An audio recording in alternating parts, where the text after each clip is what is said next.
only ones I can think of that were wasn't only medical people.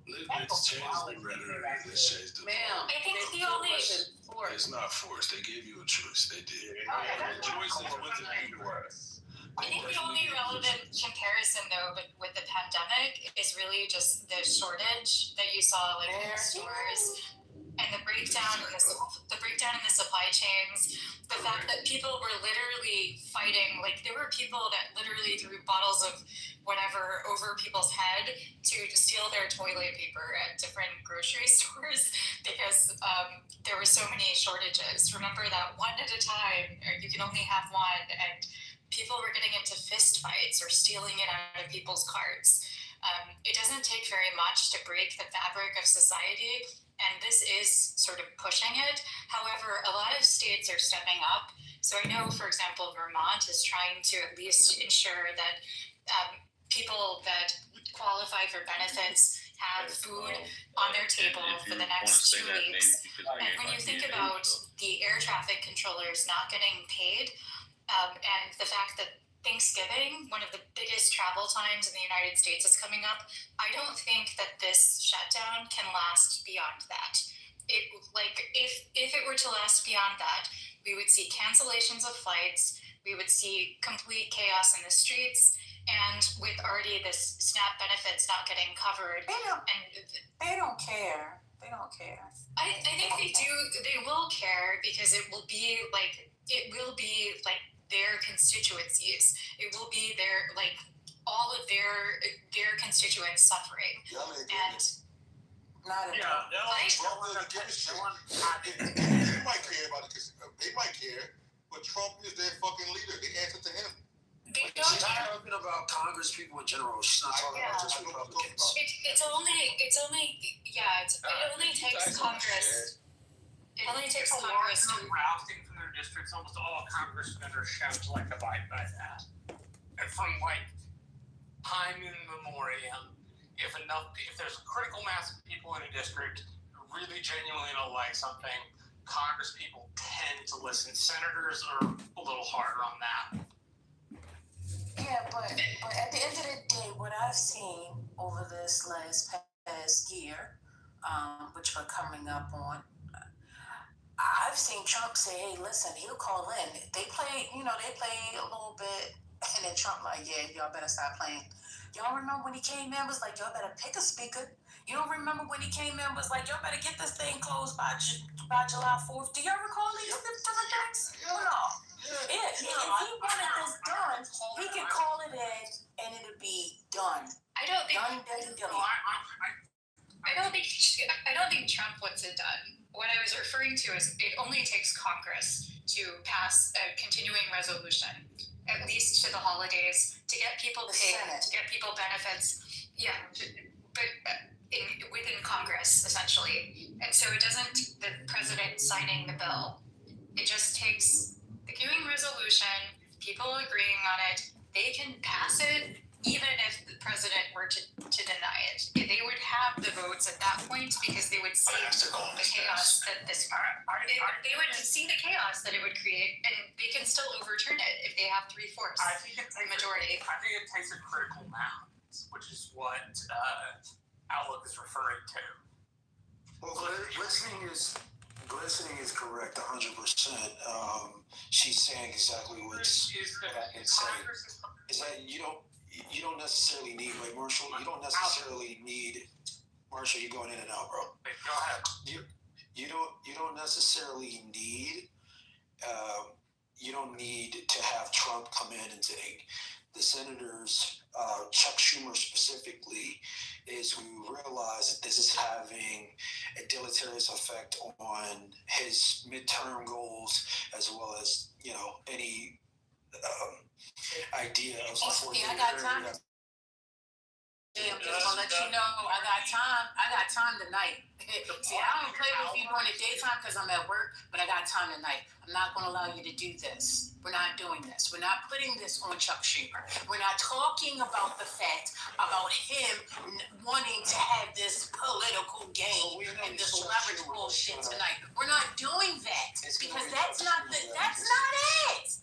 And as long as we we're going to keep on arguing about why these people are doing what they're doing, and we can't come to a common conversation and ground on that, it's never going to get resolved, TC.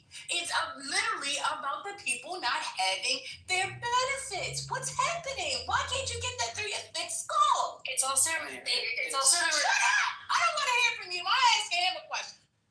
Go ahead, TC. I really do have a call in 1 minute, so I gotta jump. Oh, no. See, when I got y'all on the I tight, got $18,000. y'all want to I'll let play. y'all know if I close it or not. I will be back though. You look Only like 18,000? Only 18,000 tonight. I thought you did it like say, let's move on. I also We put about to square up, yo. We about to square up. I also had put statistics in the chat you ain't squaring up nothing. related to the hospital closures that would stand if the big beautiful bill were to pass, and the vast majority of those are in Republican states, and it will be the Republican representatives in those districts whose hospitals will close. Those hospitals closing mean thousands of jobs, thousands of people out of work. Where do you think they're going to go? These are healthcare professionals. They're going to leave the district. That isn't good for the people there. It isn't good for the economy there. It will be very detrimental to those individuals. So I think what the government shutdown is doing is it's giving people an ability to highlight that. So I'm wondering if Marshall is still on the stage. Texas faces the most number of closures. Has anyone in your state even mentioned it? Has it been on the news? Yes. Are you even getting that message? Hospital has already closed in Texas. Yes, Texas. it's been on the news. It's been widely publicly available. The person on the opposite side of the aisle who has the largest voice about it is a gentleman named James Tallarico, who was one of 3 people in the Texas Democratic primary to challenge John Cornyn in the general. Oh, I like him. I think he's pretty interesting. He's good. He needs to, for Texas, edge down a little bit on the billionaire talk. Not much, just a little bit. Because there will be people, even in major cities in Texas, who take action. It might be something that a state on the East Coast or a state in part of the South might take, but Texas is a little weird about that stuff. It doesn't take that kind of stuff kindly. But Remind me, what are we talking about? What are we talking about right now? Yeah, but the hospital's closing. Right, but we're talking about the overall subsidies and the fact that the people not paying into insurance. Okay, they're going to close them down. But the hospitals is one thing. We're talking about right now with the people not getting paychecks, not getting benefits. That's what we're talking about. Can we have that conversation? So That's can not I just say, playing around. First Lady, from my side, you want people to contend with the uncomfortable, painful truths that people are facing a lack of funds where they're not going to be able to buy the basics. Is that right? You want people to actually contend with that instead of talking about anything else but? I mean, as long as we bring it back to that, then fine. But I don't want to get too far away from, that piece of it, because really, ultimately, we have it where we continuously see that the American people are seeing that they want to blame the Republicans. The Republicans want to blame the Democrats. I'm seeing the polls go up 53% that the Republicans are, the reason for this, and 43% that the Dems are. Okay, those are numbers. I don't want to worry about that because I understand, these people, they're going to fight and they're going to argue their points. I want the people who are on the opposite side to understand why it's being closed.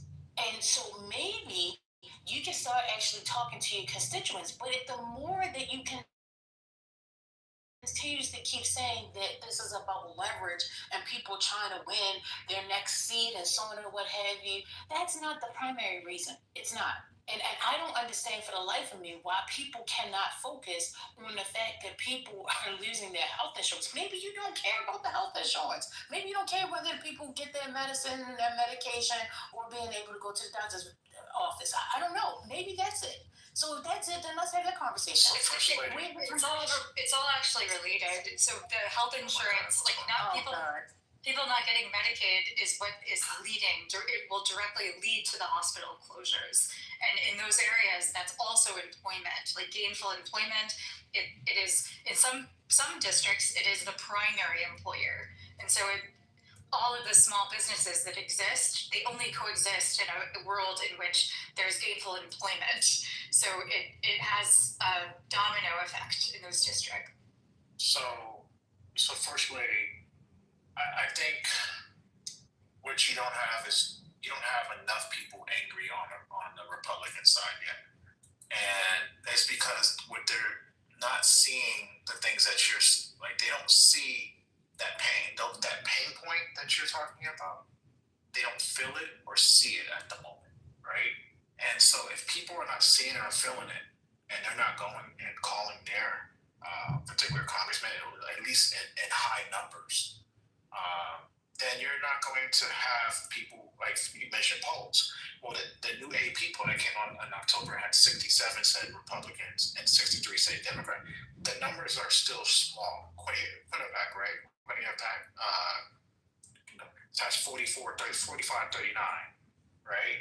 It's just not that far of a gap between the two sides yet. So until the Republicans start coming on the Democrat side and start saying, hey, Republicans, open it up, we're just not going to have that agreement.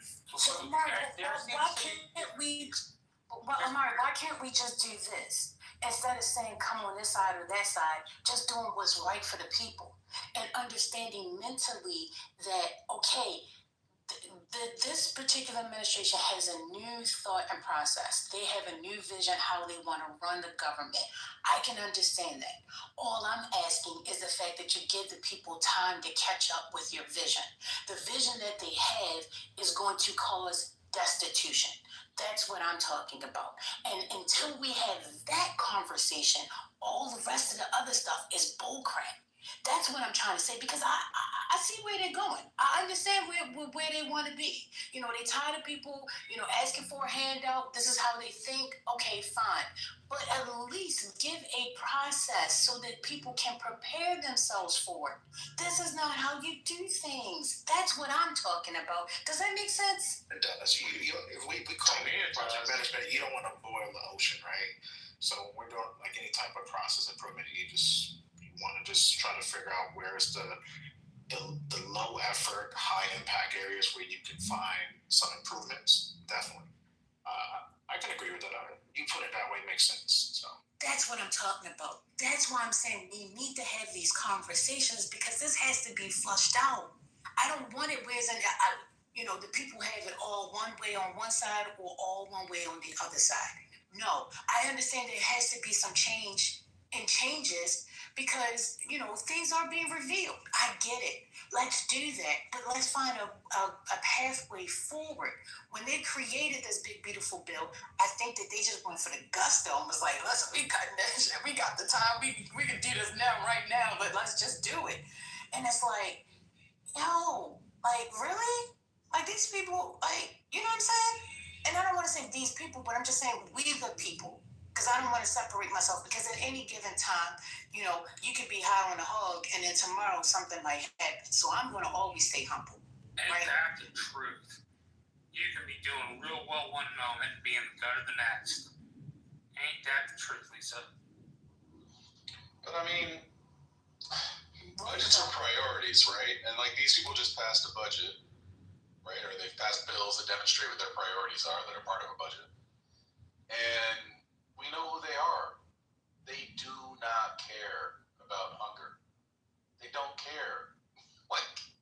And the game that the Republican politicians play in the whole Republican echo chamber is to have you thinking about the game and make it seem like as long as you're owning the libs, that's going to keep your belly full. Eventually, that's not going to work. But it works a long, long way. And that's the reality of what you hear when you hear, these MAGA fools come in here and, they've been listening to their propaganda on their side, and they act like there's just no consequences to anything that ever happens, with government. The government hasn't done a single good thing for anybody ever. oh, except for, Medicaid covering half the births in America, Social Security, as weak as it is, keeping old people housed, fed, outside of those kinds of things, what has government ever done for any of us?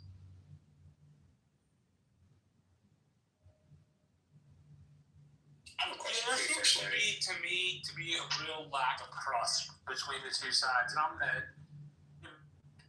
and my friends across the aisle. I don't think they trust that if they put together a clean subsidy bill that is just subsidies, that the Republicans will pass it. I think their thought is the Republicans have had more than a decade to deal with the ACA and their criticism of it.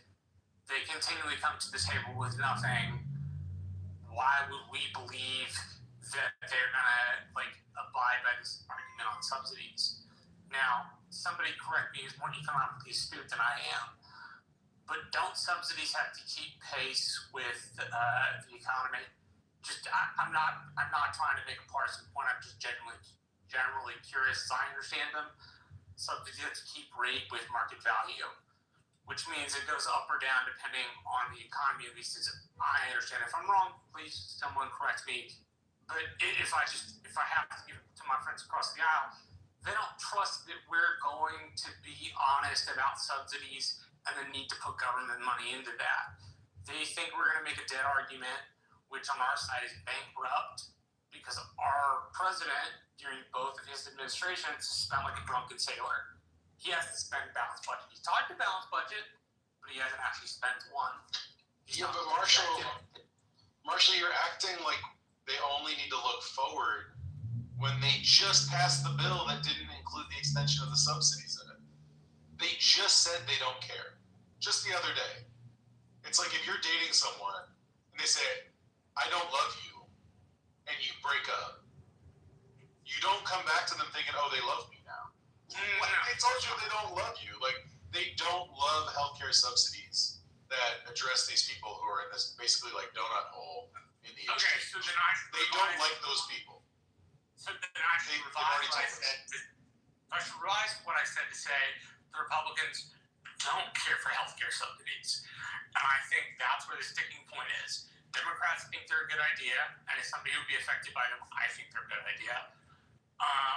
But apparently the Republicans do not. And that's a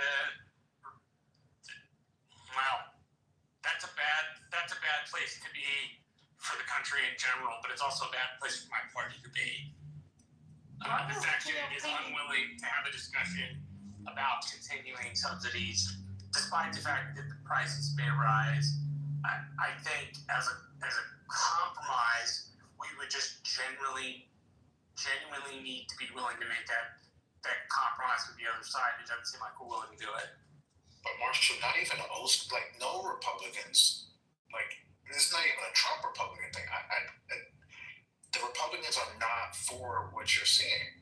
For what I'm not saying they are.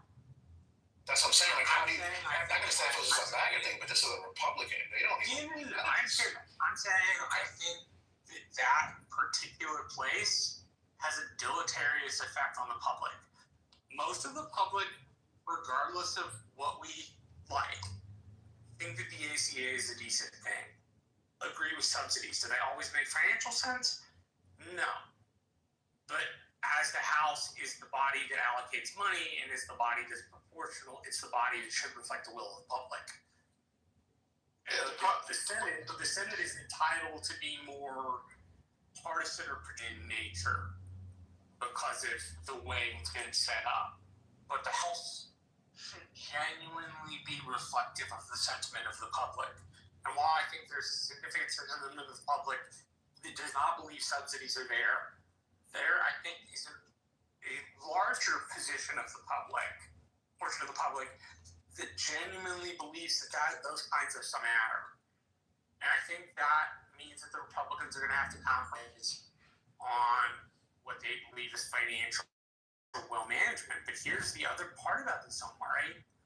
We don't have the legitimacy anymore on monetary issues. If we tell the Democratic Party, hey, we need to spend within our means, all they have to do is look at us and go, but you didn't. Why should we? We're not the party that thinks finding government is important. In fact, we're still in large part the FDR party that says larger presence of government in your life is not a bad thing, right? So why should we expect that party to be the financially stiff party when we're unwilling to be, despite the fact that we preach it? It seems like we're just being hypocritical as all get out. I say this as somebody who genuinely thinks we should try to spend within our means and that money is not endless. But I can't have that argument in real genuineness with somebody in your honors place, for example, in Texas, with any kind of legitimacy on my side. I just can't. It's not there. So Republicans want to end healthcare subsidies of all kinds. Yeah. How many times did they vote to repeal Obamacare? Is it 60, 70? Over 100. So over 100, right? A billion, basically, a bajillion. That's A exaggeration. bajillion times. Obamacare with us. States like Texas have never expanded accepted the Medicaid expansion dollars, right? Like they just passed a bill that let these subsidies expire. They think if you are too poor to afford it, or actually it's weird. They think if you're too rich to get Medicaid, but too poor to pay for it yourself, them's the breaks. If you get sick, good luck. Maybe your church will help you out. That's what they think. Let's just be honest about it. They voted that way over and over and over and over again. Who cares what they say? It doesn't matter. It's not worth a damn. I don't care what they say. I care what they do. It's really, really simple. If you vote against healthcare, you're against the healthcare. You vote against healthcare subsidies, you are against healthcare subsidies. Like, there's no wishy-washy, like, oh, I'm for it even though I voted against it bullshit. Like, that doesn't mean anything to anybody. So, like, I don't, respectfully, I continuously hear Republicans, whether it's the professional ones on Capitol Hill or it's other people who are trying to, thread some sort of needle where they can be pro-healthcare but also anti-healthcare subsidies. But we all know that when we buy things, if we don't have enough money, we don't get those things. And there are a lot of people who don't have enough money to get those things.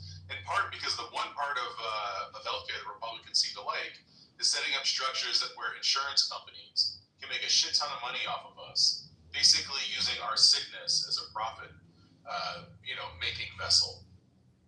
But that's who they are. They haven't shown themselves to be anyone else. And it's been a very, very, very long time. This fight has been going on since long before I could vote. I'm a middle-aged man. This goes back to Hillary Care in 1993. Even Since before Harry Truman, actually. Yeah, there you go. That's who this party Truman was the first person who proposed some sort of more nationalized healthcare system for the United States. In the Teddy Rooseveltian thing of you can't have a good population if they're not healthy. So Marcia, one of the things that they want is subsidies. Wait a minute. We're going to continue in just a second. We're at the top of the hour. It is 8:01, and we are taking a field trip today, guys. Yay! Your field trip is coming. All right, so get your blankies, get your cups, your sippy cups, your bottles, whatever it might be. Get ready for the field trip. It is coming. Thursday is going to be a very special night. I have got confirmation that we're having a special speaker. I'm not sure if Patsy would like to speak on that now, but I want you guys to stay tuned because it's going to be an amazing conversation. So that will be on Thursday. There is a field trip coming. I'm sure the school bus will be heading out real soon, and we'll be taking that field trip. Yeah, so that is the reset for now. Patty, did you want to say anything, or you can't talk? Okay, I can't. Okay, all right. Do you know what field trip, girl? What's going on? What you saying? You don't need no permission slip. This is so hard. You guys are funny as hell. Listen, the people tried to take the field trip yesterday. I tried to get them on the bus. and the place was closed, so I couldn't take the people. Okay. Jesus Christ. But you know what? That's a good segue because there's people are doing their own personal videos coming out of Jamaica. You guys, this is not good. Yeah, over 539,000 people have lost electricity thus far in Jamaica currently right now. That's what I'm over, girl. I'm addicted now. This is crazy. I feel really, really bad. And my question to the room and to the house is, do you think that Donald Trump is going to send any recovery relief Paper towel. to Jamaica? No, they Oh, don't you even just get say paper towels. The No, picker-uppers? nothing. You may not know where your job is going. Casino over there. No, I'm serious because I'm it's kind of like a serious. quandrum. If he sends money over there, in which I wish he would, then how is he going to explain to his own people? Now, it's just a big mess. He's gonna slap the They need tariff to off. help. And I tell you, How's he Lisa, gonna explain don't to his own people worry not eating? about a thing. Listen No, to this. this is not fun.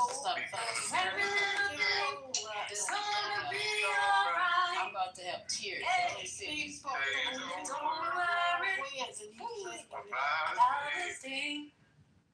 I won't worry now. Trump will respond if China steps in. What? China. Who said that? I don't know who said that. I believe Trump will respond if China decides to step in. China already You has. know what? That's a good point. I think China Jamaica. will send, I think China will send some money or some food or some relief over there. That's a good point. I feel better now because I'm thinking who's going to help those people over there by tomorrow morning. This is crazy. But anyway, I'm not trying to be Debbie Our Downer. government is shut down. Yeah. I mean, I don't know what we can do right now. They have investments out there. So Well, they sent aid to Alaska during the shutdown. Alaska is a part of America. What's going on? Well, I'm saying they're a red state. He's saying the government shut down, but they still got aid when they had the floods there. But that's in America. Jamaica. Okay, First Lady, I know, but it's still a shutdown time. He just said the government shut down. I'm saying yes, but I'm sorry, I go on mute. I'll sit down here in my little pink earmuff. I like your new PTR, bro. Wait, you got a new PTR? Let me check it out. Yeah, it's kind of dope. She blinged out. Wait, so I don't see you on this. I identify as a cat. Oh, what a cutie pie! I'm like that. Oh, that is hilarious. For a living, I do my best. That's a That fact. is so That's a cute. fact. I like it. I like that car. One day, First Lady, I'm gonna have that car one day. I'm not gonna go that far. So, I like it. so one of the things, First Lady and Lisa and team, is that Yes. they in the bill what the Democrats want subsidies. They want to also fund PBM and NPR, right? Every year. I think they could negotiate that out of the deal. Why keep that in there? What deal is this? Where's that at? One of the things that they want is to restore the funding to PBS and NPR. Where are you finding that request? It was in their request when they were saying about in the budget what the Democrats want. So First Lady, I can send you the information, but when was this demand asked? I'm sorry, was that Marsha talking to something? I can tell. Well, obviously, go to Lisa first. She's the head honcho here. Marshall, my name is First Lady. I am not Lisa. Oh, I know I don't do a lot of talking. I get it, but this is like the second time you've called me Lisa, and I let it go the first time. I will do a much. That's fine. No worries. But I understand, but you know why? Because Lisa's usually the one that's talking, so I get it. Everybody, because I don't do a lot of talking, I do a lot of yelling. So I get it, Marshall. It's fine. Omar, hello. When did this happen? When did they make this request? When before in September during the shutdown, and part of their request had the funding for public media. They wanted to restore money for PBS and NPR, which provided educational programs. That's crazy. Okay. They want healthcare for people and Big Bird. Oh, You know what? I take it off the table. Take it off the table. That's fine. That's fine. Well, my rich uncle can help them pay for the PBS. That's fine. Okay. So you got it. What's next? Can we get a deal on the healthcare? I mean, I'm looking through it. I'm trying to find some areas maybe where they can negotiate, but it's not too much. Not too much. It's kind of still expensive. I mean, it's over $1 trillion over 10 years for a broader. That's $1 trillion a year. That's just $1 trillion a year. Your president, my president said, "Hey, listen, we banging right now. We the baddest country on this planet. What's $1 trillion? What's going on? I think We got money. And how much have we already added to the deficit? That's not a big deal. Yeah, I haven't checked that. I don't know if the deficit, if they've done enough numbers this year yet, but I can tell you that he has signaled to the Democrats that he's willing to have a brand new, somewhat Obamacare if they are willing to, look at what's wrong with it and change it. So he has provided that olive branch. He said he only had a question really quick, a concept of a plan. Could I ask Marshall a question really quickly? Yeah. Available? Hey, what's up, brother? I hope all is well. So Marshall, I'm under the impression that the last time these things were negotiated and extended was in 2022. Why was it only extended for 2 years? If it was 2022, why was it 21, extended short? 4 years. 2021. Okay, 4 years. Okay, there it goes. Was that a limit to how long they could extend it for? Did they not have the votes to make it permanent? I'm just trying to reconciliation, going back, reviewing to see if in fact, it needs to stay. Does it go higher? It was a way to be able to get the Republicans to be able to vote on it. So they came up with a limitation and put an expiration on it. I'm sorry. That was the expiration was the Republican piece of that agreement. Together, they had to agree that they were going to be temporary. Gotcha. All right, that makes sense. Thank you for explaining that.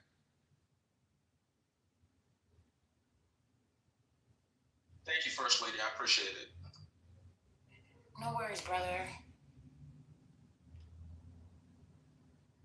Is that field trip? Is the bus getting started? The wheels on the bus go round and round. Yeah, I'm there. Wheels on the bus go round and round all through the town. And I have to pack my lunch. Okay, I'm ready. Pack my lunch. Big wheels keep on burning. Ow! Fire. Get it right now. It's just getting hot. Oh, It's my bedtime, girl. You know I get silly when I get sleepy now. Subsidies if they kept the public option, right? Oh no, Jesus Christ. Yeah, I think to Amari's point, like, Amari, you're not going to get a more generous benefits package from the CA and the Republican Party. You're going to get a less generous benefits package. Which goes back to Aaron's point, which is Republicans. Okay, see you guys in 5 minutes. I'm sorry. They're not interested. See you guys in 5 minutes. You got to open? Yeah, babe. I'm just. Oh, we taking a field trip. Yay! Oh my God. My tummy. Hey, I'm making soda. You know, we would have never needed these subsidies if they would have kept it public. Yeah. If they had kept the public option in and they kept the penalty would have paid part of these subsidies. It would have paid penalty in the ACA originally was part of the pay for because it got passed under a pay for option. That's a fact. Because when you don't have enough people paying into something, then guess what happens? The person that's giving you the something is going to go up because their overall margin is not being met anymore. Hello? So if people continuously keep needing, doesn't that mean Say that again? subsidies have to keep pace with cost of living? that's what, exactly. I'm for farming subsidies. I'm just like. Yeah, but it costs I'm more not using aware the of how that subsidies. works. If we would have used the public option, at least they would have been able to negotiate prices. So it would have been cheaper to have the public option. And now we have to have subsidies because Republicans want to like.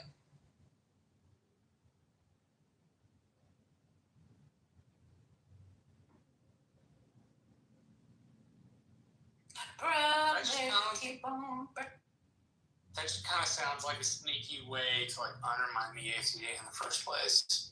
That's what they were trying to do. Since you couldn't come up with an adjustable option that made sense, like let's just undermine the bill as much as we possibly can. But Marsh, I didn't know Haitian could sing. That's not Haitian. That's an infinity. You trying to get it beaten. Now, Infinity, you know you can't do what I did. Like, you know. So, I turn it back. So one of the Whoa. oh shit! I already heard that too. Whoa. So one of the things that people didn't really like the penalty they have to pay for young people who are not sick. They didn't like that. I'll say that. But first thing, one of the things, the rules. I mean, you can't cross state lines. You can't buy insurance. Like the way I remember going back to hearing like Republicans. I'm going back to the Mitt Romney days, right? And they were saying that the way that the policies were made, they didn't actually give more choice, and that was one of the problems they had with ACA. There was enough choice. It was actually closing, and doctors were leaving. That's not true. That's not true at all. That's what they were saying. Though, you remember that? Well, that was that's what they were saying. remember that. Nobody told me those. I remember them saying it, but it wasn't the truth. I do remember that being put out there, but it wasn't the truth. It not even just wasn't the truth. It is not the truth. There has definitely been them, saying that crap, but no, that's not a true statement. Child. I'm only want to go 15. It's content. I know you are. I know you are. I know what you're going by. You say one thing and then the group just lose their shit, man. These are the most unhinged people in the world. Well, you know what happens with that? People hear what they want to hear, and then because they're not actually on stage to express what they really need to say, then sometimes the words get all misconstrued in the chat. You know what I'm saying? So sometimes I just ignore it, or at least I try to ignore it. Somebody said that I was mean. I said, okay, thank you. I appreciate you. Love you. I can take that advice. Thank you, First Lady. Mm-hmm. Well, they were saying which doctors are doing what now when it came to ACA? So one of the Republican talking points, and again, this is when I was saying that basically that the ACA was actually hurting doctors. It was hurting them because it was basically picking winners and losers. Are they talking about specialists? Because they can't be talking about primary care. Yeah, they can't be talking about primary care. No, that doesn't make any sense. I mean, this is like someone said. You're going back to the 2012 election, right? We're going way, way back. That's what their talking points were.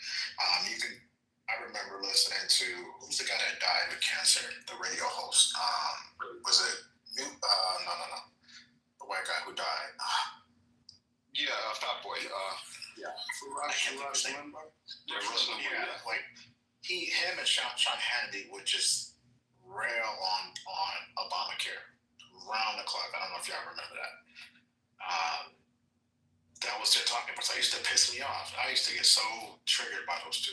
Well, why? They were rich. Why do you care about what they say? Because I felt like they were spreading like how y'all would say that we do misinformation. So I mean, I'm going back to my hardcore den days where I was like, man, this is misinformation.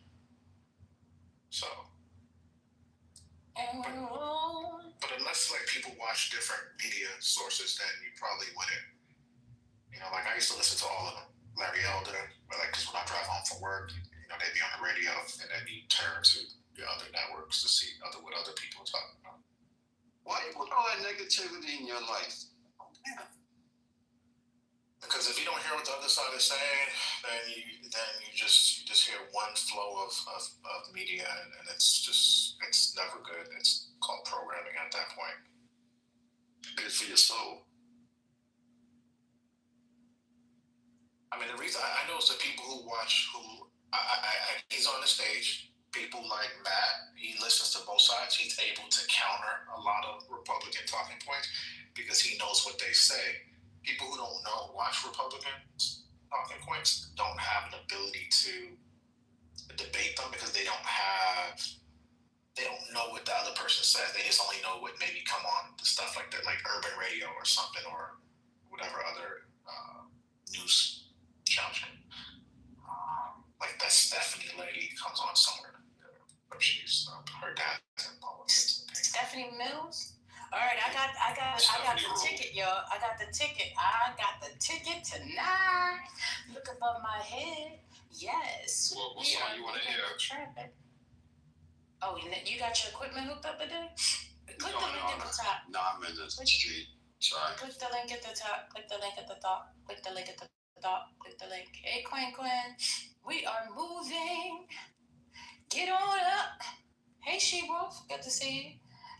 If you haven't already, we are flying to another sky. Click the link above my head so you can get there before I get there. Don't meet me there, beat me there. Let's go. Click the link at the top. Click the link at the top. And for your field trip, the Bronx Zoo is free on Wednesday, so let's do it next Wednesday, okay? Perfect Okay. trip. The Bronx Zoo in the fall, guys. Are y'all coming to my hood? I'm in the zoo. I'm out here pumping a pack. Yeah, I'm out here pumping a pack in the zoo. Okay. We'll be there. We'll be there next Wednesday. Click the link at the top. This room will self-destruct in 10 seconds. Please click the link at the top. Guide yourselves accordingly. We thank you for flying with politically correct skies. It's been a great day. We appreciate you.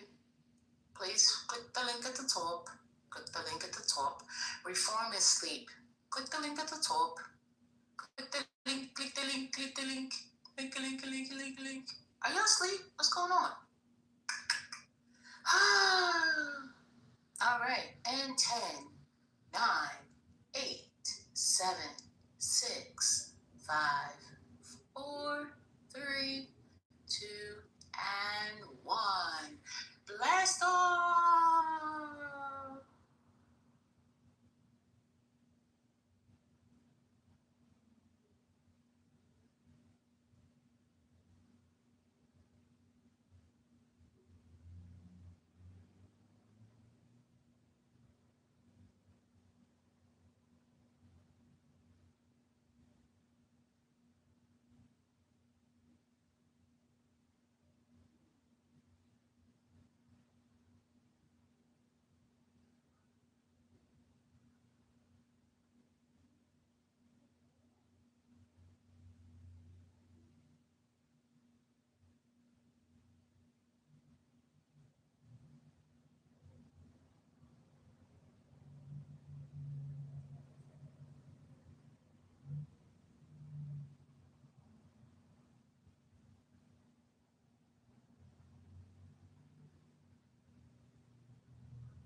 And his evidence for that, he doesn't have any, except for the fact that he says Goldman Sachs has been wrong a lot and he made money on them in the past. And that seems like bullshit to me. Goldman Sachs looking stock today is trading all-time high. They're considered the world's leading thought leaders in investment space. I mean, I think that's a weird flex to make in the first place. I mean, you might want to say something like, I really believe in this tariff phenomenon, but we know he doesn't. I got an investor letter of his where he talks about how tariffs are going to be incredibly inflationary. I mean, he actually bet on that when he was running a hedge fund, that tariffs would be inflationary. So I don't even know what he's talking about now. Yeah. I guess the question is, when you look at somebody like that, do we think that he is just like desperate for this position, wants to have it, and was excited to get it? Obviously, competed with others for it and got it, and maybe he's figuring, I don't know, maybe the Supremes will bail me out on this, and they'll overturn the tariffs, and I'll be able to kind of have an excuse for why this didn't happen, and that way I won't get crossways with Mr. Trump, or do you feel like, is there a cohort of people that are true believers that this is a good economic program right now? What do you think's happening? Not that I'm aware of, but I think one of the big questions we've been asking ourselves, everyone's been asking ourselves, is why is the market pulling up like this? I mean, right now, it has nothing to do with his bad. This has nothing to do with it. Go back and look at history. Okay, I'm done. So, Anthony, the claim that we made that he was not a great hedge fund, he was a C player. By all intents and purposes, he had a track record to lose 90% of his fund value. He played for 10 minutes and then he starts talking. I would like to respond. He said that. No, because what you going to say? What are you going to say to refute that? Because it was like a 10-minute clip. Go ahead, because you've been biting at the. Go ahead. I want to hear that. All right. Thanks a lot. So, Key Square Group, that's the name of the Cent's hedge fund. The Cent left SPM in 2015 to launch Key Square Group, a hedge fund named after a spot on the chessboard. Let me get to the point. It received a $2 billion anchor investment from George Soros. Key Square uses geopolitics and economics to make macro investments. Its main fund returned 13% in 2016, but declined or broke even every year from 2017 to 2021 before making major gains in 2021, 2022, and 2023. The inconsistent track record scared away clients. Assets under management shrank from 5.1 billion to 577 million in 2023. So he did not lose the money. The investors pulled out money. ML is making lost the money. ML, as I would say, ML is making. That's what you get money. That's not money. You see, when there's a run on the bank, why is there a run on the bank? This is asinine, and it's embarrassing. Anthony, ML, you constantly lie. He said, Anthony, shut the fuck up. Anthony, you are a liar. See, I'm a liar. That's why you. One at a time, y'all. We can't hear. So Trump. Okay, so the bottom line is because he sold it or whatever. That doesn't make. Redo that, Anthony. Rewind. No, Lisa. Anthony's saying that people pulled out their investments. That's how he lost money. That's how you lose money, by making people. I want to be clear about something. That's how you lose money. JD, respectfully, respectfully, all right? You lose money. He lost 50% of his bets while he was there. I'm talking. No, this is bullshit. What you mean? No, I'm a liar when I literally fucking played the game.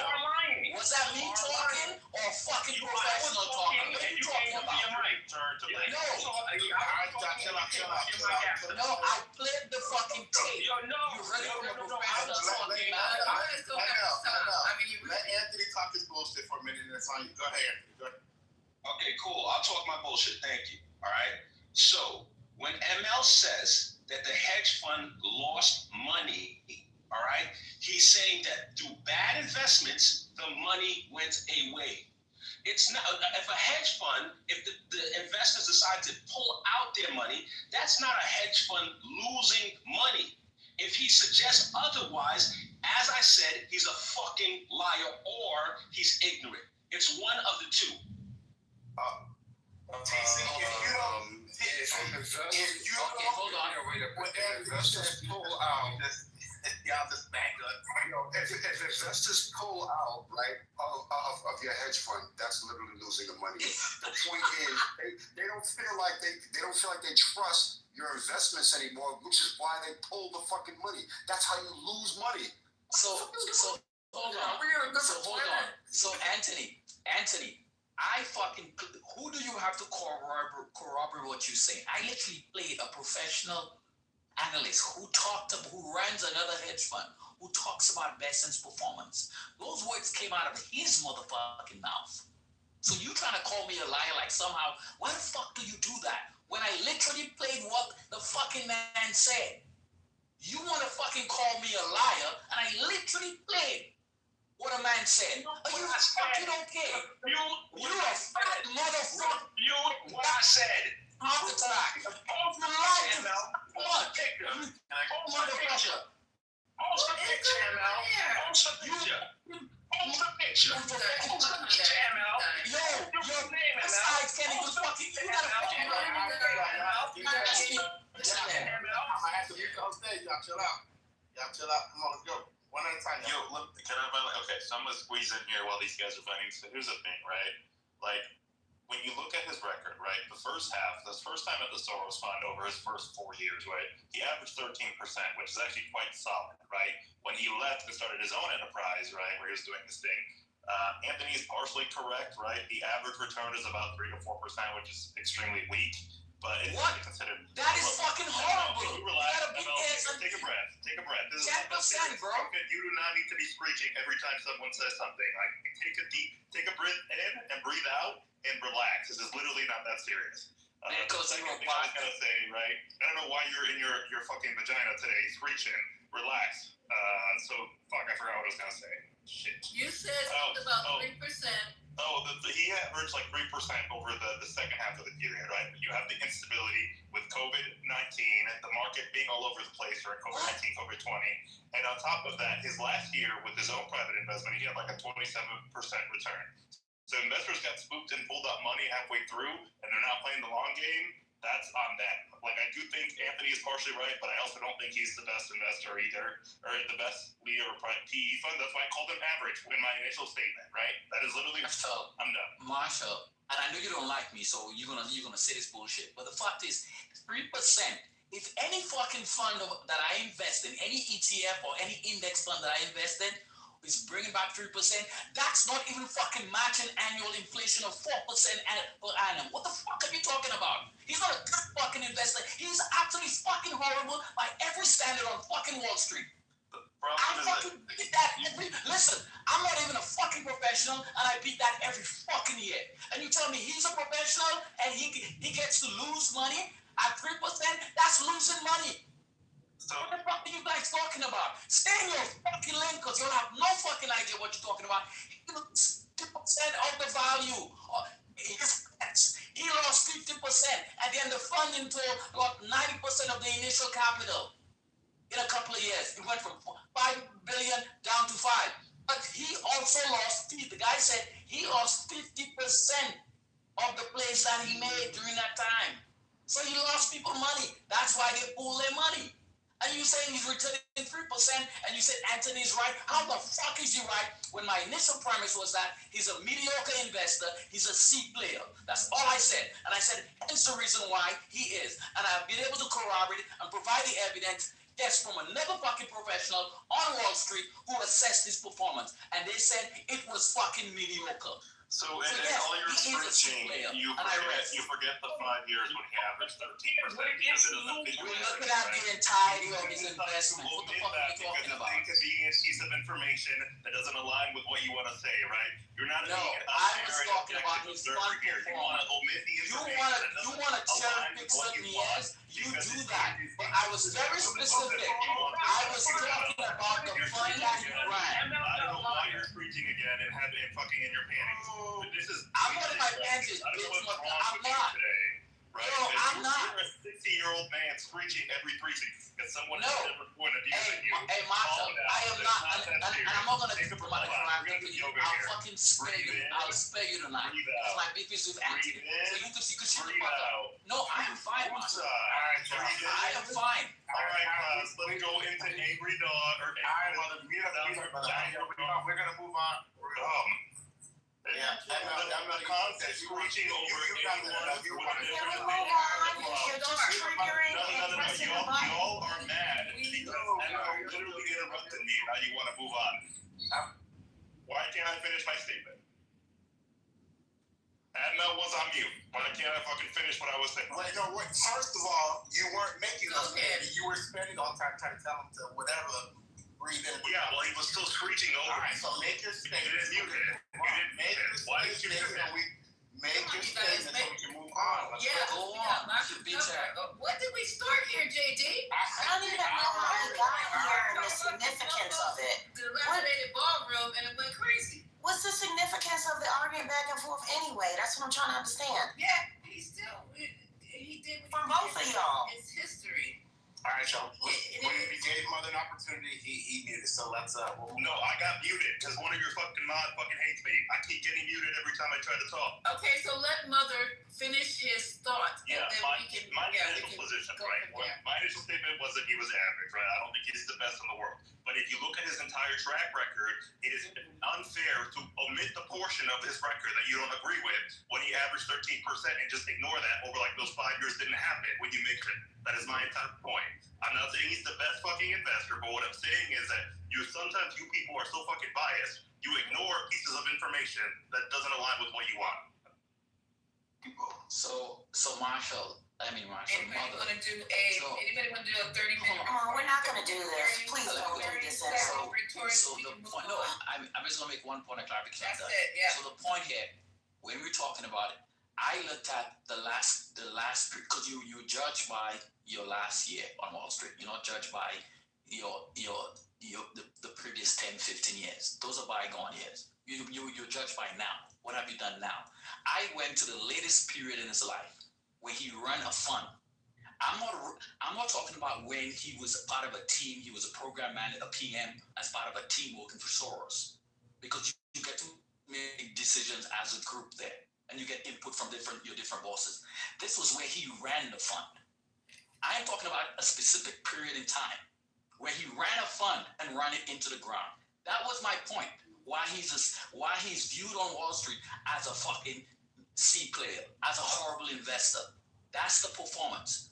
So you obviously talk about bias. What I'm saying is actually factual.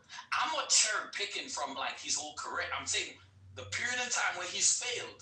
That's what I'm judging him on. The 5 years where he managed the fund, more than 5 years actually. That's what I'm judging him on. He lost 90% of the fund. People pulled out their money, and he lost 50% on the bets he made. That's like a monkey throwing a dart at a fucking dartboard, and you go 50 in or out. That's horrible. Then you said about Besson? he averaged. Hold on. He said he averaged 3% on Wall Street. What is the fucking standard bearer of a return on investment? You have to beat the S&P 500. So that includes you have to make at least more than 9% or 10% to actually be a viable fund where people actually trust you because you beat in the market. If you can't even beat 4%, which is the annual rate of inflation, then you're a horrible investor. And that's it, bottom. So when you guys talk about being biased and whatnot, I'm cherry picking. No, I'm judging him by a fund that he owned. He didn't own a fund 15 years ago. He managed a fund. That's what I'm when he was the boss. That's what I'm judging him by. Okay. All right. Y'all got it? Good. All right. Can we move on to the next subject here. There's going to be a problem in a couple of days, and when we talked about this, but not enough for my own benefit. There's so much stuff going on with the food banks not going to be able to help that restaurants are now starting to offer free food, and we're giving this more as informational. Restaurants are going to start offering free food. So you guys, places like Subway, there's certain restaurants who are going to start offering free food. So if you're having a problem eating, or you're not going to be able to make it to the food pantries, look out for offers from restaurants. This is starting to get very, very real. Okay. Also, there's this thing, anybody want to add about the food can help out? Because I was thinking about doing a piggy bank in this room. I don't know how that's going to go. I'll just put it out there, and maybe somebody can think of something, a way to enact it, like a piggy bank. Like, there's people who really are going to be affected by this. I'm not talking about scammers. I'm not talking about people running to Walmart and putting steaks in their drawers and shit and running out, whatever. I'm not talking about that. I'm talking about if we have a penny jar, a cookie jar, whatever you want to call it, every program, and then we give it to see in the room. I mean, $1, $2, whatever. You might need gas to get to work because you paid. You might need to go buy something to eat. Nobody's trying to judge nobody, and it could be anonymous. Like, we give the $1, $2, $3. Somebody else has to set it up because I don't have Cash App.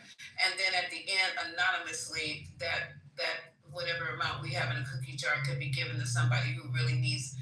I know what it feels like to need gas money. I've been there when I was in college. Oh my God, if I had to go under my seat one more fucking time to try to find money to put in my Fiat Spider, I was going to have a heart attack. No, I don't want to say that, but yeah. So I know what that feels like. So maybe we can start doing that. Does that sound like a good idea to everybody? Yes, no, maybe? Mike, piece of. Huh? This motherfucker said, I have a job. Is he talking to me? Yeah, we don't have to send to be in the conversation. Go ahead. Mike P. You made a post. Yeah, we don't have to send to be in the Okay, conversation. I told all you I told all you kindergartners to chill out, grow up, and stop with the ego. It's ridiculous now. Y'all too grown for that. Get it out. This is like a serious thing. Now you guys turn this into some bullshit that quick. Stop acting like kindergartners. Cut it out. Use your green bean to move people that talk the way you don't like Kenya. Make sure you use that green bean. Okay. Like I said, stop being kindergartners. You You're guys old and tired. What do you guys think you up there with the green beans? I'm not right in front of the phone. So yes, no, maybe, because we can move on. If that doesn't, because I can see right now the people in here don't have the gravitas. I don't know what's going on. Lisa, as long as my information stay private, I'll work with you. Maybe like a food bank. We'll figure it out in the back channels if somebody wants to do that. It don't have to be a lot of money. I'm just saying, some people, you guys understand, they're not getting paid. People that we know are people in our room not getting paid. So, but they still got to show up for work. So maybe if that's needed, hey, if they don't need it, fine. It'll just keep every day, keep adding to it, whatever, and then we'll find a way to disperse it. No one's trying to be heroes over here. We're just trying to be helpers. That's it. Hey Lisa, do you know if GoFundMe would support, just people who are out of work and somebody wants to set up a GoFundMe page for somebody they know, a family member? Is that still a thing? Do you know if that would even qualify under GoFundMe? Somebody's gonna have to help her with that. They take too much out? Yeah, always takes someone directly. Like, if someone comes in here and they're down and out and they have a Cash App, and if someone can actually verify this, I'm that person directly. But people are real shy; they're not gonna say right away about saying I'm hit right now, or maybe they won't. If it gets to that point, somebody could come in and say, "Yo, I'm really messed up, y'all. I tried, but got it, something like that." If they're willing to say who they are, Zella's gonna be the best thing. JD, thank you. JD, I could really use the help, JD. I'm down kind of bad right now, JD. Anthony, You guys are gonna stop this shit immediately. So childish. It's just getting stupid. We're trying to help some people in here. Just because you are sat on the and you live in the life. There's some people that's going to eventually trying to make this a charity. JD said he got me, and I was thanking him. That's what happened. JD said he got me. Oh my God! I was responding to JD. Okay, I'm done with that as well.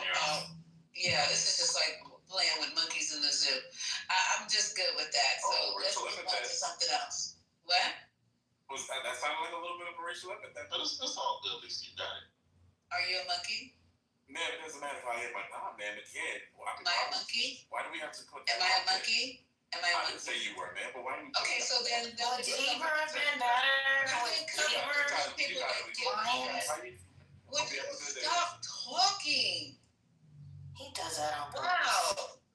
Okay, so if I offended anybody by saying monkey, let me just go back and redo that.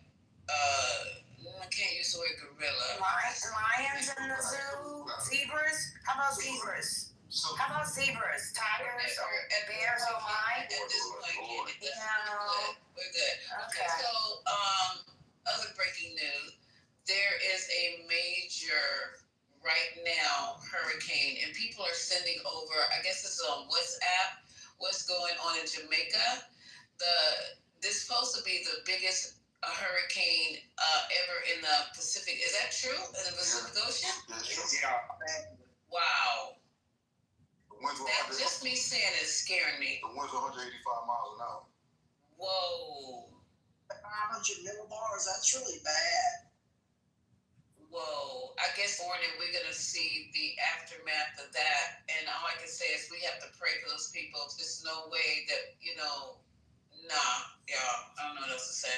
Yeah, but it already went through Jamaica. Now it's moving. So you got. Oh, it's past Jamaica. Yeah, the brunt of it, they got what they're gonna get. Now, you know what I'm saying, it's moving over. I think they're worried about Cuba now. Then it'll be Bahamas, Haiti, and Dominican Republic. So. Did it do a lot of damage or mild? Do you know? I didn't hear anything as far as anything major. Can you guys imagine winds at 175 miles per hour? 85. Oh, stop. Okay, I'm good. Imagine that. I mean, that is just insane.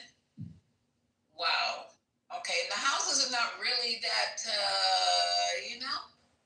Yeah, and the power, too, is going to typically goes out already anyway, so it's going to be worse.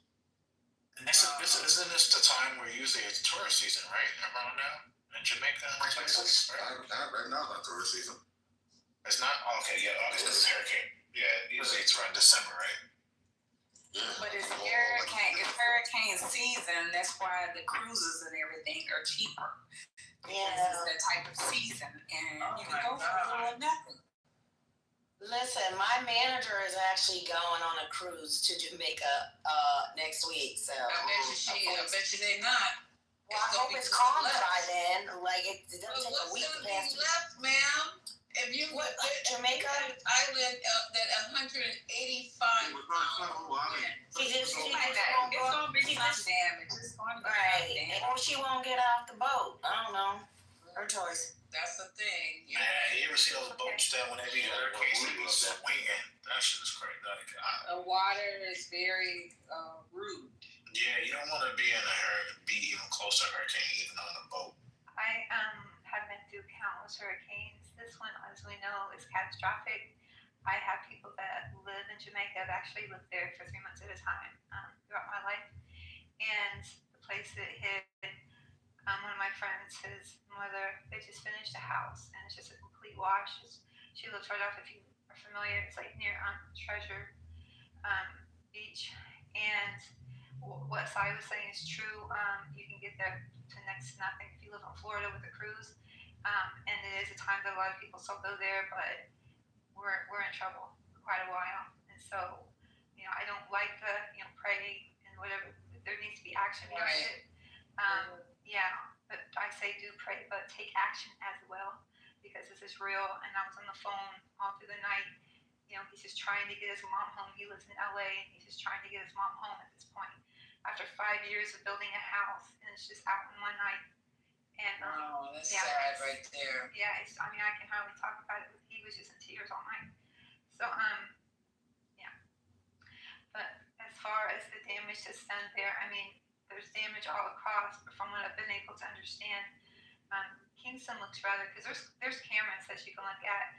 I can put a link. I can find one if anyone cares. Yeah, I saw one on YouTube. I don't know how. How to. You guys have to find these cameras. I just don't believe it. Plus, people are putting stuff up on WhatsApp. I just. What are they putting on WhatsApp? Video. I see video. Oh, okay, yeah. People being. No, I meant like a live cam. What side? It's a live cam. Not this videos, but a live cam. Anyway, yeah. Okay, so last one I saw, I don't know who it was, a man, a boy, a teenager, actually being blown down the street. He rolling like a tumbleweed. I was like, what the hell are you outside? Well, I guess outside is everywhere now.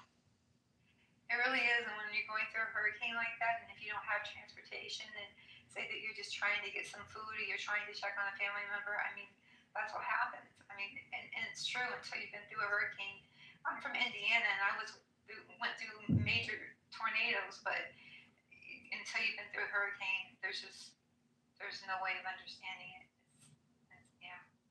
Okay, so we are concerned, and I don't want to say thoughts and prayers because it sounds so empty, but yes, right? But I'm praying for these people tonight as I, in my comfortable, warm, dry bed, I'm going to be praying for these people because, we just, I don't want to get into it. Y'all know what I'm trying to say. We just take so much for granted, and now we're getting ready to be starved out in our own country. So,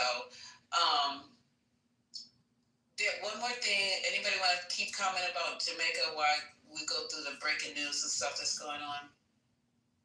Yeah, y'all need to be praying for Cuba at this point. Like I said, Jamaica is passionate. Well, you know what I mean, though. I mean, we got to pray for everybody. I mean, I know Cuba's going to get it, but the winds are still at 185. Nah, they slow down, but they're still up there. Yeah. The last I checked, it was still even going over Cuba. It's like a Cat 4, which is still catastrophic. I mean, Cat 5 is like off the charts. But yeah, but a lot of the area, I mean, people are going to be going through a lot in Cuba, but a lot of the area they anticipate it to hit is not going to be as populated, I don't believe. I could be wrong, but from my understanding. Yeah, somebody has to look up, track it, and see where it's actually going to hit and whatever, and update us as we go along tonight.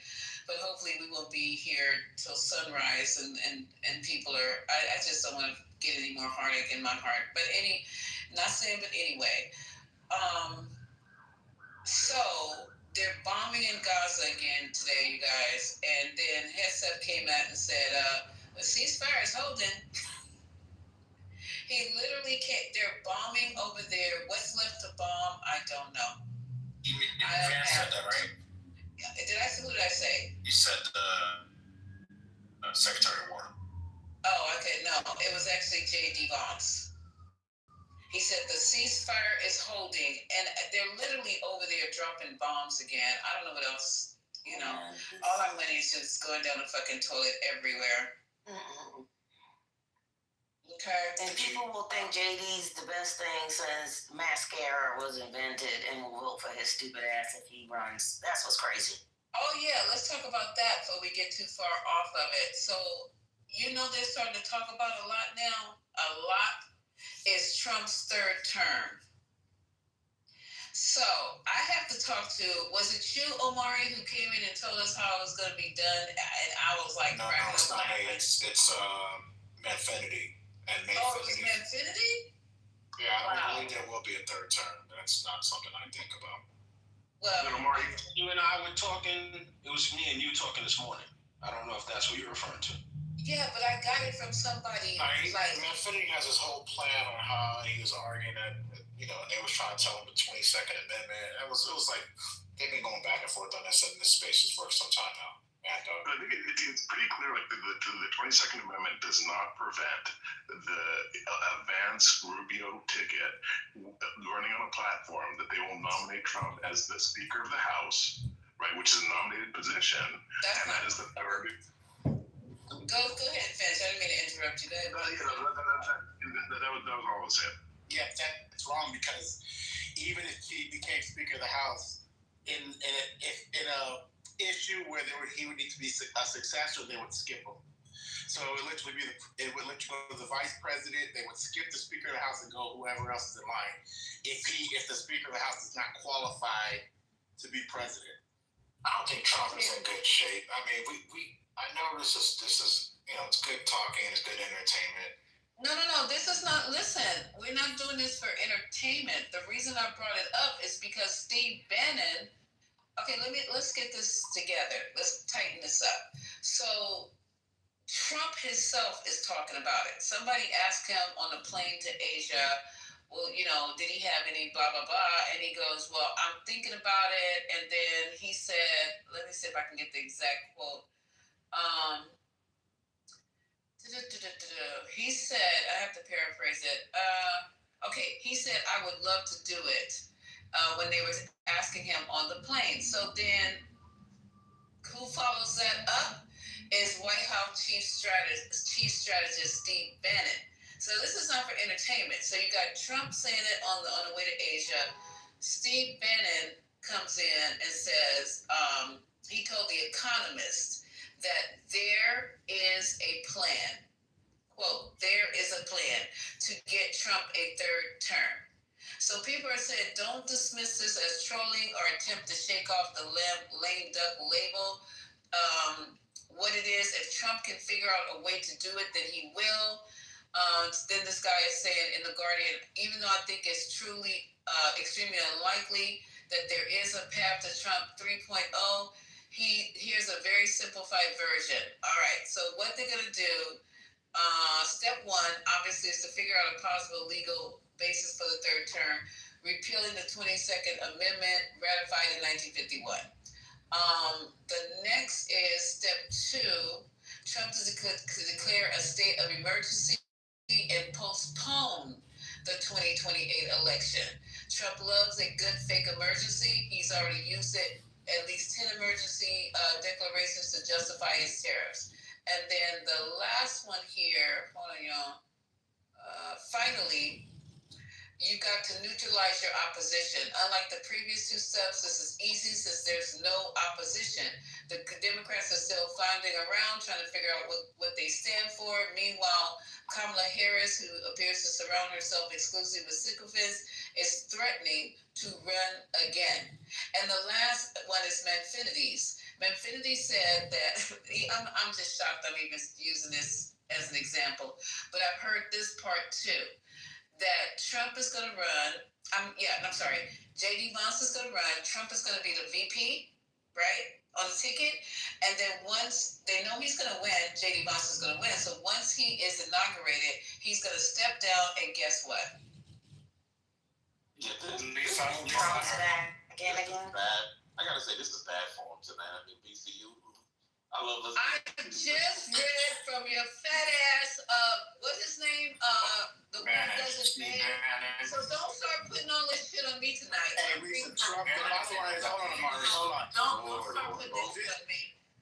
This is what they do, Lisa. From The Economist. So The Economist and your House Chief Strategist, Steve Bannon, do not dump this shit on me like he did in that airplane. I'm just reading. You got Trump booty clappers like Christian, Amari Anthony, Mike, especially Mike, who bottom line is they literally believed everything that came out of Trump's mouth. And now they want to sit here, don't believe this. The bottom line is, this is now coming out of Trump's mouth. And you know what? Rather you think he's trolling or not, you idiots find this acceptable. You idiots find it acceptable. Not really. This will be my President of the United States. Okay. Yeah, you might, because you know what? You want to know how I know you all. Hey, y'all, mute up. You want to know how I know you all accept this? Because the first thing that comes out of your mouth is, he's just trolling. Why y'all believing him? How about you change that rhetoric around, say, you know what? Yeah, this is strange, Mike. The only strange way is you. Why don't you guys just literally have a complaint about it? You know what? Why the hell is the president of the United States trolling? If that's what you really believe this is, why don't you guys have a issue with the president doing that? You guys don't. You guys don't. And so the last thing we're gonna do is listen to a bunch of idiots that believed everything this man said. But not this. But now y'all want to pick and choose. Come on. Projecting. That was bad. Well, my question is, why? Mike, you're going to get moved to the audience if you come off the mic again and talk shit. I'm serious about that. You say that one more time, I'm gonna slap you with this iPhone. GD, can I ask you a question? You know you would have I am not in here making shit up. Don't tell me about bad form. Then you go and you call your goddamn chief strategist, because he's the one who's putting this in the Economist. So either he dumber than you or he's smarter than you. I don't know which one it is. Why is it a troll, Mike? Why are you guys Why is it a arguing troll? among yourselves? We're trying to have a conversation. If you want to talk to the rest of us, that'll be great. But you guys are talking among yourselves like that, like Dumb and Dumber, when they be having conversations with each other about a situation that 5 or 6 people are involved. Stop it. Well, Miss Lisa, you should listen to us. We are the Why y'all keep calling the JD name? He don't be Whispers in the room. Let him speak. So you should listen to us. We're telling you that would be a bad thing. That would be my red line. So you're hearing from a Trump whisperer that if you try to run for a 3rd term, that would be a red line for me. But it's a red line for you, but that doesn't matter. You having to carry on. You can go after Kenya. Stop talking to me. If you want to talk. Okay, can I talk to the room? No. Why don't you have some mic, Lisa? Who's saying that? Lisa's the head moderator. What are you talking about? What are you doing right now? All these Speedy in here. All you men better shut the fuck up immediately. Okay, so the thing is Kenya, Amari, and then who else? Nikia, And Speedy, please don't test me, because you got me in a bad moment here. My stomach is growling. Don't test me. No, I was gonna. Can I go now before I lose my thought, please? Kenya, hold on. It's about to escape me. Kenya, it's you, Amari. Who was the third? Mother. I want to get ahead. Okay, Mother. And Jeremy was actually talking, and then he got interrupted. Just let me know when I can speak, Lisa. All right, you can speak right after Kenya. Go ahead. I don't even know if I want to speak now, but what I was going to say, Omari said that would be a red line for me. It doesn't matter what you think about it, it's the possibility. Everything that he has come up with, he has executed. So let me correct that. Everything that has been presented to him in that plan for years and years, he is following through. Steve Bannon is not lying. He's not trolling. I've seen him in interviews. I've seen him talk to many people. They're going to find a loop, and they're going to go for it like they've gone for everything. Has Trump been stopped yet? No. So if he thinks he can get away with what he's getting away with now, what makes you think he's not going to get away with a 3rd term? Because he's a narcissist, and he always plants a seed or primes the pump. That is his mode of operation. So it's not about your red line. He's going to try it if Steve Bannon says, this is what I think you can do, and this is how you can do it. How do you think we've gotten this far? Yes, sir.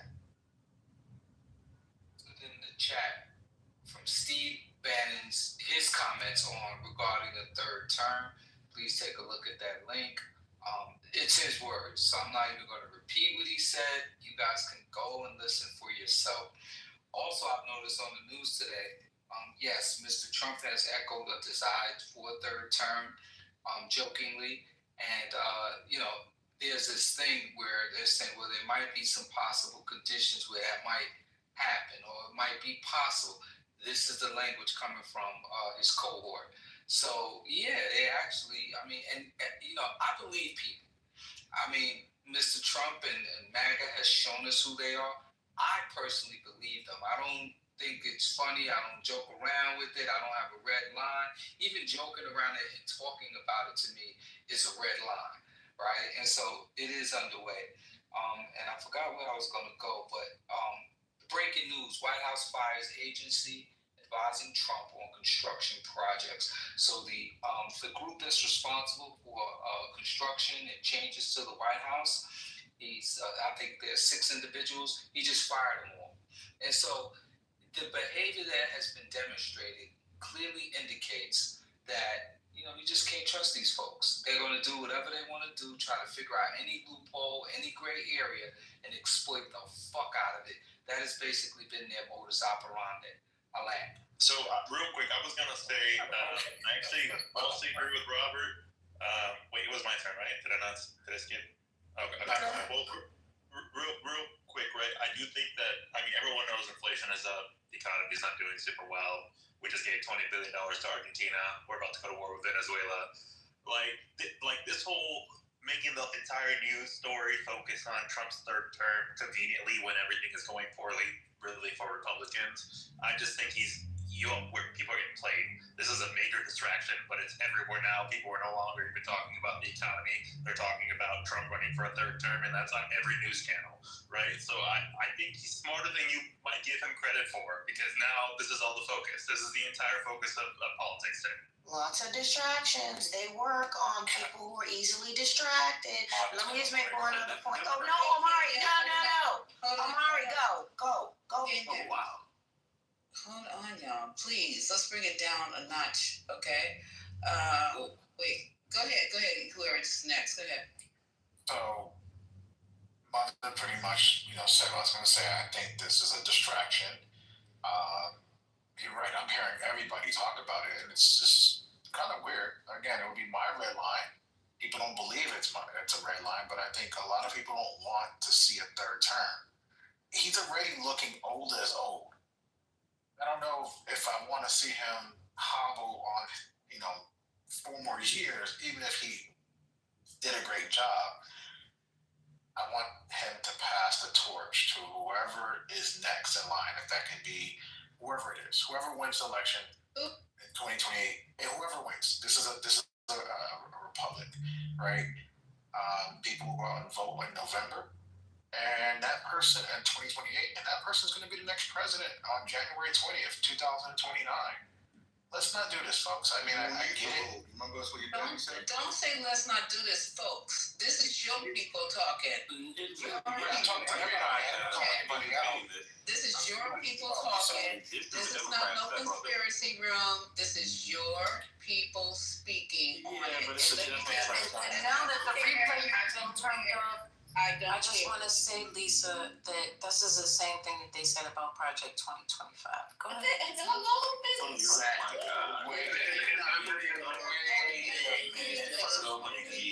house of the God. That is so true. They want us now to shut up to talking about it. No, we ain't. Guess what? We're going to talk about it every damn day. Where the Epstein files? Shut up. And let me just give you your morning master right now. So let me, he see how they try to twist this? You got to go to the simpleton room. And the simpleton room is down the hall when you get to the first door on your right with the padded doorknob. Open it up and y'all guys going in. But this is not the simpleton room.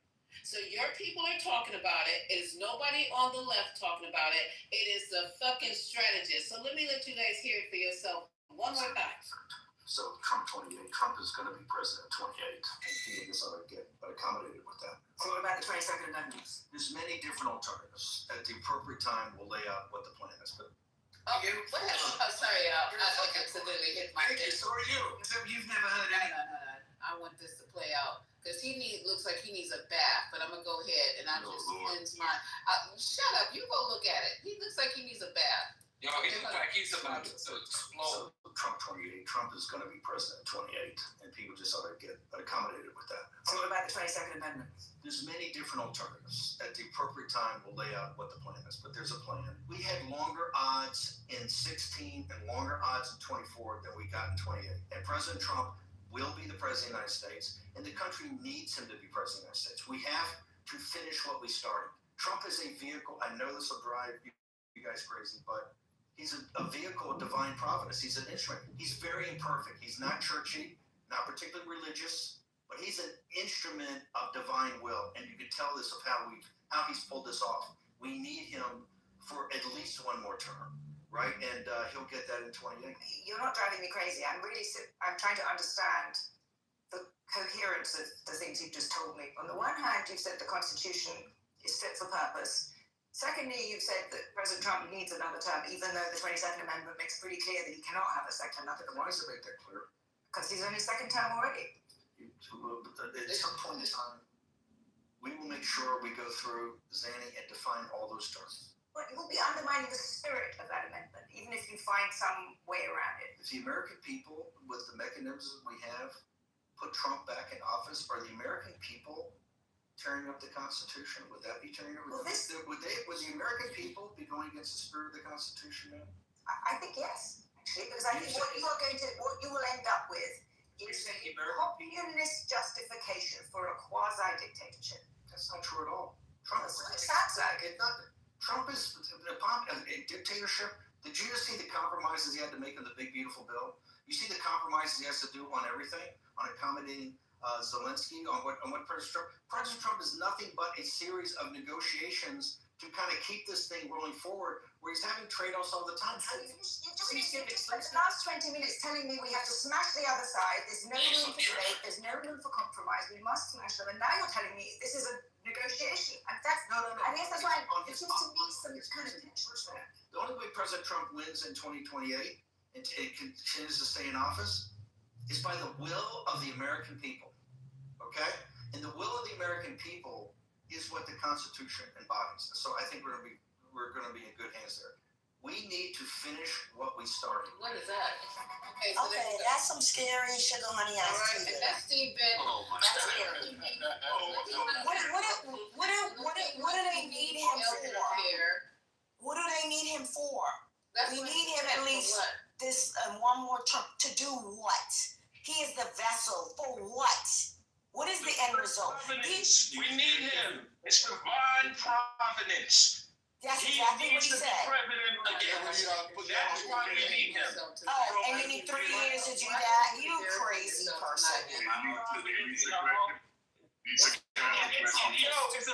timeline. There's nothing you can do about it. Bow to the king. Time. Did you just hear this crazy shit right here? Let's get on the stage. I don't want you guys jacking each other off all night. I just want to figure out what do we need him for. What do we need him for? What do we need him to stop the left from destroying this country. Okay, you're the one who just said that the thought of him having this term was appalling. Now all of a sudden you have found light at the end of the tunnel. I mean, I'm convinced. You know what, Lisa? I'm completely convinced they just trolling here. They just try to push buttons. Because their responses, listen, their responses are responses from mature black men in real world. I'm serious. And I deal with professionals of all levels, black, white, Asian. These are not mature black men's responses. It's just not. Even when they're triggered, I don't. Even when they're triggered, the responses is just something's off. They're doing this to get us all riled up, and I'm over it. I'm done. Well, I brought up the topic. Okay, so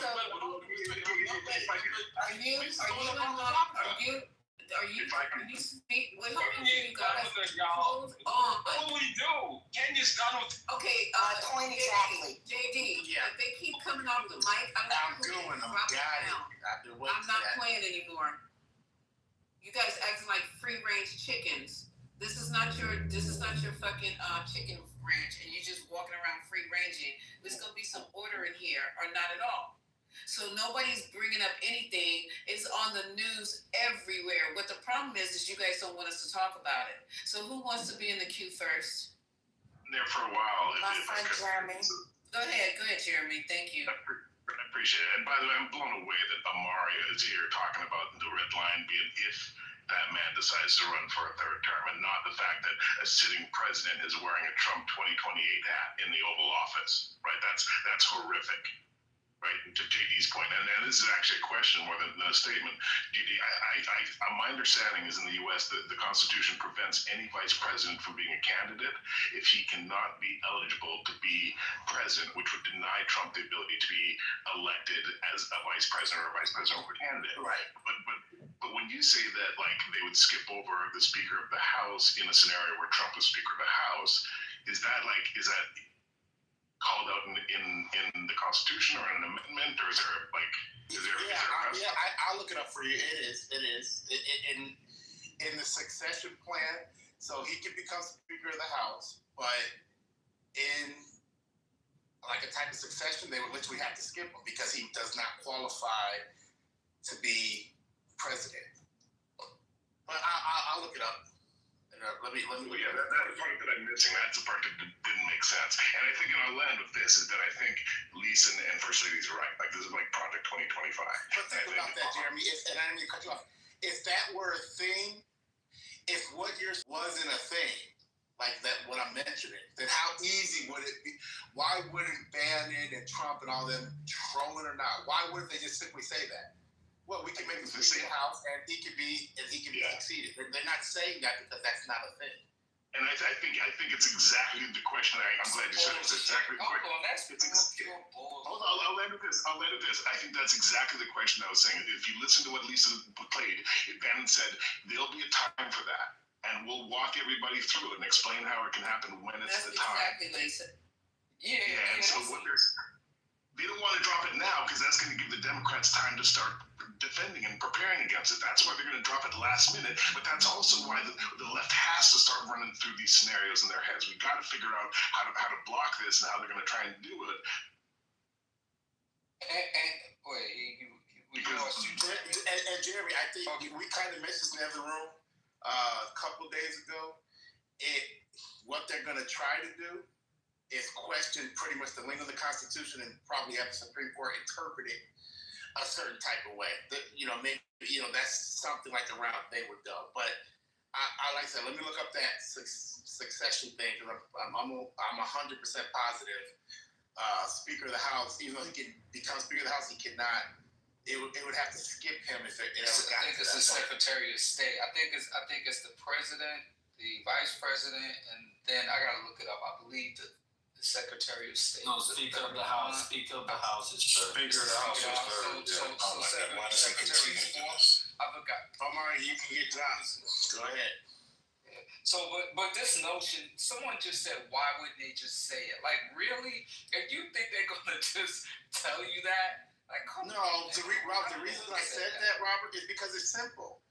I think about it. If everyone, a lot of people believe that he can become vice president and then Vance would just step down. I mean okay, so if you can't do that, well, the next line is to become. Wait, he's speaking. Oh man, I was gonna play a clip. Pardon me. Go ahead. Sorry. Yeah, that's what I'm saying. To me, that's the reason I said that they would just say something like that, because if that were the truth, they wouldn't be able to fight it.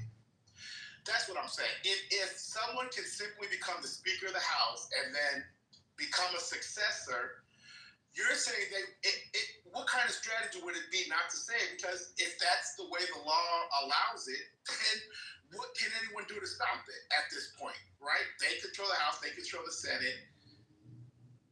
If that's the way it's written, I wouldn't see a reason that the Supreme Court would overturn that if that were the case. So I would see no reason for them to hide if that were a thing. They would overturn what?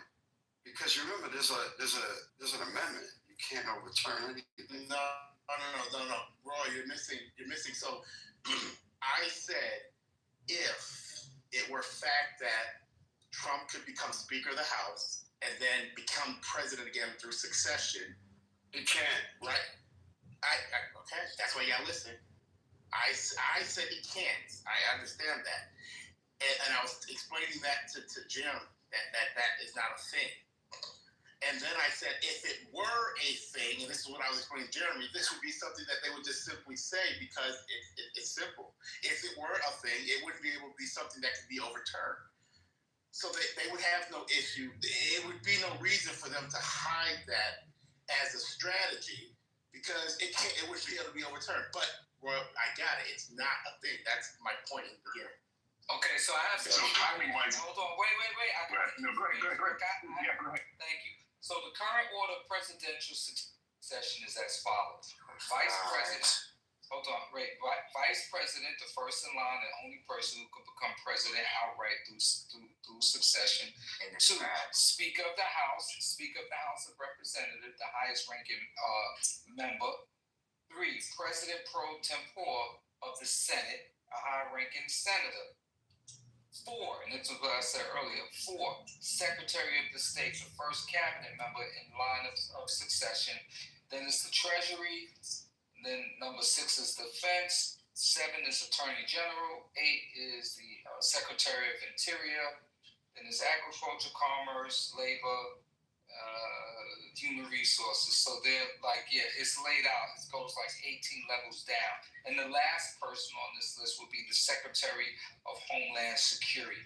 So we do have a current order of succession. I just read the first couple of levels. So now we all. Mary, the number 3. Yeah, the important thing there, Robert, is number 3 on the list does not have to be an elected official.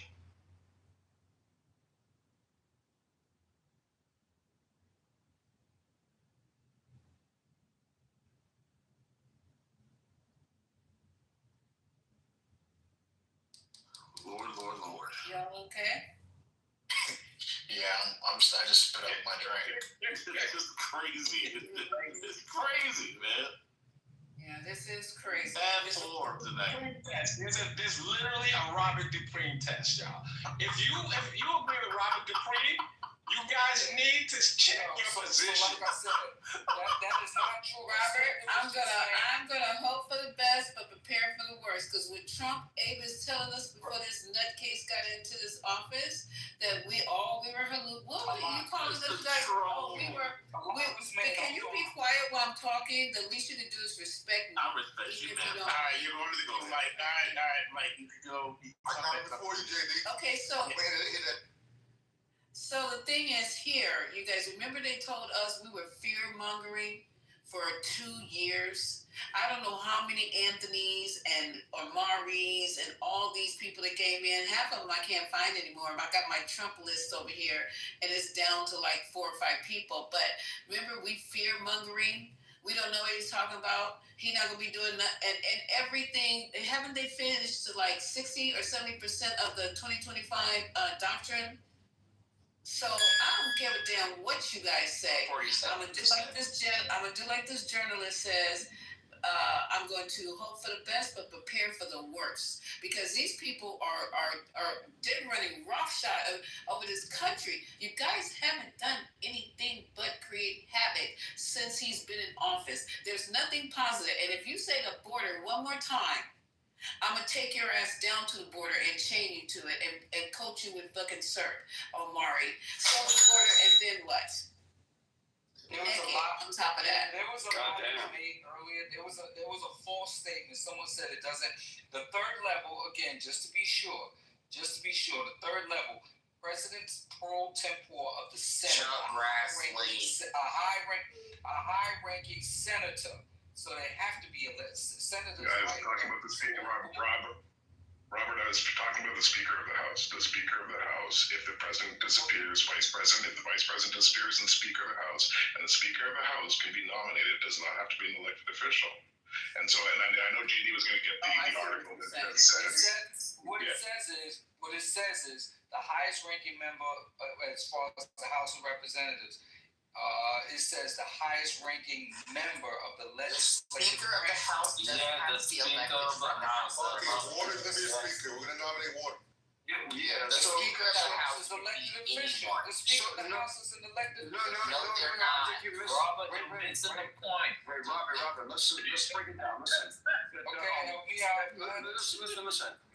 The party that has the controlling members could elect Lee Royal to be the Speaker of the House without me being elected by a constituency in, let's say, my district. Let's say I am not in Congress. They can say, we want Royal Singleton to be the Speaker of the House, and they can literally appoint me to be the Speaker of the House. And if I accept, I'll be sworn in as the Speaker of the House. You get it? Yes. Of course I do. Yeah, he has to be appointed, though. The position has to have appointed. The House of Representatives vote as a fucking body to nominate the Speaker. The Speaker has to get to a team, and they're Speaker of the fucking House. That is how it works. You can be me, you, any American citizen can be the Speaker of the House. Therefore, if motherfucking JD motherfucking Van Size after Trump's cackle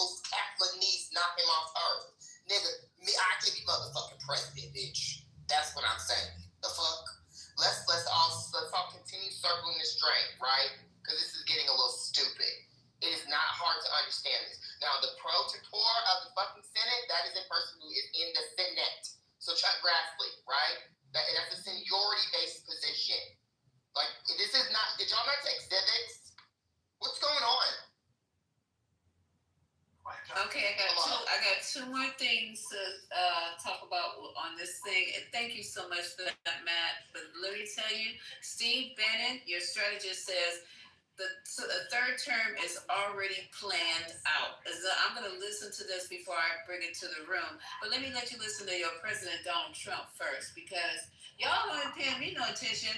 Y'all trying to talk about, this is what you did. This is a plan. The only people talking about it is your president,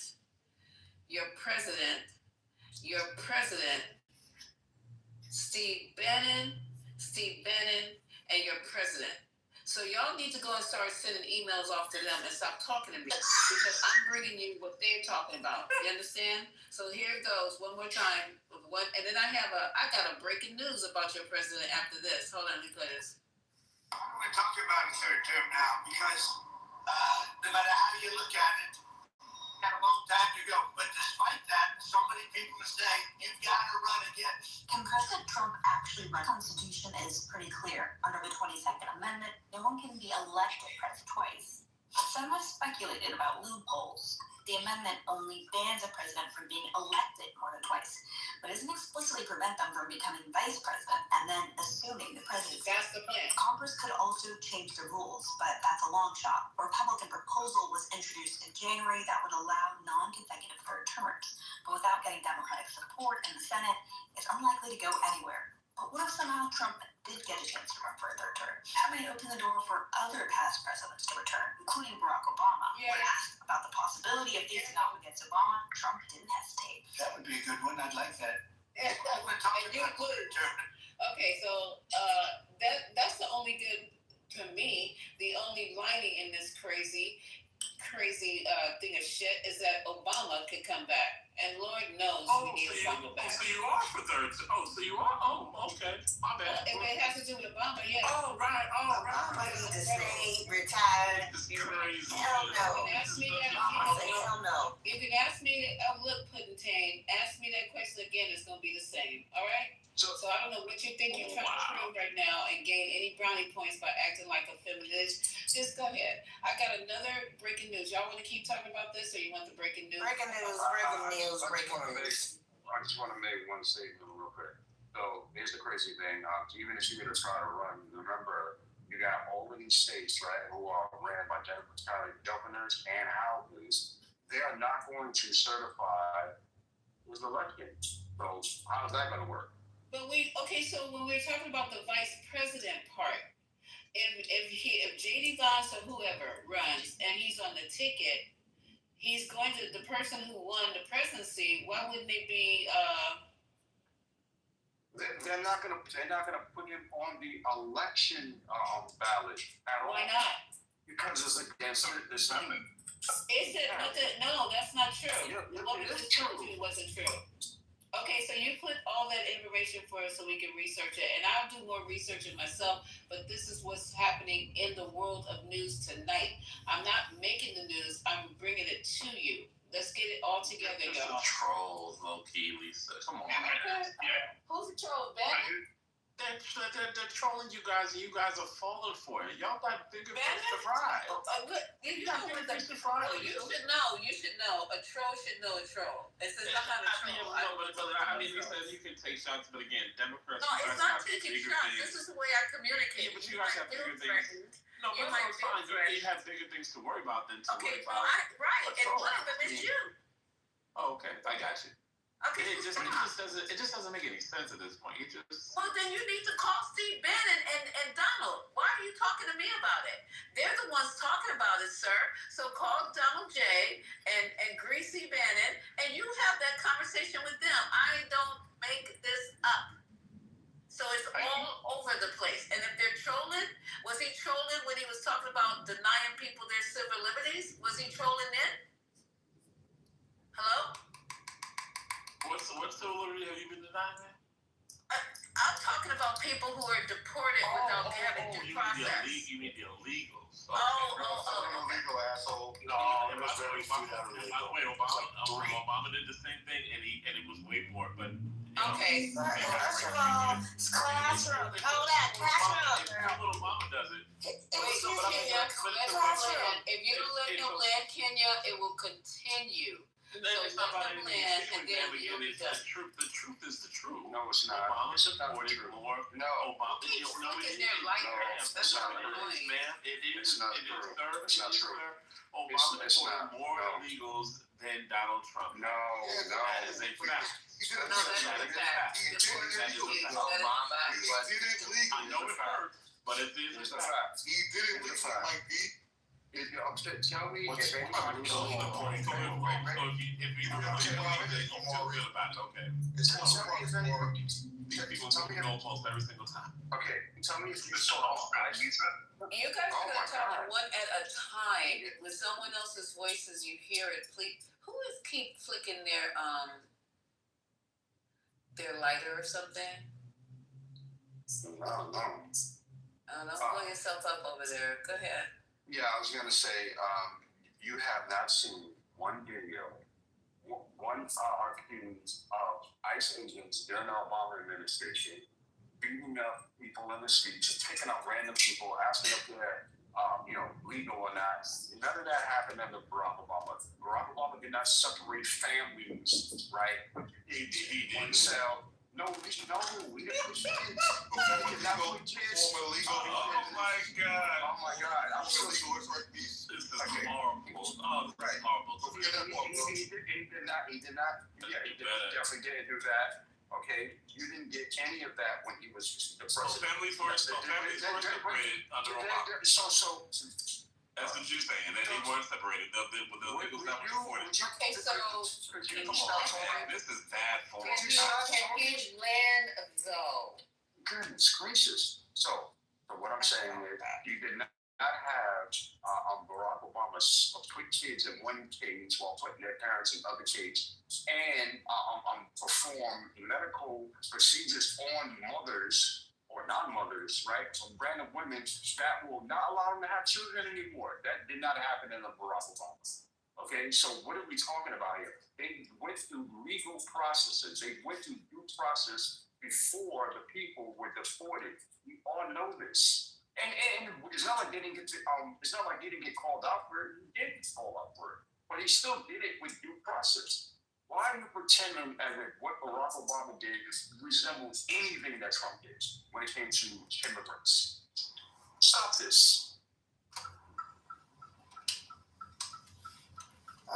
Did you mean to say that and come off mute, Brian? Okay. All right, so good. I'm glad I can move on to this next piece of breaking news. Now, I ran across an article about Donald Trump. It says Donald Trump admits he needs extra care as he's seen clinging to the handrail on Air Force One stairs. President Trump is sparking major health concerns once again. Following his arrival in Japan for his 5-day tour of Asia, footage from his arrival shows the 70-year-old obese man with big cankles looking frail as he moves slowly down the stairs of Air Force One, firmly gripping the plane's handrail with his fat, bruised hand. Another video showed the president cautiously exiting his car to meet up with Japan's Emperor, I can't pronounce this, I say Emperor N. Upon leaving the meeting, the president was also seen dragging his right leg and favoring his left side. Let's see, did we go more? The president's slow walking and careful demure further raised eyebrows after he admitted to undergoing a previously undisclosed MRI, which is during his recent visit to Walter Reed Military Medical Center earlier this month. Trump himself told Marines this month that he takes extra care going down steps and shouldn't bop down the steps, describing his need for slow, deliberate steps. Let me see. I got an MRI though, y'all, and it was perfect. Trump told reporters, "I'll give you the full results But wait a minute. Can you mute yourself for just a second? ML. Can you guys mind this? ML. All right. Give y'all a full report of the results. We had an MRI and the machine, the whole thing, and it was perfect. So they had an MRI and machine told them it was perfect. I guess that's what he's trying to say. When asked for additional details, Trump said, you can ask the doctors. I think they gave me a very conclusive report. Nobody has ever given reports like I gave you. And if I didn't think it was going to be good, I would let you know negatively. Neither I would let you know negatively. I wouldn't run. I would do something. But the doctor said some of the best results they've ever seen for my age. Some of the best reports they have ever seen in their whole career as practicing doctors. Okay, that's the end. You know, I believe him. That means nothing. I believe him, by the way. No, but that actually means nothing. Okay. Oh, wait. Okay, I'm sorry, but he said his ECG showed him to be approximately 14 years younger. Hell to the no. I believe him. He has the best health ever. He's the greatest ever. I believe him. That's why he should run for 2028. That's why the trolling is He's very strong. doesn't even work. And he's challenged AOC to a mental test too. Omari, the thing is, Omari's trying to troll, not working anymore. It's just so It's just bad. you can give it up. Too many people are talking without waiting for her to finish, though. It's you, Omari, and Mike, the usual suspects. Yeah, but it's because they're triggered when I'm trying to help them. Like, Omari, seriously, you're a cool kid. Just be yourself. He's a real man. Just be yourself. He's not a kid. Because, you know what? And I said that just to see if that's what someone else would pick up on instead of the message I'm trying to give. Typical. But Omari, you don't have to do this anymore. I'm serious. It's so obvious now. You're acting, and it's very obvious, sweetheart. Okay, so Omari, the truth. Hold on. Go ahead. I was going to say the truth is, Omari, I'm going to be honest, he does look like he has some type of some incident, and it could be stroke-like. Not aneurysm, definitely stroke-like. I'm being serious, too. And I've spoken to other, my colleagues. They've all said the same thing when they look at the videos of him, how he's walking, the way he's slurring, just everything looks like he has some type of stroke. Maybe minor, but he definitely had something. Because that's not. I agree. Lisa, may I respond, Lisa, if it's okay with you? Can I just ask you one question while you add this to your response? Why is he admittedly and on camera dragging his left leg? You're talking about when he's doing the line. No. When he was walking. I know what you're talking about. The vehicle. Yeah, I saw that. So before, again, you're right, Kenya. I'm trolling because what I said earlier when people were talking about third term, I said he doesn't even look healthy enough. I clearly said he doesn't even look healthy enough to run a third term. That's why I think it's fake. But I don't know, Lisa. He doesn't look healthy. Something does seem off on him. Will we ever find out? I don't know. He has a lot of money, and he might be able to get through it. But I said that, but no one picked up on that. No one picked up on anything I said. But hold on, Haitian. Hold on, Haitian JD. Hold on. Yeah, I agree. If he's not healthy, step down. I agree. But when I say that, you bypass that and act like I didn't. Because he don't believe you, bro. You're over here getting ready to watch kids go fucking without eating, and you don't give a fuck. Your red line was this motherfucker running from the You're making shit up in your head, man. Now when I have a health kid, come on, yo, don't believe Haitian, you're making things up. Nah, that's bro, not how. I'm saying what you're saying. If I say something, I don't need to go on your side. I'm not looking for running with you. Bro. So if I say I think he looks unhealthy, I'm saying he looks unhealthy. Why do I need this? Why do I need to lie about that? Why do you lie about What's this? the point? If you follow a man who lies every fucking other word. Don't mean I don't like his policies. I'm talking about just black and white shit. This is just ABC 1, 2, 3, Jackson 5s. Come on now. Yeah, sure. This is a horrible form today. I mean, God damn. You know what, Mike? It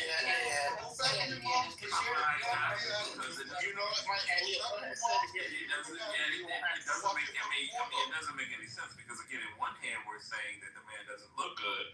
I mean, it just like this has to be a troll. I'm dead serious. This has to be a troll. Omari just said that.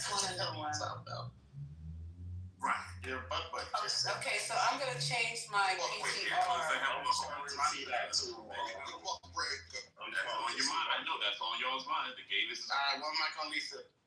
Right. I'm just gonna post a picture that somebody took, or I don't know if it's real or fake, without his orange makeup on, and you guys can decide for yourself. I'm gonna make it my PTR. So go ahead, keep arguing. Hey, Lisa. So the man that's dragging his leg is the same man that's gonna run for a third term. You guys don't hear yourselves. You don't hear Steve Bannon. And you know what, Michael? I don't know if your name is Mike or what your name is, but I'm just telling you, you sound crazy because you're president. So everything else he says from this moment on, I want that same shit to come out your mouth. Because your president is saying it, your chief strategist is saying it, JD Vance is saying it. It's like a whole bunch of motherfuckers on your team saying it. So the next time something else comes up, I want you to have the same energy. They're saying it. Nobody here is making it up. Yeah, but you're falling for it. Don't tell me what the fall. You fell for it and you voted for it. But what's the falling for it? So okay, if it's not true, what are they covering up for? So who's the dummy? It's just peaceful Democrats because Yeah, right. You guys fall for the fear mongering every single time. Yeah, fear mongering from coming out of your mouth. It's fear mongering. Okay, so be quiet. You said it 3 times. We have a right to speak. Can I go? Yeah, go ahead. So hold on. Can I go? I did ask to speak before you. Okay. Wow, this is insane. Okay, go ahead. You don't want me to speak? No. I'm talking about Mike. You guys stay focused, okay? Somebody dropped that. Okay. So he's down there. You can listen down while you're in the group. So usually, right, when a human being, whether it's a toddler to older adult to a senior citizen, once you're dragging your feet and slurring your speech, there is something wrong with you from I'm not even going to clinical. Let's just say I'm not a clinical person. There is something wrong with that individual from a psychological, and when you look at them, you can just see it, right? The signs and symptoms are the person slurring speech. So if they're slurring speech, there's something neurologically wrong with the individual. So Mike, you're so smart, right? And your lack of common sense. Can't you even realize that there is something wrong with this person? When Donald Trump speaks, he makes no sense. None. He can't even formulate like a real concrete adult point for a first world leader. So what's going on with you, Mike? Why you can't live in reality? I'm trying to understand. And then Omari, I'm starting to realize you hanging on his nutsack. What's going on with the both of you? What are you talking about? What did I got to do? And Dap, the conversation and Dap, this is exactly the point, Dap. I think is when I hear people on the right say like, "Oh, you guys are all falling for it. You're falling for the troll." Like imagine if like Clinton just came out and randomly said, "Oh, we're going to roll back civil rights. We're going to go back to segregate." Oh, and everybody was like, "What the hell did he just say?" And then it was all you guys are just falling for that troll. Like, Why is your red line like, oh, we have to see him do it? Because when he just talks about it, he's just joking. Why isn't the red line like, how dare a sitting president even joke about a third term? How dare a sitting president and his advisors and not even joke, because Ben's not even joking. What the heck? Listen, man. We're pretending like this is a Washington or Lincoln or Reagan type of president. It's a reality starter. Do you know what the first part of the conversation in this room was about? The Apprentice. How terrible it was. How broke the things are. You hired someone that was on Howard Stern.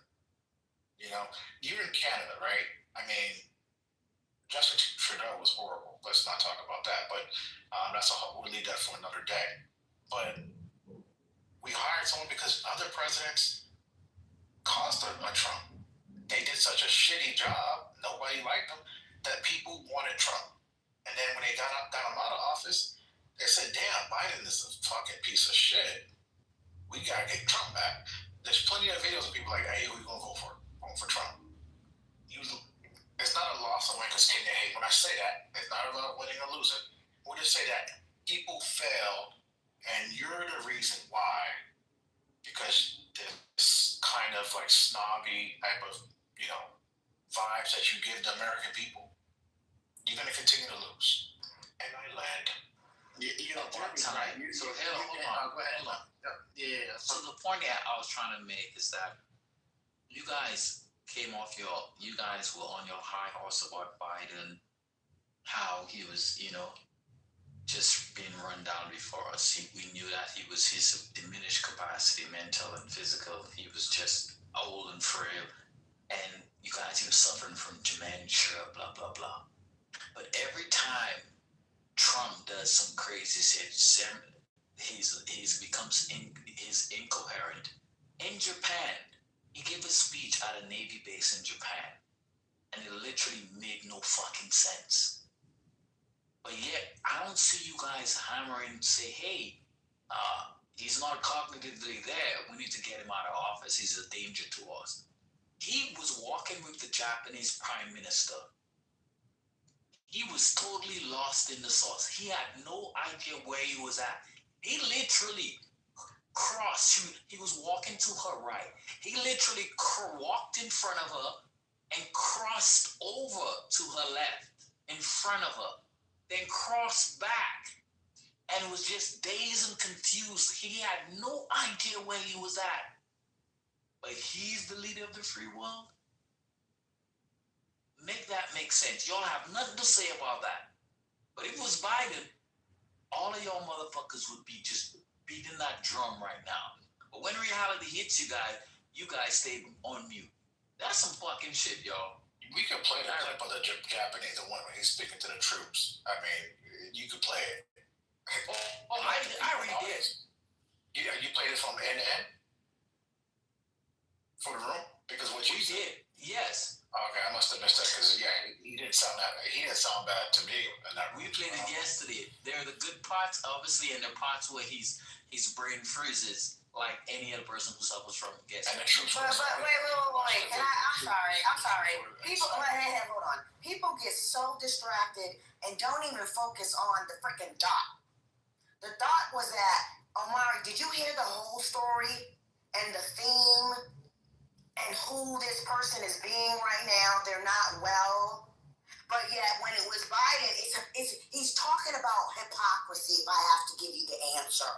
You're not focusing on that. You just focused on, I thought he was okay in this little dot of an event here. You don't listen for the bigger picture. You listen for something that you can tear apart. And you miss the whole point, which is why we're in this situation to begin with. So can you please learn to listen instead of just listening to respond? Give me a break. I couldn't, I'm taking one dot at a time, it's called connect the dots. That's what I be doing, Kenya. Omari, sit your dumb ass down. We heard enough of it. Okay, so I was trying to see if I could find some audio on Trump falling down He did it. Asia. unfortunately, he didn't make a sound, so I had to look at just the words. But something is going on with him, and regardless, they don't care if it's, you know how they were saying, calling Biden weekend and Bernie's. He's past weekend and Bernie's. You know what I'm saying? He's like he's a crypt keeper at this point. Y'all, we should have kept Biden. I don't know what were we thinking? This is crazy as hell. I would have took Biden on a fucking respirator at this point because everything is upside down. You got the Walking Dead running the country, and you got idiots on the stage talking about all he's doing is you.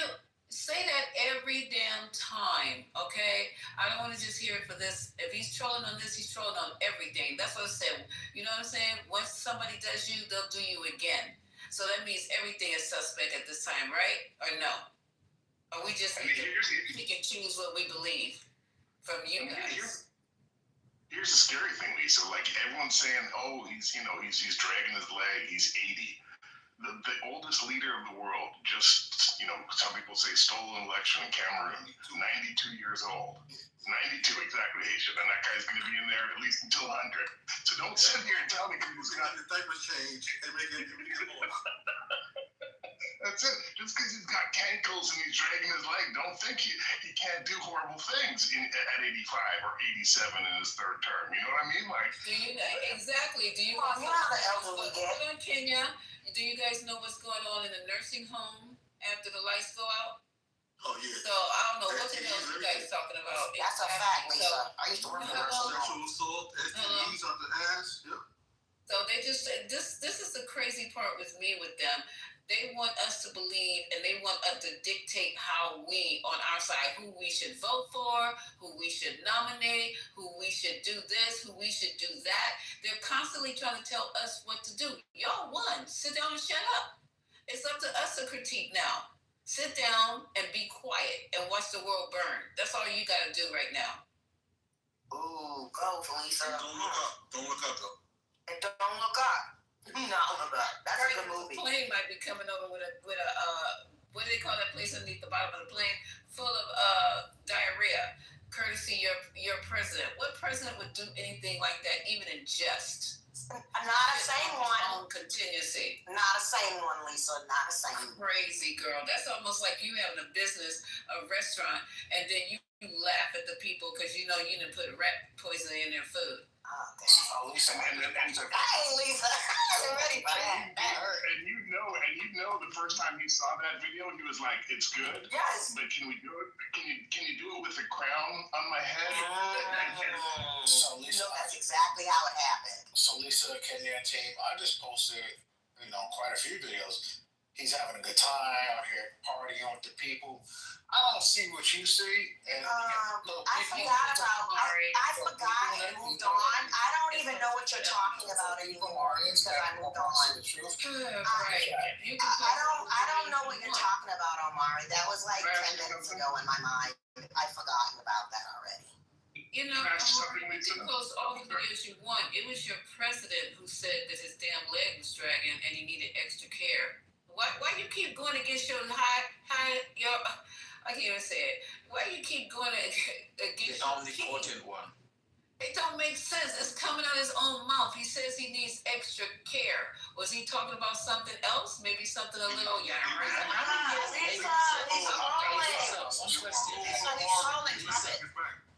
Lisa, one question. How many years is Biden older than Trump?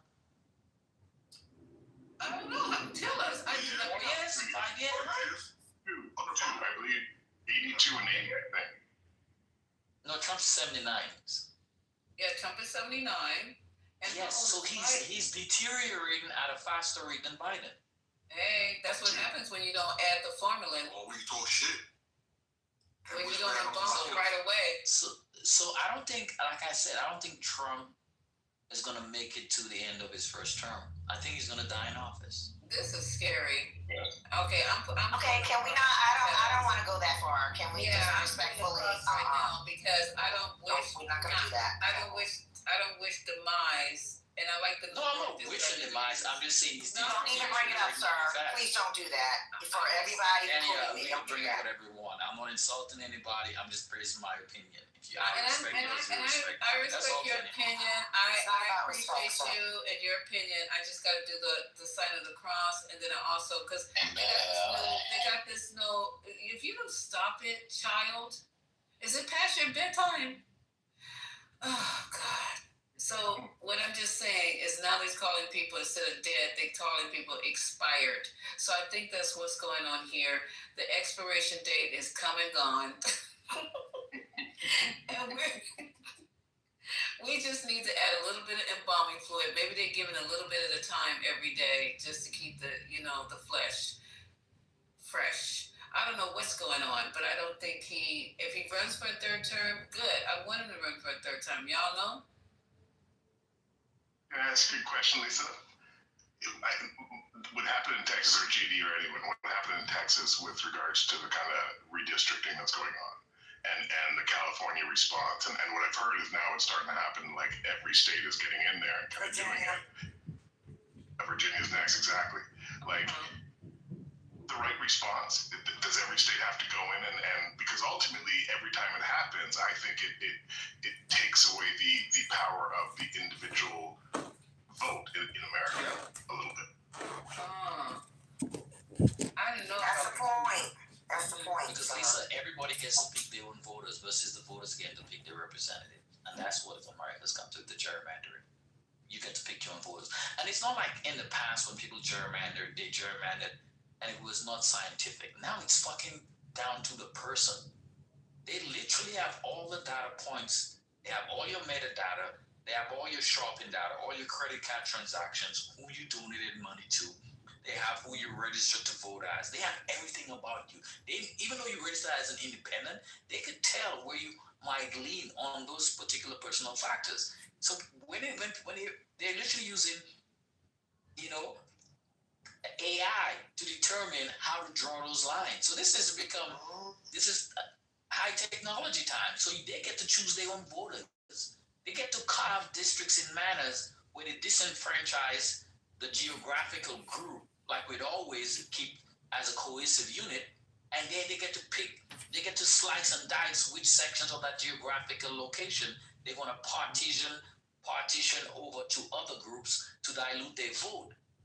So this is real. People don't understand the ramification of repealing the Voting Rights Act and what is going to happen. Black folks won't have representation in any endeavor because the fact is that the district's going to be so gerrymandered where black folks, they take 25% of all the black folks in a particular geographical area and they disperse them amongst the other areas. So therefore it dilutes black voting power. So black people cannot.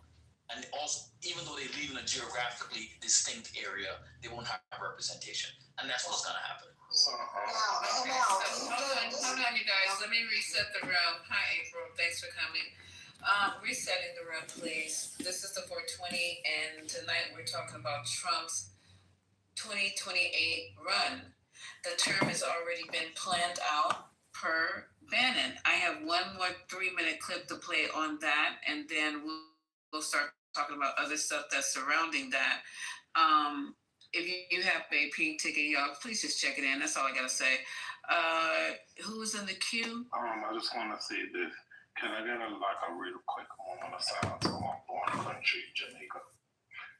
We were just doing that before you came in, so we did do a moment of silence, and we're trying to figure out how we're going to be able to help. And I think we can't come up with no way. Thank you for saying what you just said. Prayers and love, Doc, and love to you, Lisa, and to all the mods. Love y'all. Yeah, my family. Thank you, Ruth. My family's safe. I have more than 5 family members back home. And yes, I am a born Jamaican person. Have you heard from them, Deb? Yes, I did. I spoke to one of my mother's older brother. He's still back home with my cousins. They are safe. My cousin, one of my other cousins on my father's side, they're safe. And 4 of my other cousins, the neighborhood is flooded, but they're not.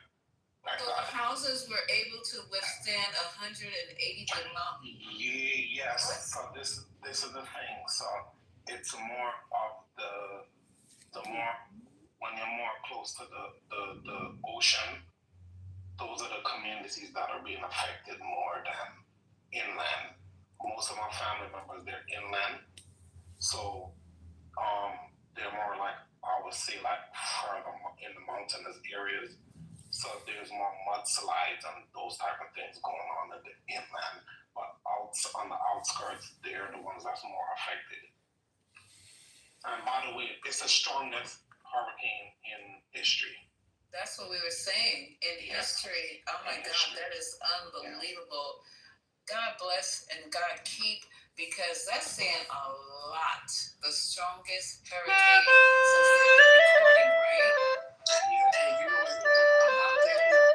like scientists were literally saying this year that due to climate change and all that we weren't going to see the strongest hurricane in history. They predicted this, like well in the beginning of the year. Also, I have to say shout outs to DR and DR on Haiti and Cuba's next. Bahamas too. By in the morning they're gonna get the brunt of what we got as well. Haiti and DR, they have been having a lot of flash flooding, right, on Asian.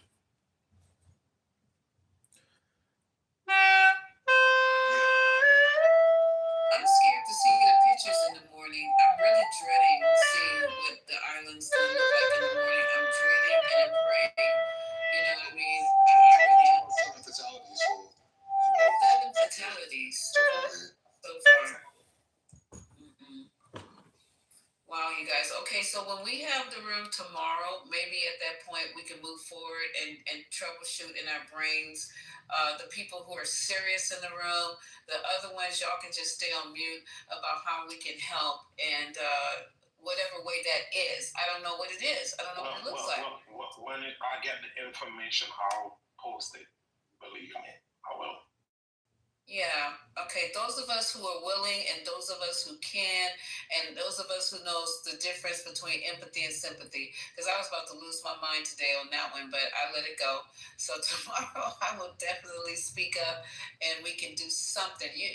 Just any little bit, your heart is in the right place. So, okay, you guys, I didn't want to make the room a charity room because I've been talking about giving the whole night. So I forgot what I was going to say. Anybody else want to jump in and talk about the third term?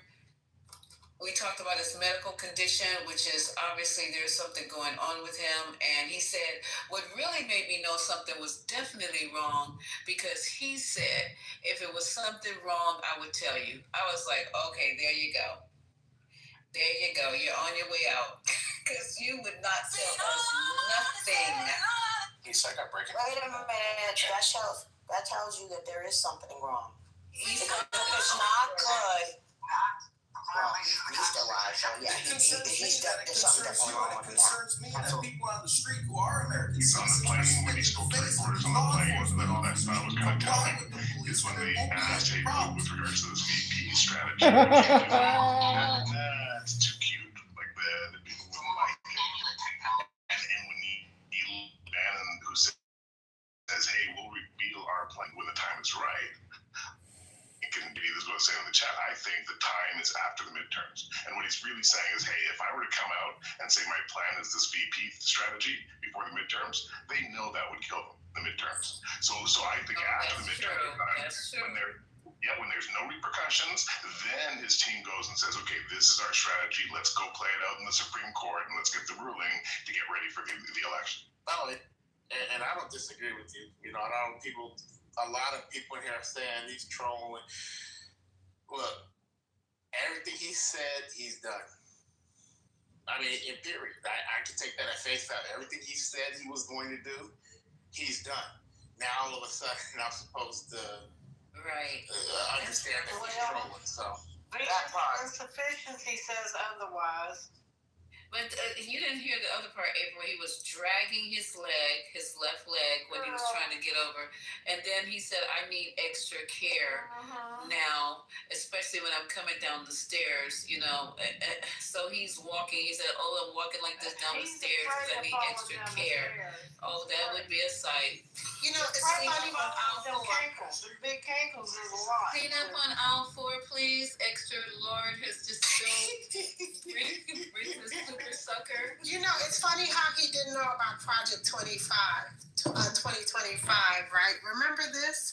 He didn't know anything about Project 2025, y'all. So remember when all the pushback was happening and they didn't know a thing about Project 2025. So this is the same strategy, y'all, the same exact strategy. And they're going to play this like a fiddle. And this is what is happening. They throw a little bone, they pull it back, they throw a little bone, they pull it back because they want to get a feel for what MAGA is feeling. And as soon as they get a feel for what MAGA is feeling, and if the country's sour on it, okay, no, we're not going to all the way throw it there. But they are plotting for 2028, y'all. I want y'all to understand. I said this, and I can bet y'all any amount of money.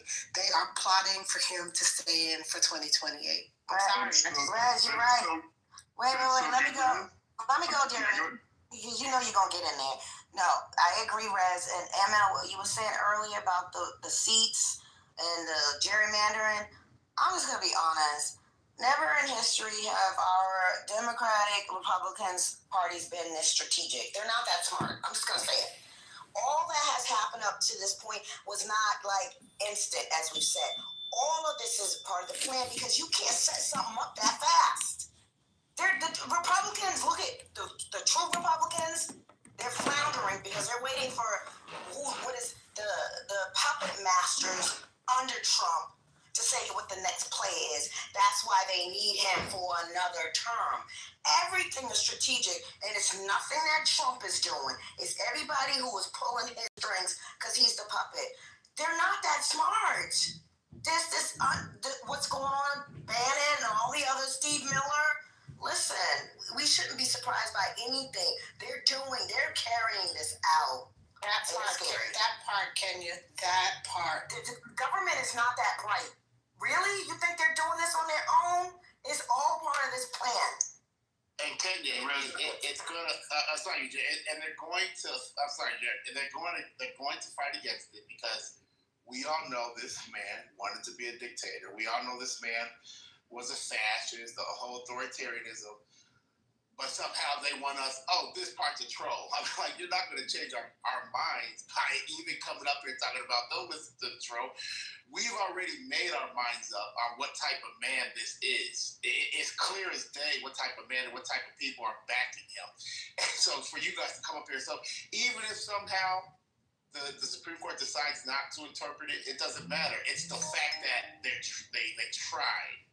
It's the fact that they tried. And you guys still won't get it. I mean, that's the fact they're trying this. Go ahead, Jeremy. Then I think Matt is next. I'll be really quick. I think Rez brought up a great point, right? Like when they talked about Project 2025, what did he say? I haven't heard about it. What's that? And just recently, when they said, hey, the people are talking about your third term, what was his response? I haven't heard about it. This is a man who got a picture taken in the Oval Office with a Trump 2028 mega hat on the Resolute desk before he said, I haven't heard about it. So I actually think it's a great point, Reds. Like when people said, you guys are freaking out about 2025. You're just freaking out about the third term. No, it's the same thing. Yeah. And I'll tell you this much. There's no trolling. Like I said earlier, it's priming the pump. You're getting your base riled up to continue to support you because you've brainwashed them. So it must follow through. They must make sure they show up to vote because he's planting the seed now. The 2028, you don't spend that money unnecessarily to troll. He is strategic. It's like subliminal messaging. He's messaging now. He primes the pump. He doesn't surprise us with anything. He tells us, and then we don't believe him, and then we see he actually follows through. So why wouldn't we believe him this time, as well as his base? He's going to run for 2028, and they already believe him, at least the not-so-bright ones. But do you believe that Trump says that so you can continue getting you're no longer breathing? I'm just going to say that. It's the grift. Or those that I think it's the grift. Trump is grifting. He's telling that and people are donating, they're buying the stupid ass hats 2028. It's a troll and a grift all packaged into one. Yeah, that's what's happening. Okay, so but hold on, is that Kenya? No, not me this time. Oh, go ahead, jump in, and then I'm gonna play this clip. But did y'all see the list of the donors for the grand ballroom? Yeah, sure did. Not surprised. I'm gonna read off the people that I'm no longer gonna do business with. The Go ahead. greatest donors of all time. You know what? Yeah, you're right. Where's yours? I didn't see your name up there. He ain't give nothing, but check. Hold on. After Halloween, have you guys seen a pumpkin like a week after Halloween? Old and moldy, nasty. That's all I'm gonna say. Okay, I direct you guys to my PTR if you need to refresh it. This is what Trump looks like without the orange makeup. I don't know why he bothered to show up. Jesus. Ooh. Look at his skin texture. Ooh, baby. Ew. He's whack. Ew. Okay. Yeah, hold up. That's scary. Makeup, is that what you said? He has no orange This is makeup. Trump without the orange makeup. He's so old. Yeah, he's decrepit. Tiny tails from the clips. I mean, he actually looks better to me without it on. I don't know about you guys. I think he looks better with just You saying he looks more human? Is that what you're trying to All say? you need to do is touch you one time, and you will no longer be in the room, biatch. Oh, natural. Okay? Oh, If that's what you natural. want to do, let me know. Let me know. Okay? Yeah, please do not come to the bed. Never mind. Without your makeup on. Okay, so now let me just play this quick little clip, and then we're going to talk about how Trump said that the military will be paid despite government shutdown. He is directing good old Petey to release some funds. I don't know which funds they're talking about, so maybe you guys can help us in here after we read the article. But let me play this, and then we'll move on to that, because that's amazing. Bannon insists that Trump is going to be running for a third term, even though it is a direct violation of the Constitution. You got to hear this. When a man like this comes along once every century, if we're lucky, we've got him now. He's on fire, and I'm a huge supporter. Want to see him again in 2028. You know he's term limited. How do you think he gets another term? We're working on it. I think we'll have a couple of alternatives. Let's say that. We'll see. We'll see what the definition of term limit is. There's so much power behind the scenes. But right now, these guys are trying to figure out a way to skirt around the Constitution. We'll see what the definition of term is or something like that. We'll see what the definition of term limit is. These people do not learn their lesson. So this, crazily enough, would not be the first time that we had somebody serve 3 terms. It has happened before, which is why we put in the amendment, because we realized, they're just going to keep running. It was always sort of a gentleman's understanding that nobody would run for more than 2 terms. Once they did it, then they realized we have to enshrine this. We did enshrine it. Play the Bill Maher clip, because this is exactly how I feel. The Constitution. Can I read a passage to you? Here we go. Amendment 22. No person shall be elected to the office of the president more than twice. And yet you keep talking about Trump's term. Maybe you should have this. President Trump is going to run for a third term. President Trump is going to be elected again on the afternoon of January 20th of 2029. He's going to be president of the United States. Okay, but the thing I just read in there, it seemed like there was no wiggle room there. It seemed like it was just, we had said only 2 times. We have a team of people that are winning. How can a team do something about that? I don't care if the team is 12 trillion people. The words are still words. No. Federal courts right now, in federal courts, there's 120 lawsuits on what President Trump's doing for his Article 2 rights. Wow, this is not a unified executive theory. But he's chief executive, he's commander-in-chief, he's chief magistrate, chief law enforcement officer. There's 100, and they're running the court every day. Because it's been President Trump, all because the interpretation of this. The interpretation of this is open for interpretation. Be open. Can I have it back? If they're able to get a constitutional amendment passed, cool. I stand by. Obviously, there is a way to amend the Constitution. We want there to be a way to amend the Constitution. But there are things things that are interpreted by the court where it's like, okay, admittedly, like this one's maybe not as clear as we want, like take the Second Amendment, for instance, for a well-armed militia or whatever. There's a lot to talk about with that. This one is pretty clear. So this feels like people are trying to skirt it. I don't think people are being honest about why we have term limits. The whole structure of the U.S. government was to stop power from accruing too much. That power corrupts, absolute power corrupts absolutely, and if you let a monarch happen, over time that power just solidifies.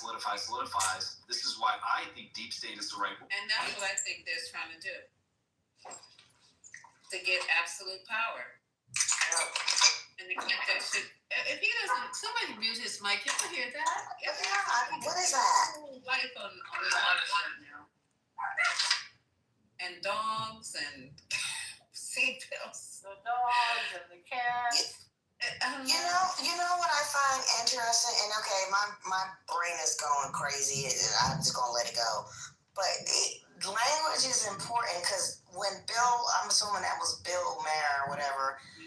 Maher. Yeah, he said no person shall be elected a third term. And I heard Stephen, come off mic after I'm done, please. Don't come for me yet. I heard Bannon say he will run and be elected. The Constitution doesn't say you cannot run. Trump has a lot of power and a lot of money. You think if he doesn't show up, if he shows up, they're going to turn him away? He's building his army now.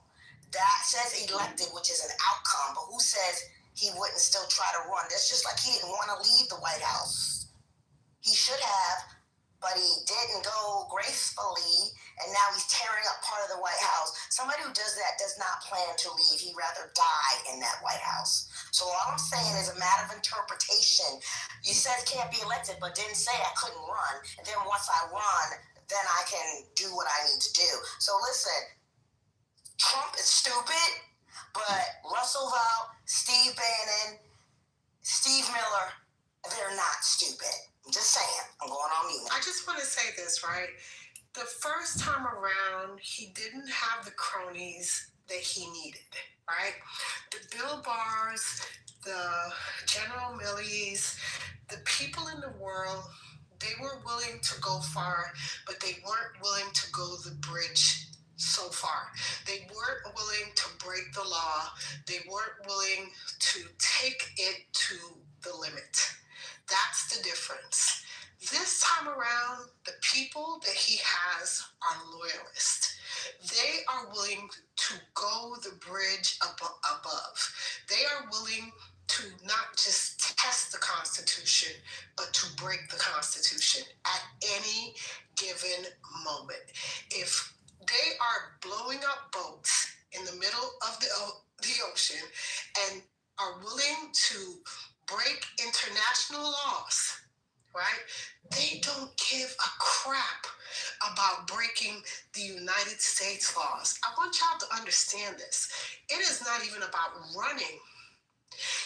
Bannon is strategizing a way for him not to even have an election. I want y'all to think outside the box.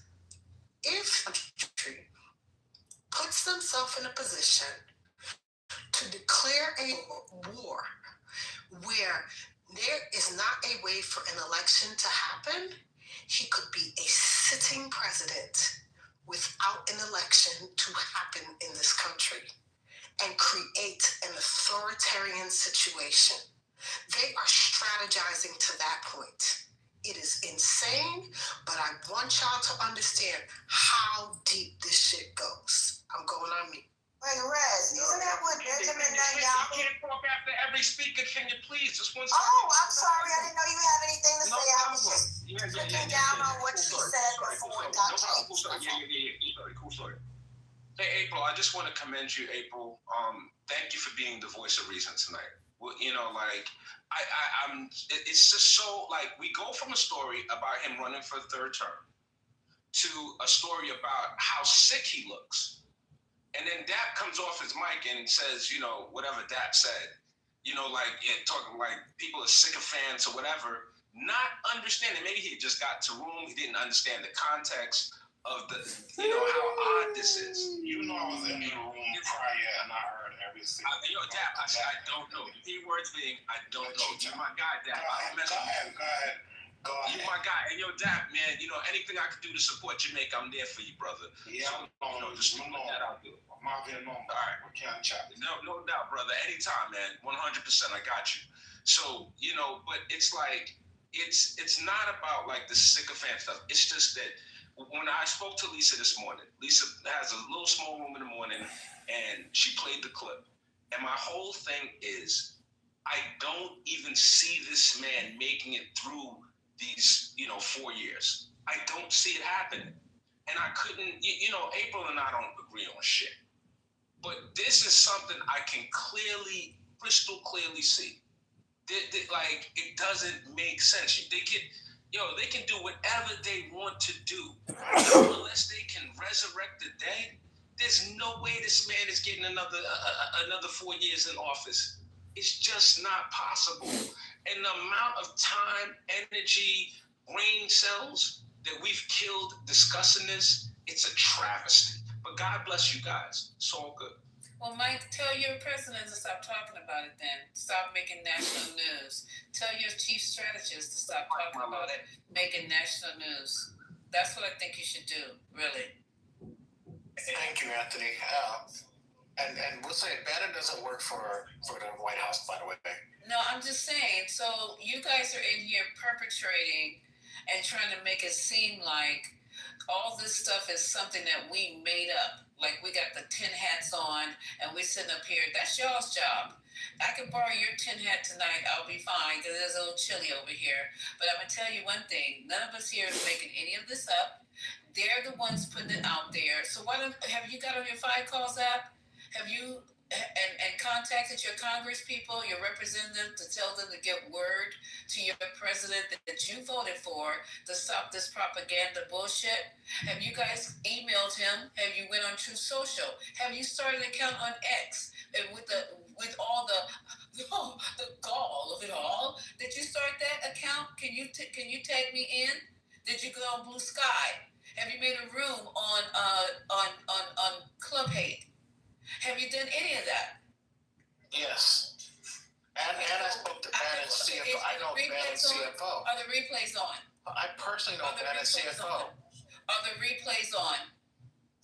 They're trolling you. Trust me. No, you're not answering the question. So you said you had a room on it? I talked to Grace Chung, which is one of his CFOs. They're trolling. They're trolling. Trust and believe. Can we wait till you tell her to come on in, or either put her on 3-way on your phone and let us have a chat? Because I'm insulted. I'm insulted that my president has nothing else to do while I'm over here starving and I don't have any food stamps, any health care, that he's trolling. I'm appalled that I'm about to lose my job and I'm over here not knowing if my kids are going to have a quality education. I'm appalled. So can you please get him on the phone? I'm appalled that Social Security offices are almost shut down. I'm appalled that we have troops who are trying to serve this country on high alert and they're not getting paid. I'm appalled that 11,000 air traffic controllers have not gotten their check and working for a second week. I'm appalled, but he's trolling. And y'all trying to talk me off the cliff. Y'all better let us hold you guys, because he's gonna get Chung on the phone and we're gonna be able to. Wait, he posted a full video, Lisa. Lisa. I'm waiting. Come on now. Lisa, no, come on now. If all else fails, Lisa, you can try Polly. There's always Polly. Okay, so But Anthony, your response to Lisa. Your response to Lisa was, he's old. He's old and he's not going to make it. Like, why isn't your There's always Polly, Lisa. Your food stamps. I'm embarrassed for y'all. I'm embarrassed for you guys. I really am. And it's getting so to the point now where I'm worried. Well, I really don't care, but I'm worried that you guys' mental state is about to snap, because now you're in here going against your own stop saying that. Your own leader, your own king. What's going on here? But Lisa, here's the problem with this conversation, right? This is the same man who literally said, because this is their king, their person they worship, who literally said he is the healthiest man alive, who literally just had a doctor's appointment, who had all his shots to say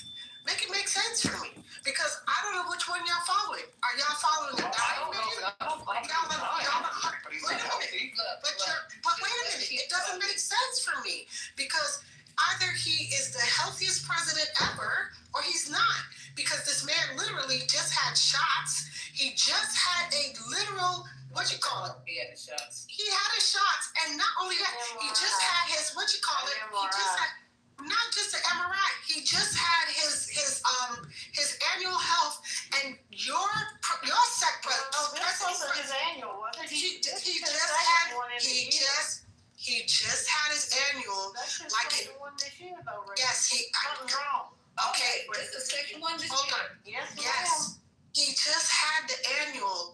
Carolyn Levitt came out and she said, not me, not Therese, she came out and said the president got a wonderful rating, that he is. Who cares? We have 2 eyes just like you do.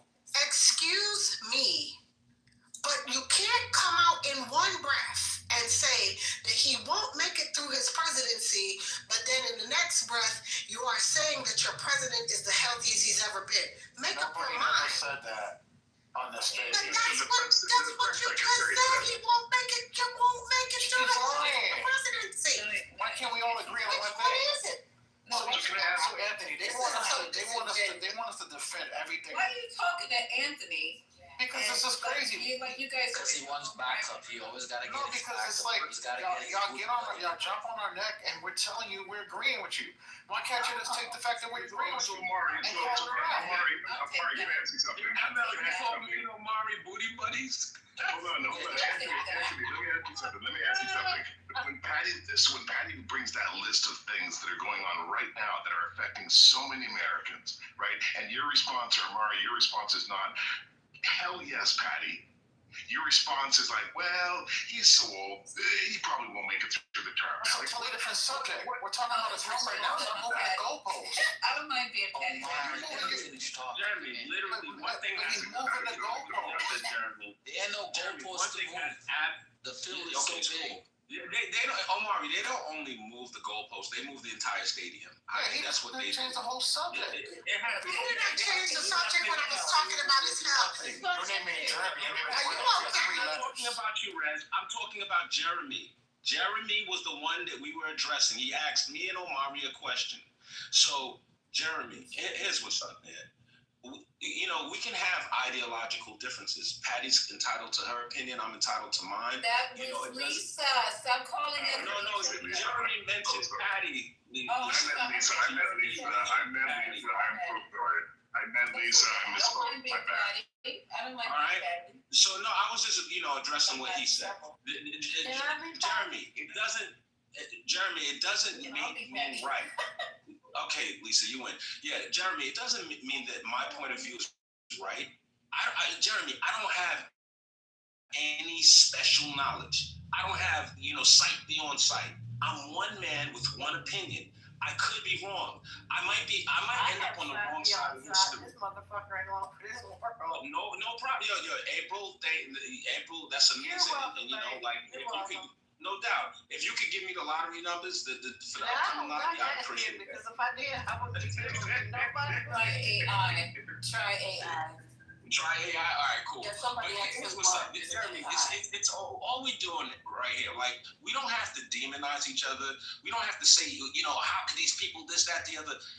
Let's not vilify people for thinking differently. Actually, you do that every second. Why you? Exactly. Do it all the time. Yeah, you do that all the time. I want you guys to observe something. I want you guys to observe something. I want you to observe when Anthony Edwards starts with somebody first. It never happens. People will call you out of your name and they'll say the most dramatic stuff. Yo, ML, how many times have you insulted me today? Tell me one thing I've said about you today. You started calling me a liar. Okay, that's not an insult. What you said, I said to you, you're either. And I called you fat. No. It's not calling to question. I called you fat. How am I insulting you? You are fat. ML, no, literally I'm not. But that's neither here nor there, ML. You want to take a 2-year-old, 3-year-old, 4-year-old picture of me standing with You went. What are we doing here? Good, you lost Is this victimization? Do you feel like a victim, Anthony? What is that? No, Kenya. Anthony, why are you all But you're centering yourself, so it sounds like Can we get back on topic? Thank you very much. Yeah, you're very welcome, Kenya. Anyway, so Jeremy, Lisa trying to talk and y'all all over her, bro. Give her back her room, please. Go ahead. Thank you. It's Lisa's room.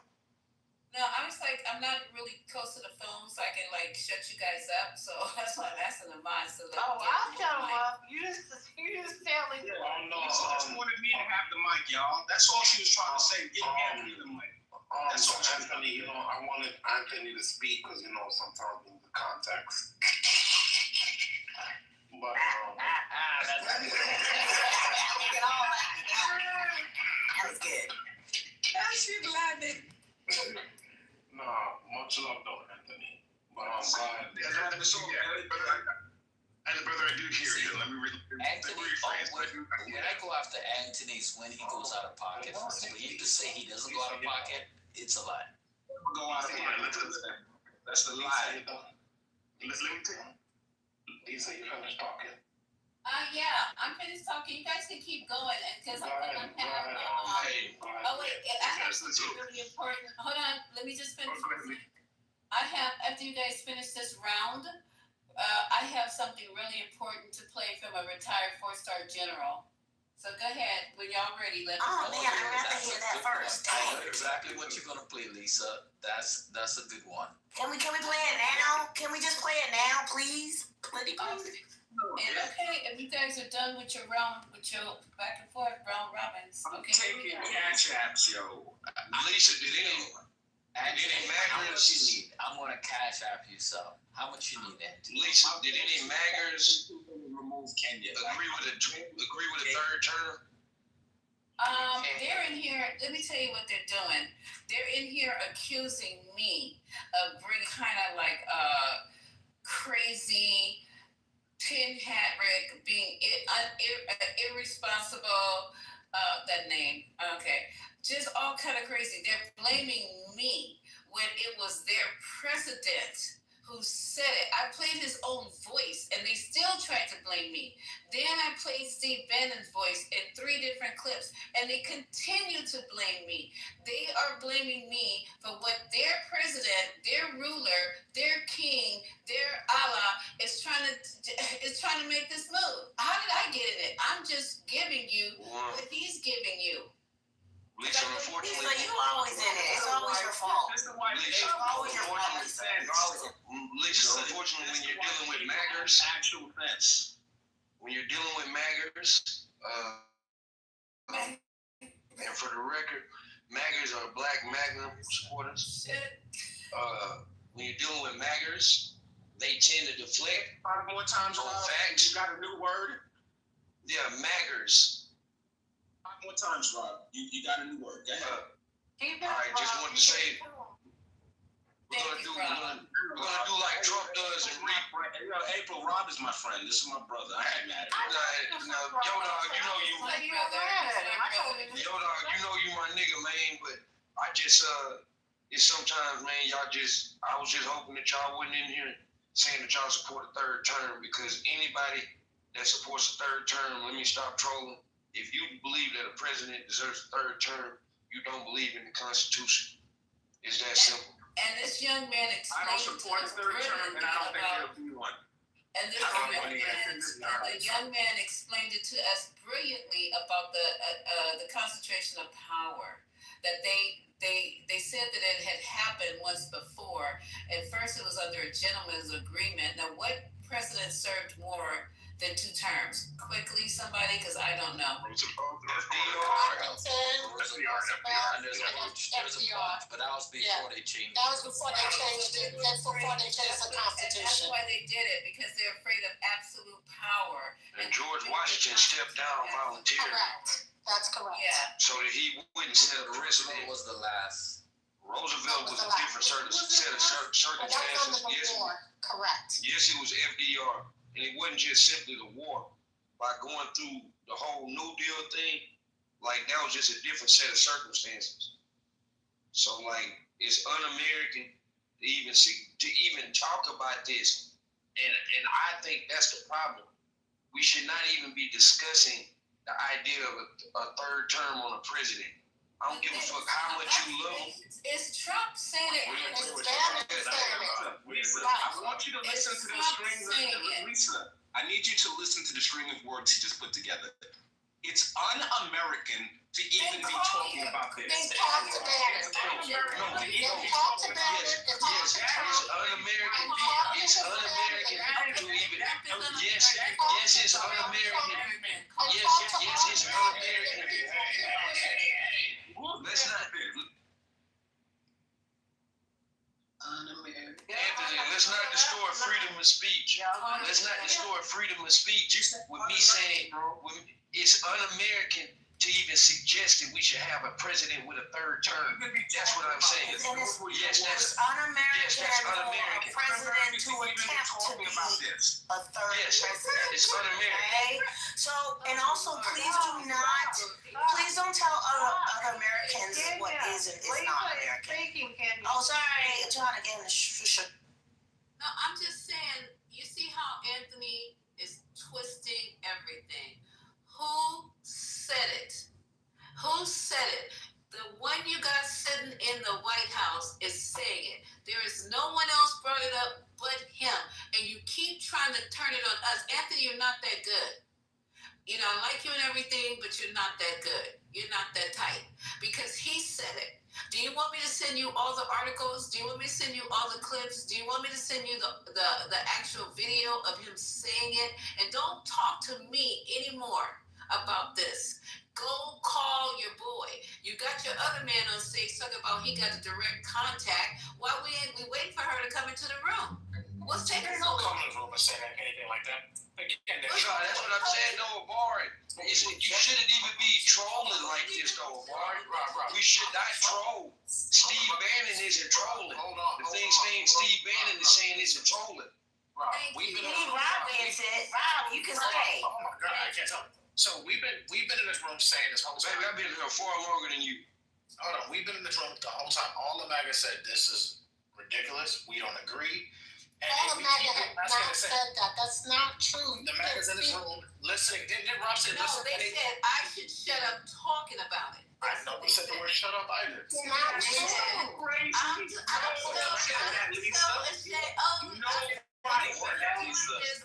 Lisa, nobody talks to you like that, Lisa. When we try to tell Lisa, nobody talks to you like that. He didn't mean literally. Gosh.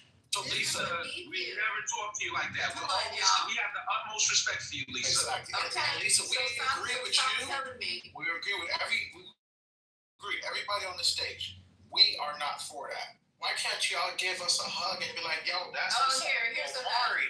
If you want a hug, go find somebody that wants a hug. You guys are actually. Why y'all always want us to love on y'all? What is this? But maybe he feels like nice and fluffy or something. No, it's not about that. I was just, I don't need that. What I'm saying is that, you always say that we just over here booty clap. We just said we agree with you, and you can't even take the fact that we said that. No, but you preferenced it with you telling me, oh, how could you? And this is such a beneath you. Don't try to say that. Oh, Lord, have mercy. Okay. What I'm taking away is not April. I think that he's not going to make it. That's all. Yo, if Trump was in perfect health and we had a crystal ball and said he's going to live to be 100 years old, I would disagree with him running for a third term. I would think that's a horrible idea, and I would think it's the worst thing ever. So nobody here is co-signing that. Nobody. We don't like the idea, but we don't even believe it's possible.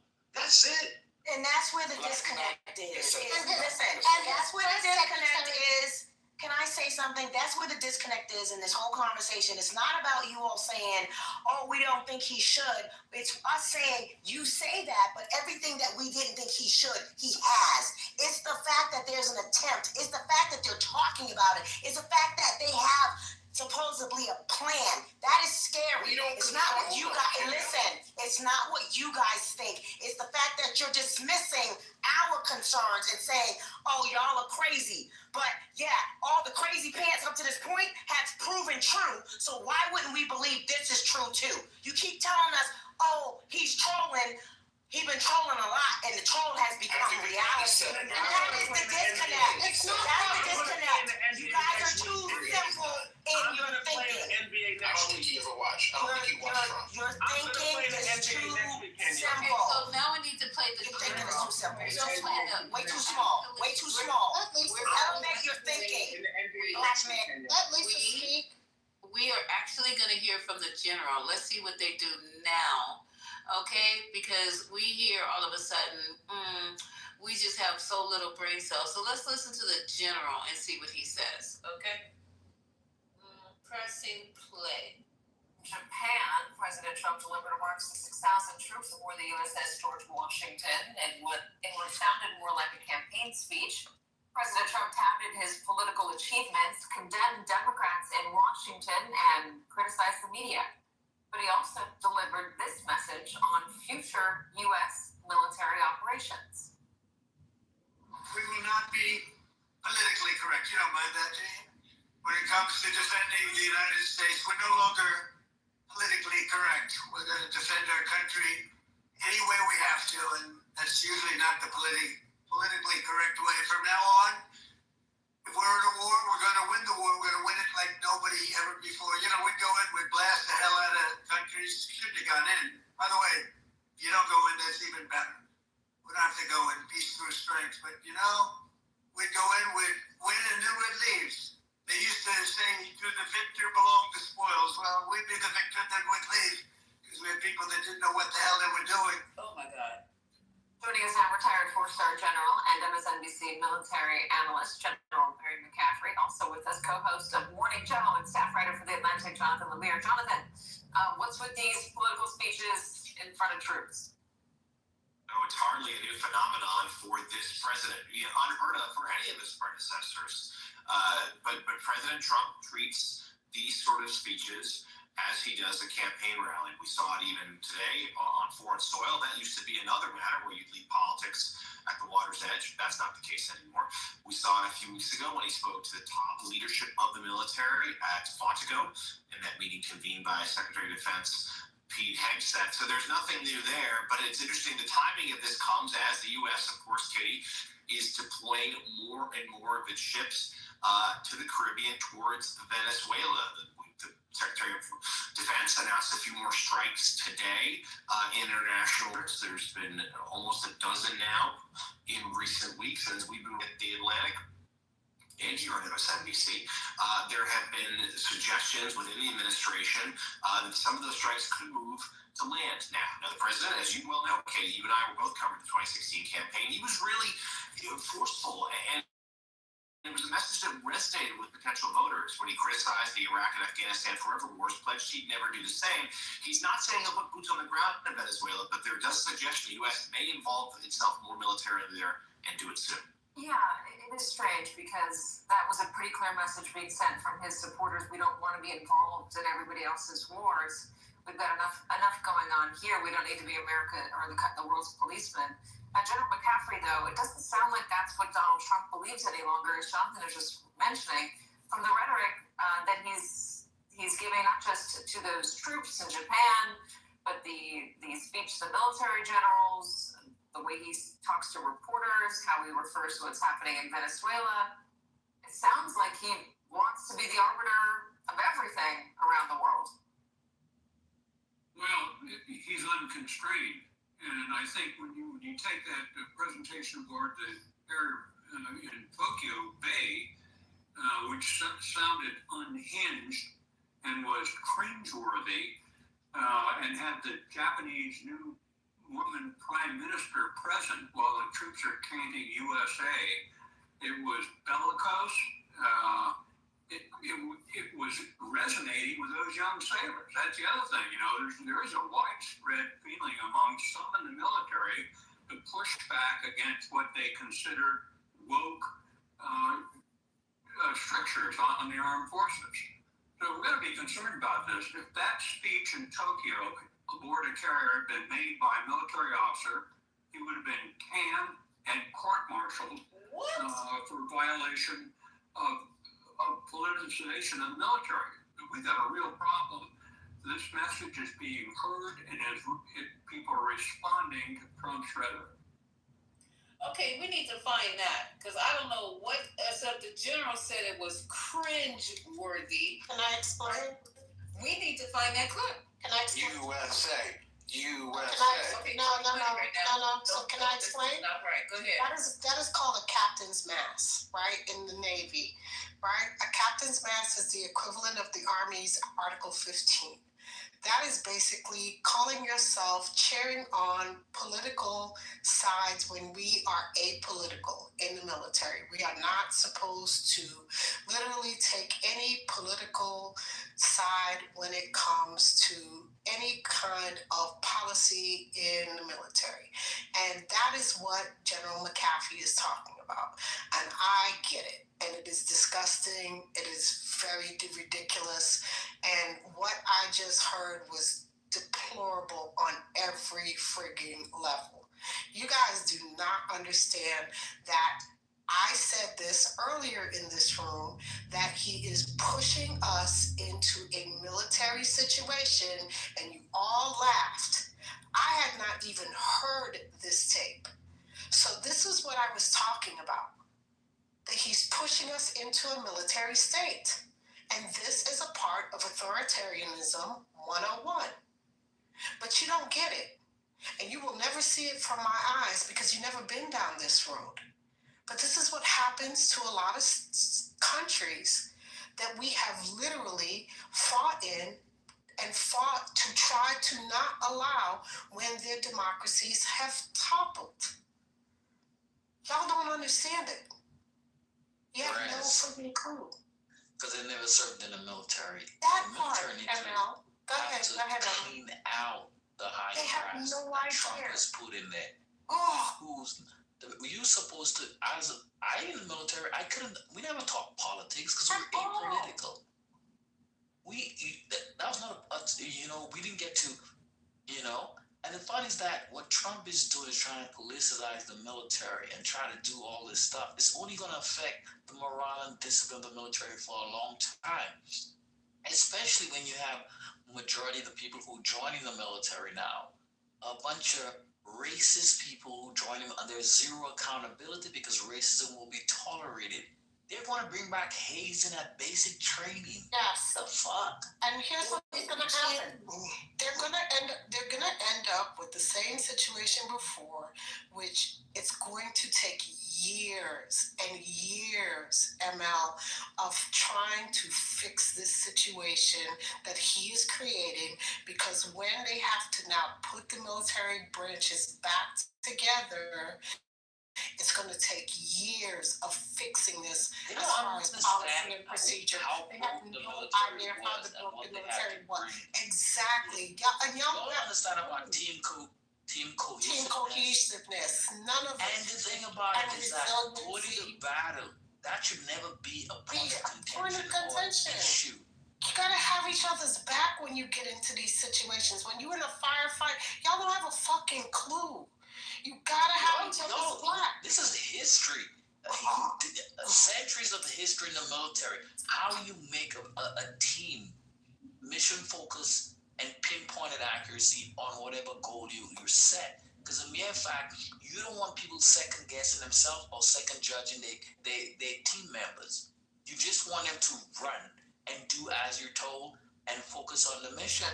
But the thing about it that when you guys think about, Trump's this, he's brandishing this, he was in Japan at a military base speaking about politics to active duty military people. Right, and he had them cheering this shit on. What was he saying to them?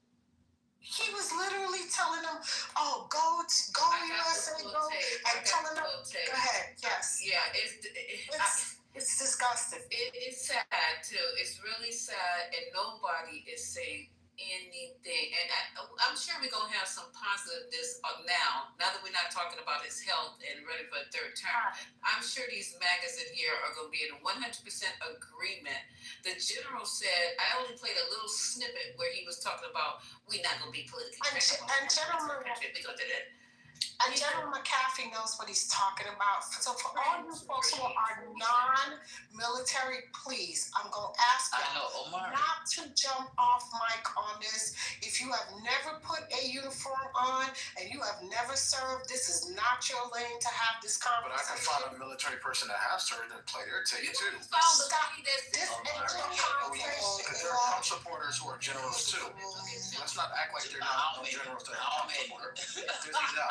Omar, they are followers every day, you know. They are followers every day, you know. That are generals. I mean, Flynn's a general. And Flynn was supposed to be in prison. He was fired. Exactly. He's still a general. His brother Charles Flynn, I worked with his brother in Hawaii. He used to be in User Pack. He's kind of cuckoo for Cocoa Puffs.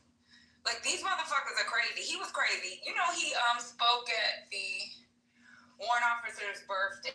We had to go to the warrant officer's birthday with this dude. He started talking about communism in China. And it was the fucking warrant officer's birthday. This dude is weird. The whole Flynn family is fucking conspiracy theorists. And just a side note for the MAGAs, right? It's kind of off topic. And his ass should have been in prison too, because they investigated him for something. Yep, he should have been in prison. Another thing about it, you guys bring the people that's already been, people that already been convicted of crimes and say you're going to put up your General Flynn. General Flynn was a horrible general. Sometimes guys make general, because trust me, when I was in Iraq, we literally got a general fired. Because Air Force officers, we don't fuck around. And then we knew the chief of staff of the Air Force, his fucking nephew was part of the crew too.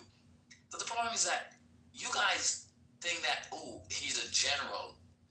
Some guys make it up the ranks and they're not qualified. They got good assignments and people looked out for them. They had a good mentor and they just had the right assignments and somebody literally pulled them up with them, you know? And like I always said, I always tell my troops that, I remember one time I was commander and I was deployed and my troops were complaining about my first sergeant. And then it really made me dawn on me that my relationship with my first sergeant is not the relationship that he has with the troops. With me, it's an upward relationship. So it's respect. With the troops, it's downward. He maligned him whenever he got a chance. And then you guys don't understand military morale and discipline. And you guys think that Trump is helping it. It's going to make us horrible at fighting wars. You guys don't get that. And the thing about it is that you guys have never been to war. You guys have never been in a battle. You guys have never returned fire. You guys have never done any of that shit. And to be disrespectful, but you guys want to tell Hagstaff hasn't done any of that shit at all. And especially when people talk about J.D. Vance was in the Marines, he was a fucking reporter. Right. And he did one tour. He never went to war. Never did any of that shit. So when you guys talk about, the thing about Hagstaff was a fucking captain. He was in the green zone for 5 months. He was in the National Guard, and he literally made major automatically. He was in the National Guard, and he was in the green zone. He never saw combat. I just want to know. I was asking ML. He made a statement. Is it okay for people that have been in the military to criticize other people in the military service? I just want to know if that's okay. Yeah, of course. Well, yes, as me, yes, I'm a citizen. But what I'm saying is that you guys don't seem to take into consideration what Trump is doing to the military. Is putting all our safety at risk. Right. It's not just mine. It's all of our safety. Because the fact is that when the military becomes a cesspool of racism, and the fact that people who join the military cannot trust their brother and their brethren, because that's what we're brothers in arms. Cannot trust the guy next to them because you know that he's openly racist in the military, and then you have to go into a battle zone with that guy. What do you think happens to that mission? And you guys, there have been plenty of, you know why we lost? One of the reasons we lost Afghanistan was the fact was that, because there was a lot of racism within the ranks. So you can't have a cohesive fighting unit when that's happening, and you guys don't know what's happening. Can you expand on that idea a little bit? Why, how the racism in the ranks caused us to lose Afghanistan? Could you explain that a little bit? Because you don't have cohesion. Afghanistan. Because people are not. Unit cohesion. Not Afghanistan. I meant Vietnam. So there were different battles. Vietnam, not Afghanistan. Right. Vietnam. Okay. So Cool. yes. So we all know what happened in Vietnam. Vietnam, you really had it's a fragmentation of individual units that should have been one because they were divided among racial lines. And then you try to pull them and go in a battlefield. So you're like, I'm not taking that hill. You take that fucking hill.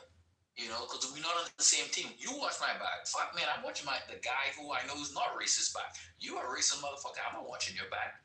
You understand what I'm saying, Anthony? What happens on the battlefield? Wait. I need to address Omari right now. Tell you about one of my racist bosses when I was a Maz, don't do it. He's trolling. Don't do it. I had this racist boss. He wasn't fucked up to me, but he was fucked up to the guys that So I just got to my first unit. This was a third ID.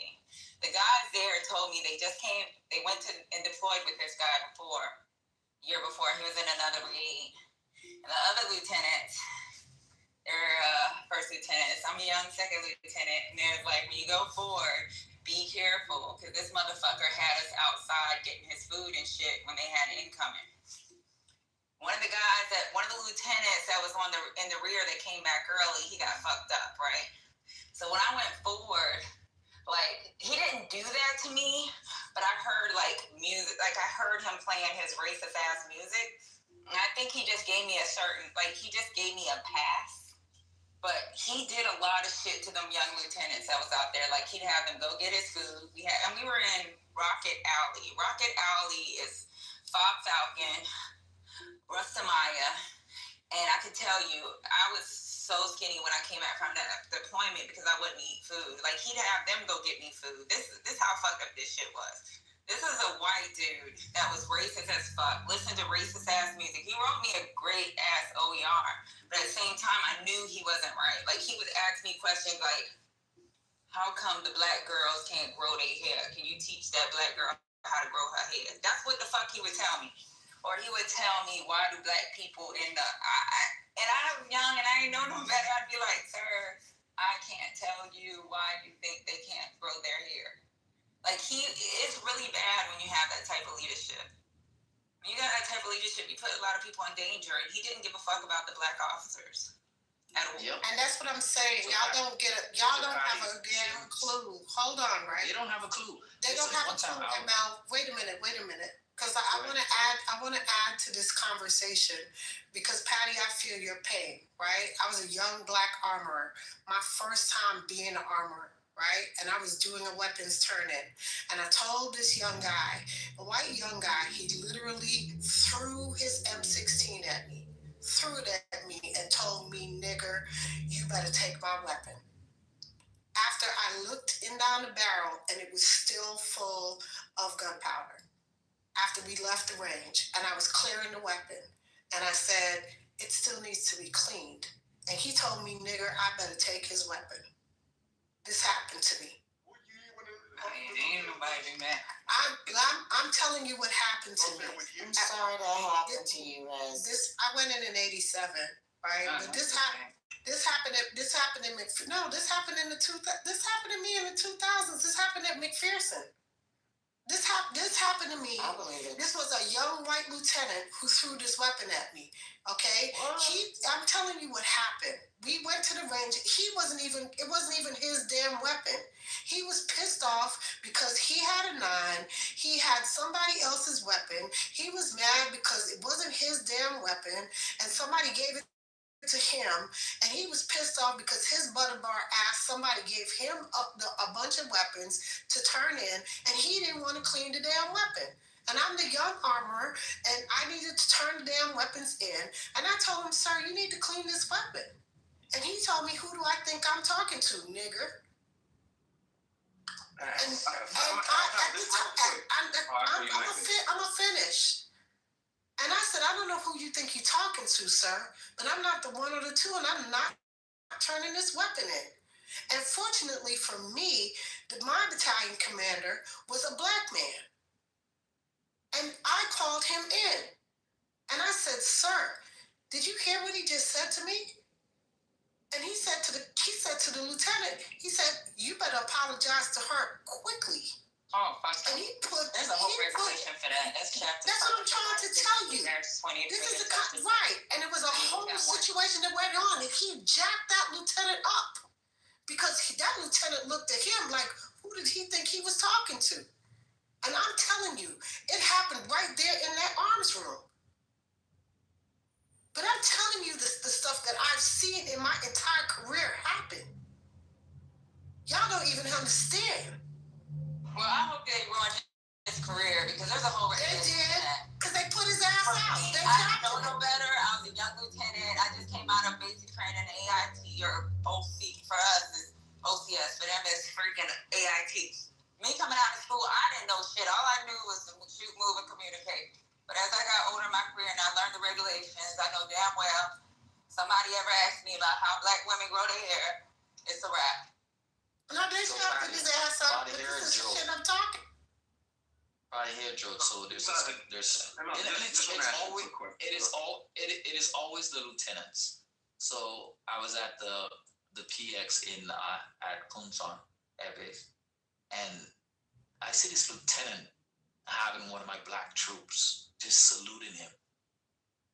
So the point is that he had on a parka, so you can't see his rank on the parka, because he had the hood on and there's no rank insignia on it. It's fucking cold as hell in Concentra New Winter. And I'm seeing this kid, and I know the kid because he works for me, saluting this guy, just keeps on saluting him.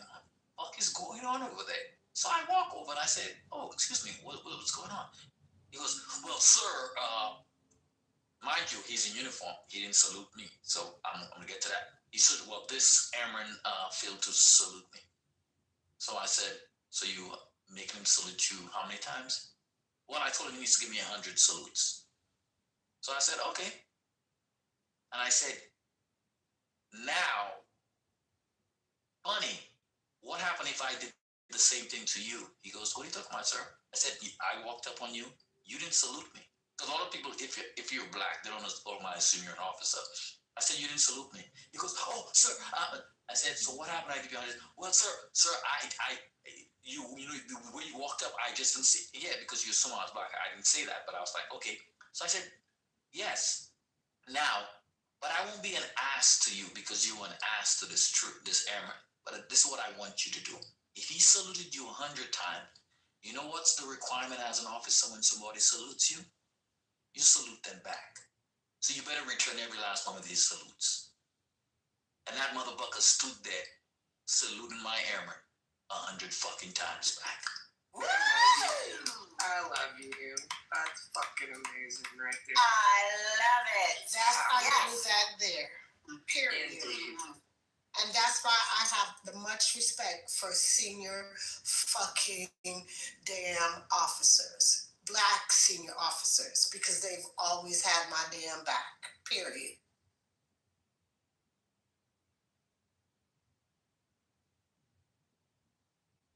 And that's what y'all don't understand about morale and the shit we've had to go through. Y'all don't understand what it is. Y'all get fucking mad in this room when we talk about this kind of shit and the shit we had to go through in our damn careers. Y'all gonna get irritated, but to be fair, combat arms would get treated like shit anyway. Yeah, that's true. I ain't gonna lie. I've been in the combat arms unit. Shit, I've been with the engineers, so I get it. But they were dumbasses giving them license to go back to being dickwads to the that part. right? Was that? He's giving them license to be idiots. Yeah. Yeah, they gonna go back to being jackasses, screwed about Charlie fucking your bitch while you're in basic and stuff like that. Not that I know anything about that. He already said, we're not going to do it the PC way. We're going to, I believe no one, the president pulled all, 800 of their top-ranking military in all the way from all over the world to Virginia to get that little pep talk. unless they were going to radically change things. And they're doing that. Like, again, Trump can't keep his mouth shut, so he's always telling us what he's about to do before he does it.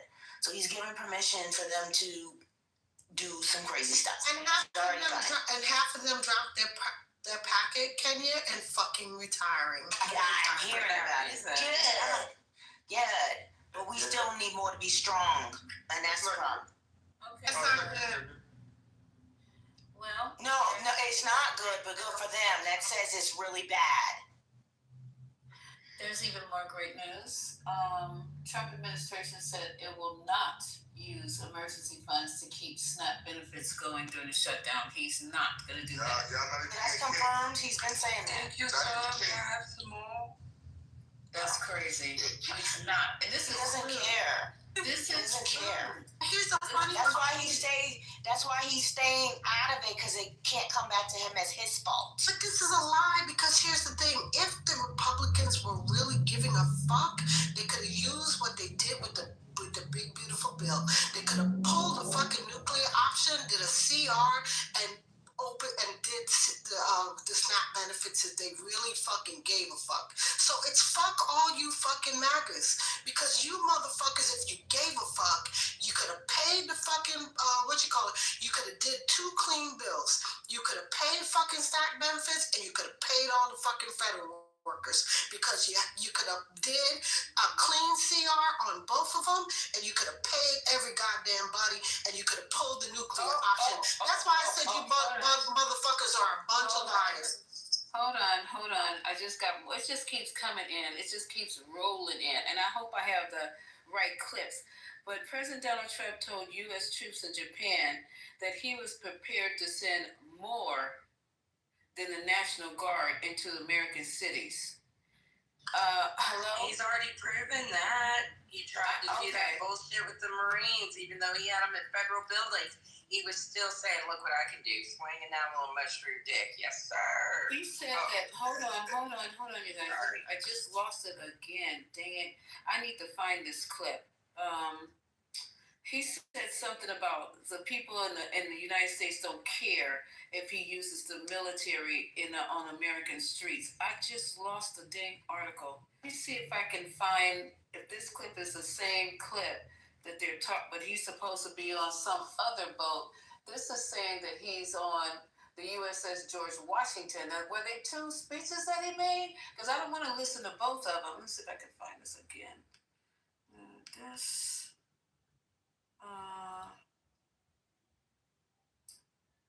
You know, they killed 14 people today, right? Right, on 2 different strikes, right? 14, John. No, 4 strikes. They had 4 strikes. 14 people dead. God, I can't even find it now because I clicked Is that on on it. top of the 43 that have already been killed? Yep. Yeah. All right, let me try this one. Non-judicial killing. I'll stop it because this is some crazy stuff going on. We should be very concerned, very, very concerned about the rhetoric that's, can you beat your mic for me? Thank you. The rhetoric that's just being completely revved up here.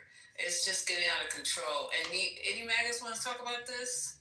Y'all silent, especially bedtime? You need a snack, more milk? Oh my God. What's the question? How long do y'all think that Lisa, what's the question, Lisa? Okay. Lisa, what was the question, Lisa? He's talking to the military and he says, I'm paraphrasing because I lost the article. I'm going to try to find it.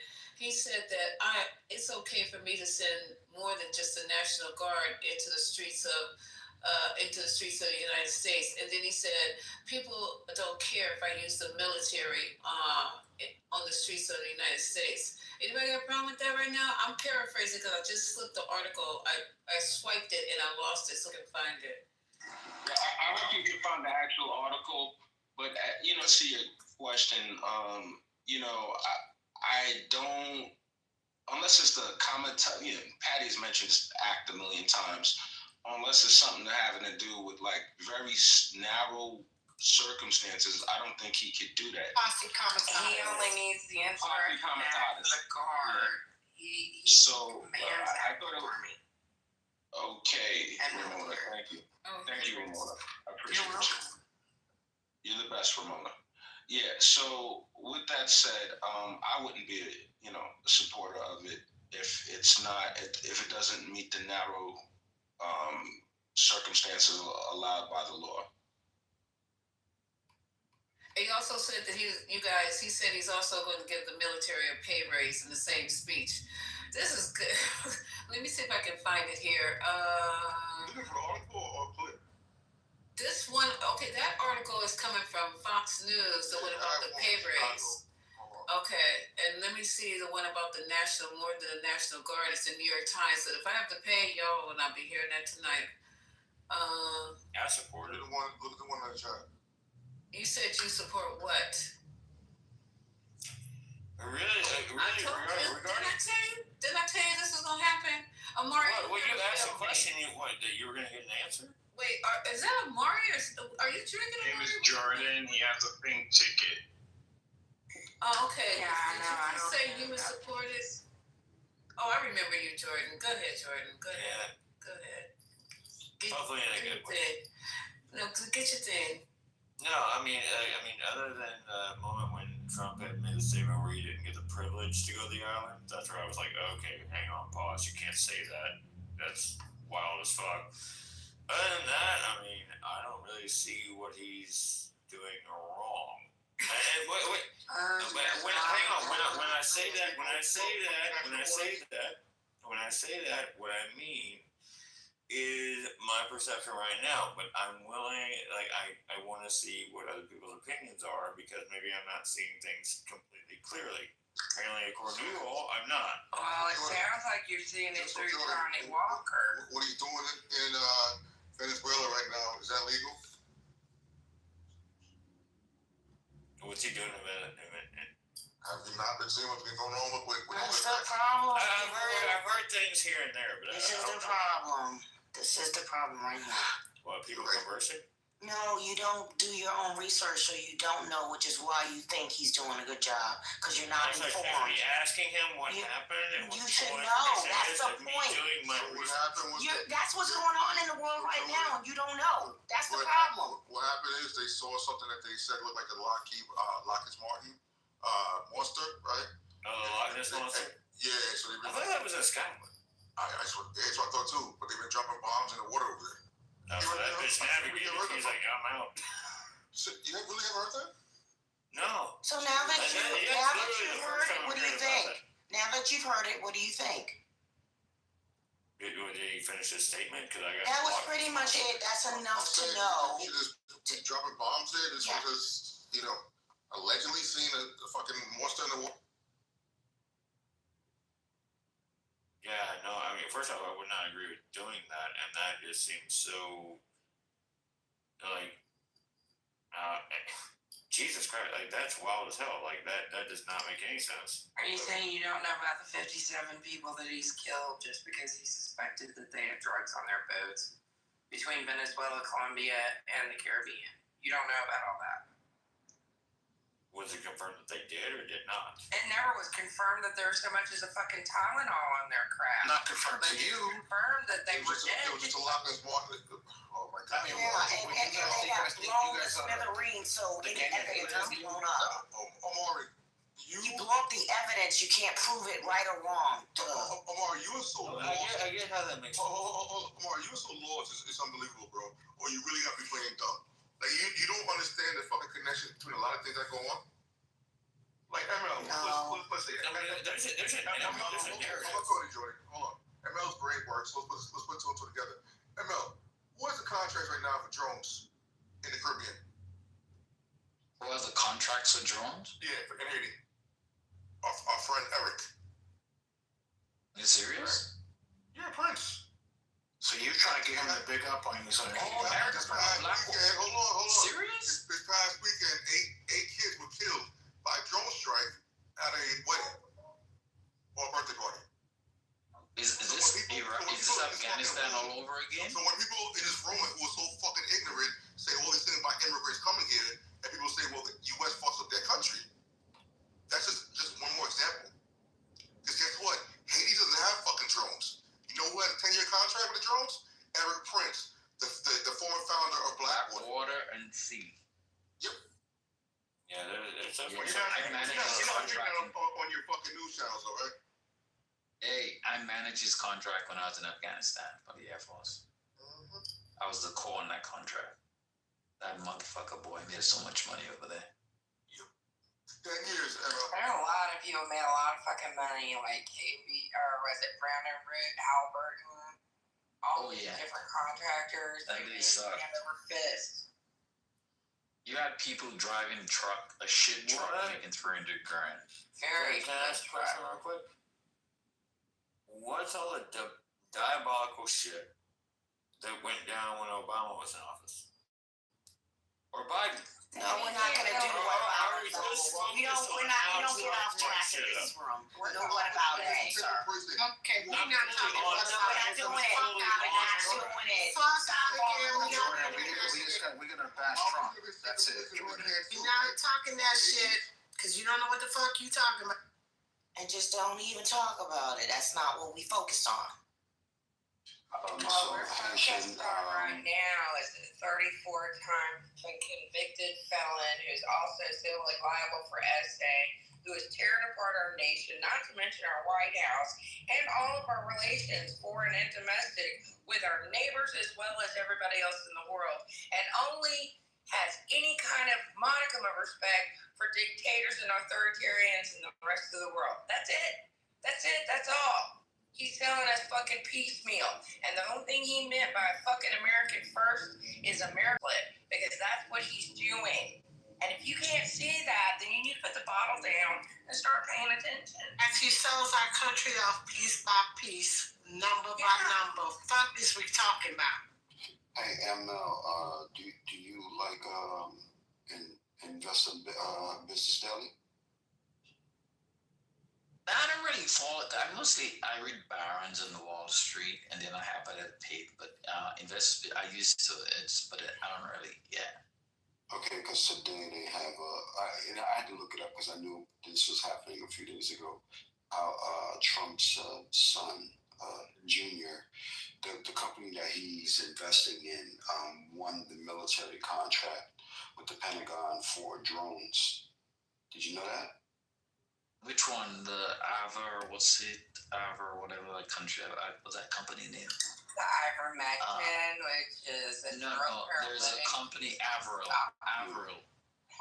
Is it Avril? I'm messing with you, dude. Sorry. No, it's unusual machines. Unusual machines. Yeah, I don't know that company. Is that a publicly traded company? Let me privately held. I'm gonna look up the whole thing because I only heard about it a couple of days ago. But let me read this article. What are you, Haitian? You talking about another contractor? That was Royal. Oh, I'm sorry. I apologize. Why are y'all surprised that they stealing shit left, right, and center? Between him, Larry Trump, Eric Trump, they stealing our money. What do y'all not know? Yeah, it's unusual. Yo, it is a public company. It's Unusual Machines Inc. It's ticker symbol is UMAC. They were $14 a stock, a share. They were down $1.12.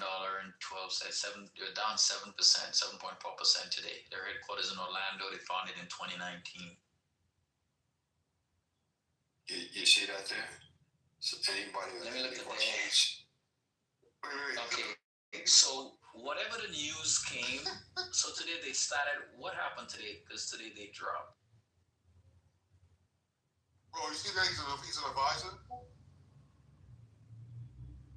But that was 4 days ago. Somebody bought on the news. Mm-hmm. But yeah, 4 days ago the stock went up. They were trading at 1340, and it just got a minor bump. It went up to 1596, and then it's been trending back downward. Okay, y'all ready? What are you guys doing? I'm sorry. Last year it got a huge bump. Stop. Yeah, so the biggest news came last year when they went from $3 to $18. But probably that's when he joined the company. Because they probably bought the shares low And now they No, jumping I'm up. saying no. When was the spike in the company so that they would have to have news? When he became an advisor? Also, Yeah, Joe, when Trump became Joe an Bart, advisor. it's not drones. Yeah, More Joe for Bart, drones. Yeah. It's a Because big that's jump something from they 30 to 18 though. That's a big jump in the air. Because that's part of one of the laws now. We count American military members. I mean, American military or defense or police cannot buy drones with parts made from China. So they have to get. That's a law. So that's wrong. opens the door for a lot of American companies to actually jump in the drone game. It was still in the gutter. It's a pretty small company though. It's the revenue was on last year reported was 212 million, and that a net income of negative 6.9. So they're actually losing money. Yeah. And the net profit of so they're actually the company's not making any money, but I guess for this contract it probably will. What are the regulations on presidents while they're in office as far as income? It's his son. Yeah, but he never divested. It's his son. Yeah, but he never divested because he was supposed to divest in his first office, and he never did. And then in the second office, nobody ever talked about it. He has never divested any of his companies. Yeah. I thought he was supposed to while he was. He was. He's not supposed to sell his taxes. There's no law. It's a norm. That's the issue with Trump. That's been There's the a bunch problem. of norms. Yep. There's a bunch of norms that every president has followed. There's no law that said you have to. Trump has just basically pushed all the norms to the side. So therefore, the next time Democrats are in power, they should definitely enshrine all these things into laws. I love to have seen the look on them fucking those people's faces if Obama would have tried to pull that bullshit and suing the nation for $230 million. Could you imagine? So the thing about the $230 million, it only became public because somebody leaked the information. So Trump has been negotiating with Justice for this. And basically, Justice could literally have settled with him for that amount of money and hide it within the disbursements for a year because you literally can't hide it. So for instance, if Trump decided to take the payment under an LLC or trust or a company, we would have no idea that Justice would have had paid him. But you see, we could see the outlay for that amount of money, whatever, but we would have no idea that Justice paid him because all that rest of the information would be masked. But you see, ML, what I think a lot of people were banking on stuff. Yeah, but I think what a lot of people were banking on ML, right, was the emoluments clause, right? Because if you remember, Norm Eisen had sued him under the emoluments clause, right? And the Supreme Court never took it up because at the time, Beta Ginsburg was sick. Remember, she had cancer, and they were supposed to hear the case, but she got sick, and then we lost the seat. And at that point, the court changed. So when the court started to change, it never was brought up. By the time the court changed hands and the case was actually heard, they threw the case out. So when Norm Eisen actually got an opportunity to try to argue it, he lost he lost his opportunity to even So when the courts changed hands, they tried to say, this didn't really fit the argument, blah, blah, blah, all this bullshit. But because the court is stacked now, we'll never really get to see it in real time because the courts are not going to uphold the Constitution. So that's the problem that we have currently. If the courts had been unbiased, we really would have gotten to see it in real time. The emoluments clause really would have been the test as to see whether it would have upheld. So really, that would have been the true test between that and the Hatch Act if it had been used correctly. Does that make sense what I'm saying?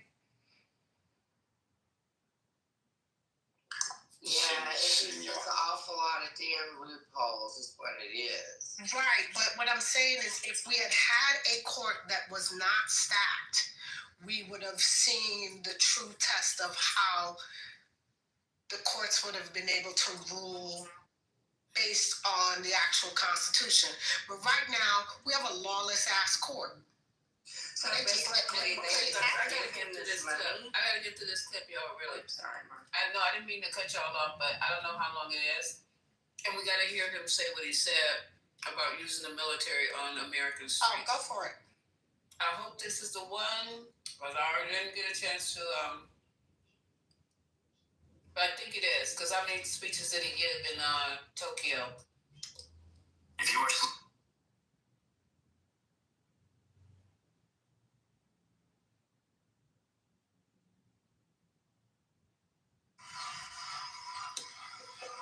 Water group. All campus. Well, thank you very much. A big hello. This is a special group of Patriots, champions, winners. You are winners. Oh, I'd love to have your job. I'd love to have you. And a very special hello to the greatest sailors anywhere in the seas, the incredible men and women of the United States Navy. Very special people. Thank you very much. It's a great honor. Great honor to be here.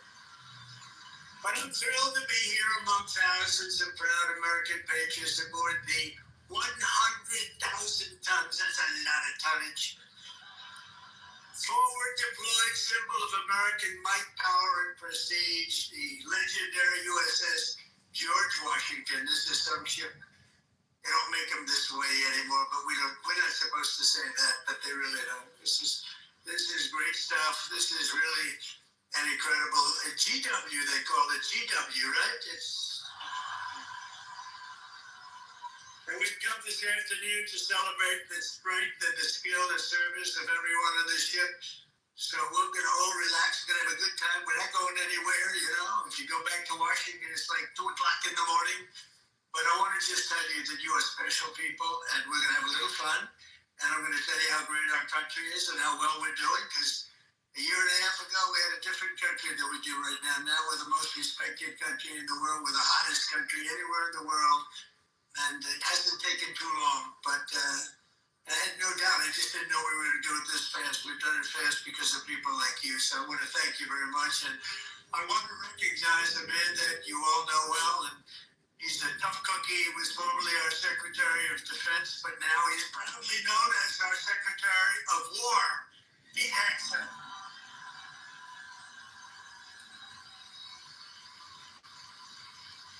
And, you know, I don't say this. He gave up a hell of a job. They were going to pay him millions of dollars. They didn't want him to leave. That crazy fox that he wanted to leave. But he wanted, you know, every time I go on that show, all he wants to talk about is the military. And I said, you know, if I ever do this, I'm going to bring this guy along with me. He knew more about it than anybody. He didn't want to be doing the other stuff. And he had a chance. He could have made so much money. He wouldn't have known. He didn't want that. This is what you wanted, Pete. He's so happy now. Those drug ships aren't coming in anymore. We can't find a ship. There's no ships coming in with drugs, you know? It's like he's been incredible. So thank you very much, Pete. You gave up a lot. We appreciate it. Thank you. And unlike past administrations, we will not be politically correct. You don't mind that, do you? When it comes to defending the United States, we're no longer politically correct. We're going to defend our country any way we have to, and that's usually not the politically correct way. From now on, if we're in a war, we're going to win the war. We're going to win it like nobody ever before. You know, we go in, we blast the hell out of countries. Shouldn't have gone in. By the way, if you don't go in, that's even better. We don't have to go in peace through strength. But, you know, we'd go in, we'd win, and then we'd leave. They used to say, to the victor belong the spoils. Well, we'd be the victor that would leave. Because we had people that didn't know what the hell they were doing. If you are sleeping in a position like this, you are wrecking your body and your breathing. Obstructive sleep apnea happens when your upper airway. But we're also very honored to be joined by hundreds of our incredible Japanese partners, and they are incredible. Thank you very much.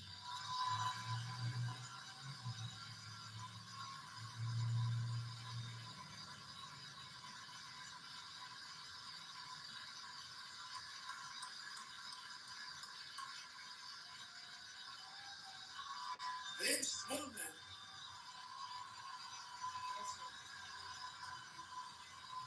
Vince Woolman is a winner. So, we've become very close friends over this thing because their stock market today and our stock market today hit an all-time high. That means we're doing something right. But the cherished alliance between the United States and Japan is one of the most remarkable relationships in the entire world. Really, there's never been anything like it. Born out of the ashes of a terrible war, our bond has grown over 8 decades into the beautiful friendship that we have. It's a foundation of peace and security in the Pacific. You see it? So on behalf of all American sailors stationed in this beautiful country, let's hear it for our allies and the Japanese self-defense forces and all of the Japanese people that we love and respect. And I have such respect for Japan and the country, and now I have a really great respect for the new and incredible Prime Minister. I have to say this, the first female Prime Minister in the history of Japan. Madam Prime Minister, please say a few words, please. Oh, thank you, Mr. President, and thank you all.通訳、本日、米国の海軍創設250周年という記念すべき節にトランプ大統領とともに地域の自由と平和を守る象徴である空母ジョージ・ワシントンで挨拶するチャンスをいただいたこと、心から光栄に思います。This year marks the U.S. Navy's semi-quincentennial anniversary. As we celebrate the important milestone, I'm truly honored to have this opportunity to deliver remarks with President Trump aboard the aircraft carrier USS George Washington, a symbol of protecting freedom and peace in this region. If you are sleeping in a position like this, you are wrecking your body and your breathing. Obstructive sleep apnea happens when your upper airway repeatedly becomes blocked. まず何よりも日夜、我が国と地域の平和と安全のために尽力してくださっている自衛隊員、そして在日米軍の、I can't, there we go. What is the first? If you are sleeping in a position like this, you are wrecking your body and your breathing. Obstructive sleep apnea happens when you're... It's the first batch of missiles to be delivered to the Japanese self-defense forces for Japan's F-35s. And they're coming this week, so they're ahead of schedule. So I just want to tell Madam Prime Minister, they've been waiting for those missiles, and we got them here right away as soon as I heard about it. I want to thank former Senator, a great gentleman, by the way. He was so popular, but I took him out and I made him Secretary of State. I think he was born for it. Marco Rubio, thank you very much, Marco. Where are you, Marco? Great job. Great job. He was born for it. Ambassador George Glass, thank you very much, George. Good job you're doing. Thank you. And many of our outstanding uniform leaders with us today, including the head of the Indo-Pacific Command, Admiral Samuel Paparo. Where is Samuel? Hello. Look, but these are good-looking people. Make a movie with these guys. They're like Central Canada, this group of people. Commander of the U.S. Forces Japan, General Stephen Just. Thank you, Stephen. Thank you very much. The commander of the 7th... Oh, that's a big deal. So I think you want to switch jobs for 1 week, only for 1 week. All right. 7th Fleet, big stuff. Vice Admiral Fred Kacher. Fred, thank you very much. And the commander of Carrier Strike Group 5, Rear Admiral Eric Pappy Andoze. Hello, Pappy. That's good. Thank you very much. And of course, we can't forget about your command triad aboard the George Washington. There's nothing like this one. This is a beauty. And I hear commanding officers are big Alabama football fans. You know, I love Alabama. I love Alabama. Captain Timothy Waits says, let me just say, roll tide. You know, I love Alabama. Roll tide. Where's Timothy? Where's Timothy? Roll tide. That was a hell of a game this week. I don't know how the hell you pulled that one out. If you are sleeping in a position like this, you are wrecking your body and your breathing. Obstructive sleep apnea happens when you're... If you didn't win, I wouldn't have mentioned it. I would have just introduced you. I wouldn't have. But you, At least if I can get to the part where he's talking about the streets. we also have the best equipment that rides along in those ships. You see that nobody makes equipment like we do. Nobody makes the ammunition, the weapons, the missiles, the planes, none of it.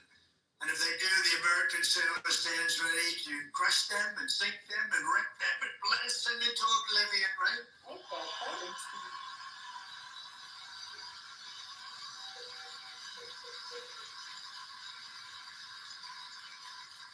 And that's a terrible statement for me to make. That's the end of it, because everybody said that. If you are sleeping in a position like this, you are wrecking your body. Even the commercials want to cut his ass off every 5 minutes. When you're upper. That's because she's fast forwarding. Yeah. We didn't get the Nobel Peace Award. That takes me out of the running, but that's the way. That's the way it is. The United States is blessed with the strongest and most powerful military in the history of the world. There's no military like our military, not even close. Nobody has our weapons. And be stronger and more powerful than ever before very soon. You know, we just approved the biggest budget in the history. Over $1 trillion. Over $1 trillion. We have the best ships, the best airplanes, the best submarines, the best technology. But above all, we have America's military. It's the best people. It's all about the people, ultimately. You have to work all of that fancy stuff that we make better than anybody else. The fact is, we do make the best weapons, but if you don't have the right people to operate those weapons, they don't mean much. Despite that, as Commander-in-Chief, I never forget that our ultimate strength does not come from equipment. It comes from the men and women of the rank and file. That's true. It comes from you people, incredible people, good-looking people. Too many good-looking people. I don't like good-looking people. I never liked good-looking people, I'll be honest with you. I've never admitted that before. But see, I'm allowed to, you know, we wanted the Supreme Court to think based on merit. You know about that, right? Merit. Everything now in our country is based on merit. And that's why I look at you and I see nothing but merit. It's great to have a country back where we can go by merit. Now we don't go by anything else except for talent and work and hard work. And it's such a big win. That was such one of the most important wins. And the will, patriotism, and spirit in your hearts is our single greatest weapon. The strength that you have is unbelievable. That's why, as we make a record investment in our military, we've never spent so much, and we've never spent it more wisely, because now we watch it. We spend it properly. I'm also supporting an across-the-board pay raise for every sailor and service member in the United States. Okay, let me say that.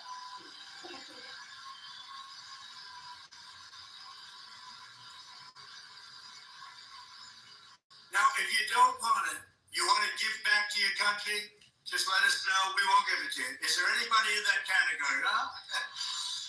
But now, all we really have to do is get the Democrats to approve it. But they'll come along. They always do. You know, they always do.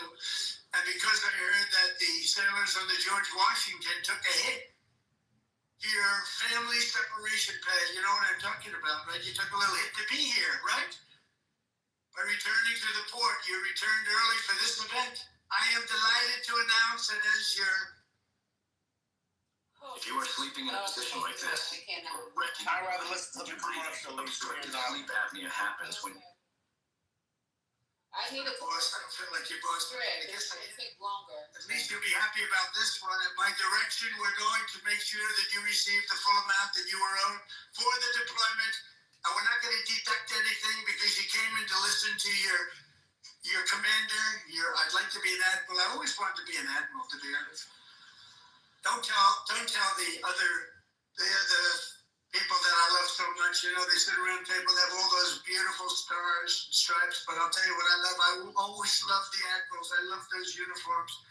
And I look at these guys. I don't think I would have done very well if I had to compete with these people. They're too good. But I always felt that the Navy is a very special group of people. And I see it when I see you. I see it over the past 11 months. The spirit of our military has been soaring like never before. You know that the spirit of our country has been soaring. After years of recruiting shortages, those Marines are we had big ones. It was embarrassing, frankly. During my campaign, before the election, November 5th, after that it all changed. After we won, it all changed. And now we have waiting lists with record numbers trying to join the U.S. Navy and all of the armed forces. We have literal waiting lists, and I'm pleased to report that 2025 was the Navy's single best recruiting year in many generations. That's pretty good, isn't it?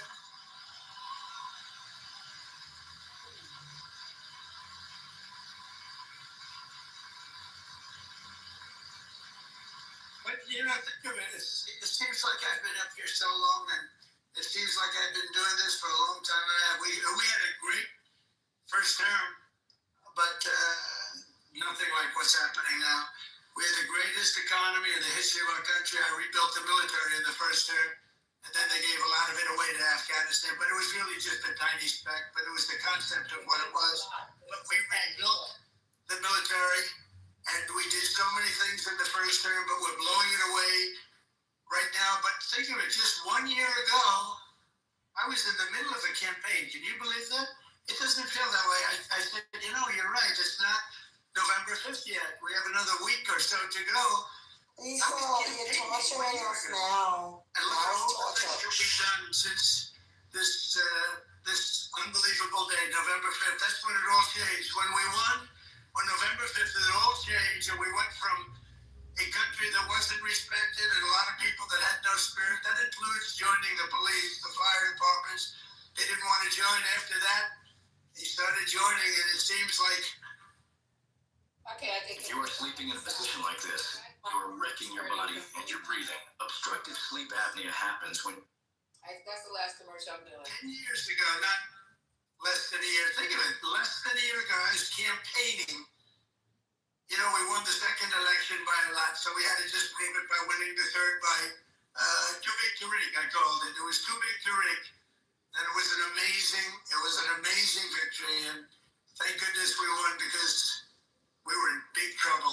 We were in big trouble. But the new recruits, every sailor aboard the ship has answered a sacred call of duty to cross any ocean, fight any battle, and defend America and its allies with unwavering resolve. As you know, the George Washington is the only aircraft carrier on Earth that is permanently stationed overseas. It's permanent.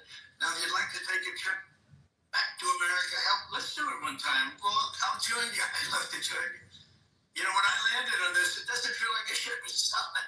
This is a solid piece of stuff. These 4.5 acres of power and steel are the front line of American freedom in the Pacific.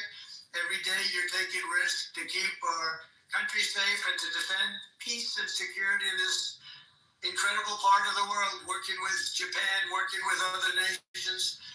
I just left Malaysia. We stopped a big war with, you know that, we stopped 8 wars. Can you imagine? In 8 months, I stopped 8 wars. Like, 4 months. Think of that. That's pretty good. But I just left Malaysia because they helped us very much with one of them, and actually for even a second, they're great people, and they sent their regards. I spent a day there with the Prime Minister. We had a good time, but you carry out your mission bravely, you carried it out brilliantly, and on behalf of all Americans, I just want to say, and I came over to say it loud and clear, thank you very much. Thank you. Thank you. Incredible people. You are incredible people.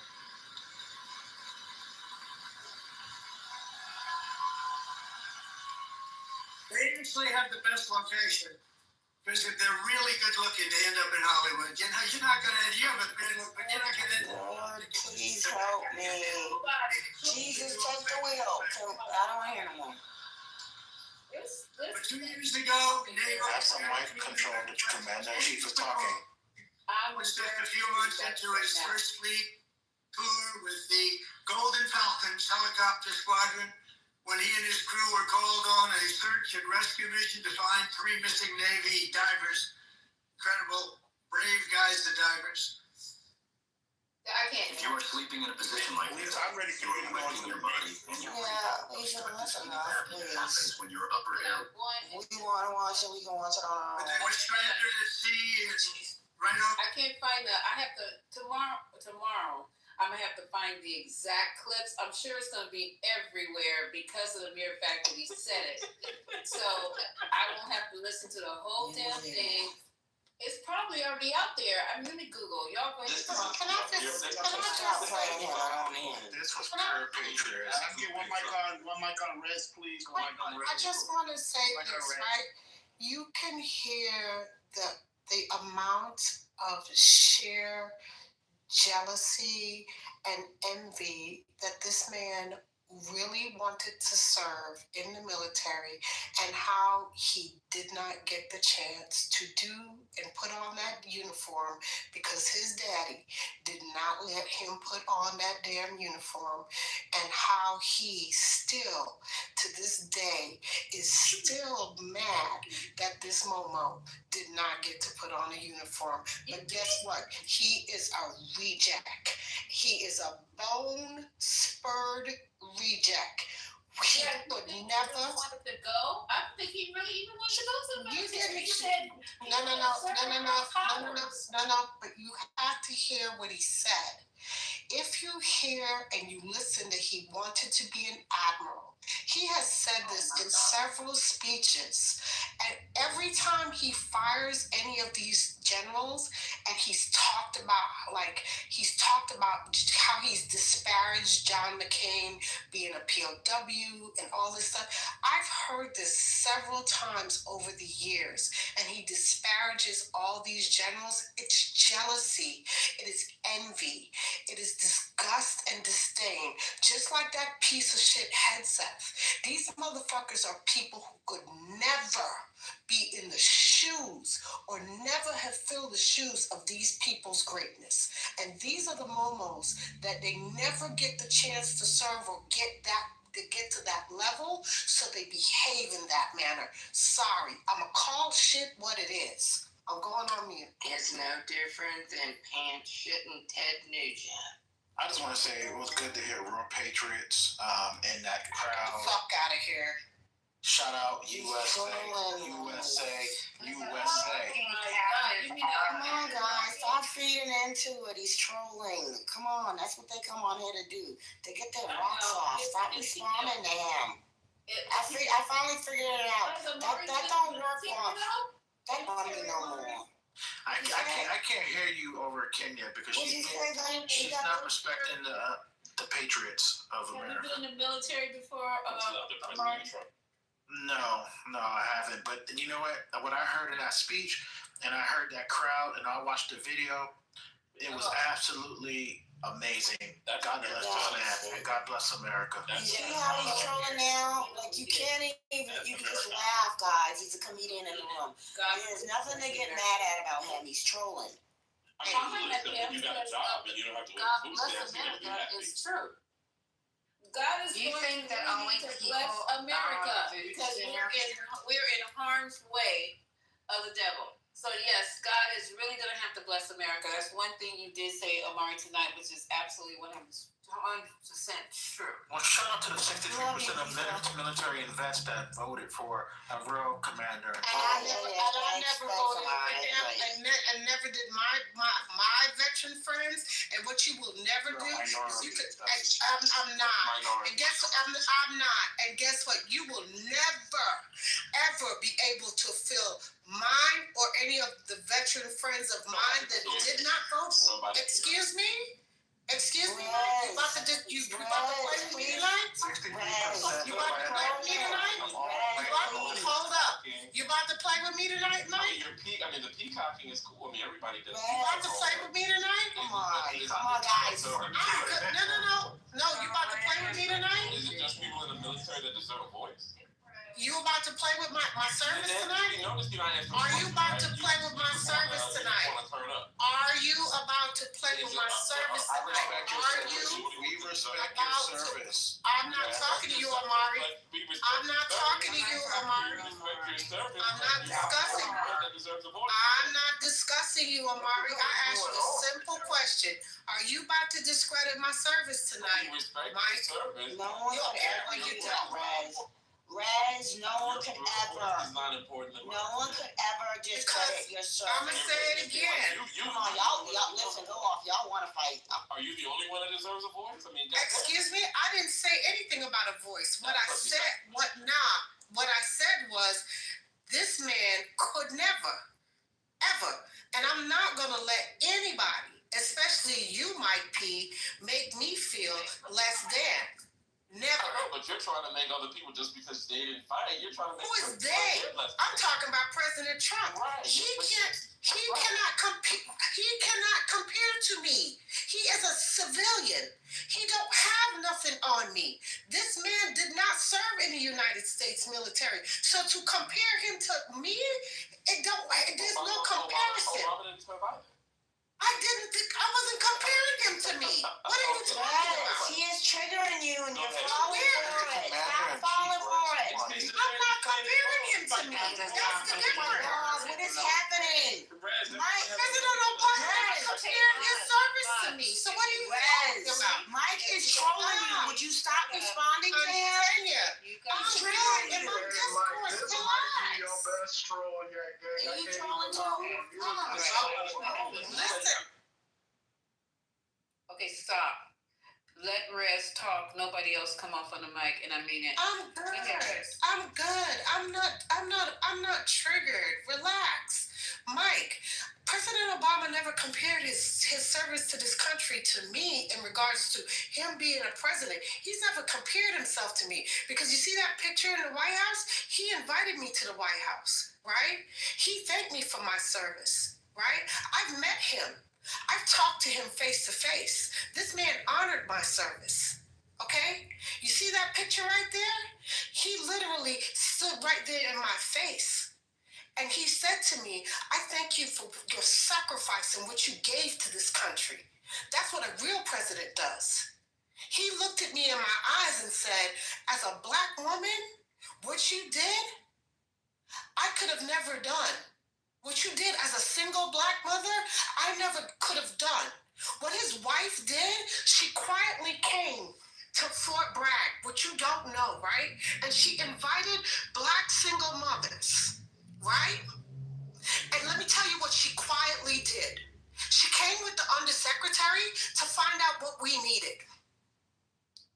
In 2010, and I sat with Michelle Obama when she was the first lady. And there's nothing funny about that. To find out what we needed as far as housing needs, how she could better things for us. And we sat with her. I know. And we literally, excuse me, I don't find none of this funny. This is me. Who's laughing?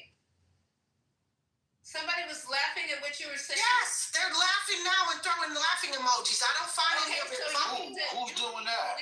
You need to leave my room.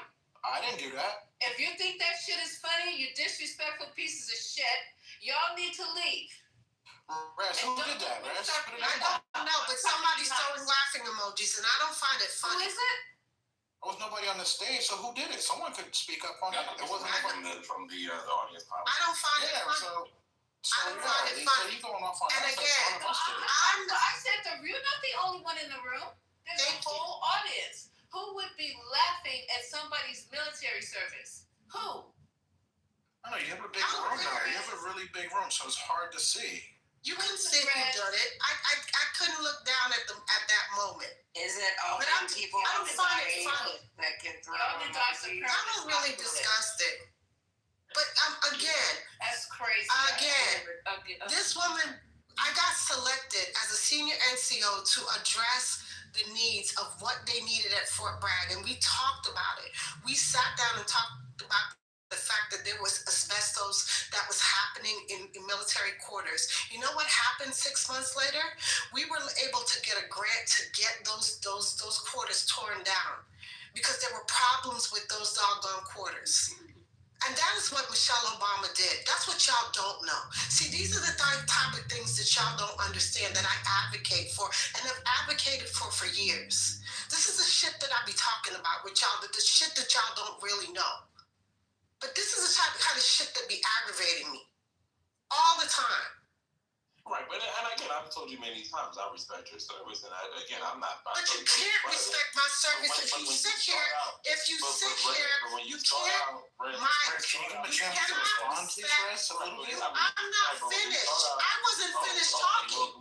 He interrupted me. Yeah, well, you can't respect my service in one breath if you are sitting here and you comparing. I have to drop y'all down so I know who's awake and who's asleep because I'm away from the phone. Nobody should be talking to Rez like that when she's talking about her military service. I'm sorry, you might not agree, but that's too bad. Do not come off the mic until Rez says, I'm landed. You're going to respect somebody up in here. Go ahead, land the plane, Rez. No, don't tell her to land the plane. Rez, you got as much time as you need, darling. Go ahead. It is disgusting to me when y'all talk about a president that compares himself to other people's service when he literally talks about him being the commander-in-chief and him being better than military service members. And there are other presidents who don't do that. It is disgusting. This man has literally talked about he could have never been a POW and how he has talked about John McCain. John McCain is one where I disagreed with his political views on certain things. But when I tell you I respected this man, I've met him. God rest his soul. But I respected him because this man was a POW. Not for the fact that he was just a POW, but he could have literally left because his father could have gotten him out because he was an officer. But guess what? He chose to stay because he wanted to make sure that his troops got out first. That's how respectful he was of his doggone service in Vietnam. That's what you guys don't know. It is so embarrassing and so disgusting that you guys don't respect people's service. But y'all allow this man to disrespect people's service because by the shit that he says. Now I'm a land. Yeah, so at the end of the day, it's like this. I mean, we can respect people's service, but at the end of the day, everybody deserves a voice. And I think that was the point that I was trying to make. This long, soliloquy, again, as much as it's, appreciated. And I think that there were a lot of people that needed to hear that. For me personally, I really didn't. Everyone deserves to have a voice. This whole thing of Trump didn't serve, it's every little thing that you guys want to do. And this is why I say it's bad form, because everyone is not going to serve in the military. Everybody has different roles to play in order to make this country the best country it can possibly be. We respect the part that you played in it, but there's other people that have different roles. And I'm in the plane. Very simple. That's it. Okay, so is it not true or is it a lie that he did not serve? Is that a rhetorical question, Lisa? No, no, it's a question. You can put whatever word in front of it that you want. Clearly, we know that he didn't, just like. Okay, so we can say it as many times as we want to. Right. So I don't even know why you're even making that a point. We can, if he didn't serve, he didn't serve. Just like you didn't serve. It's a fact. Okay. So we can say it as many times as we want to. He's the president of the United States. Yeah, and So there you go. Unfortunately, and there you go. You got what you asked for. I'm good.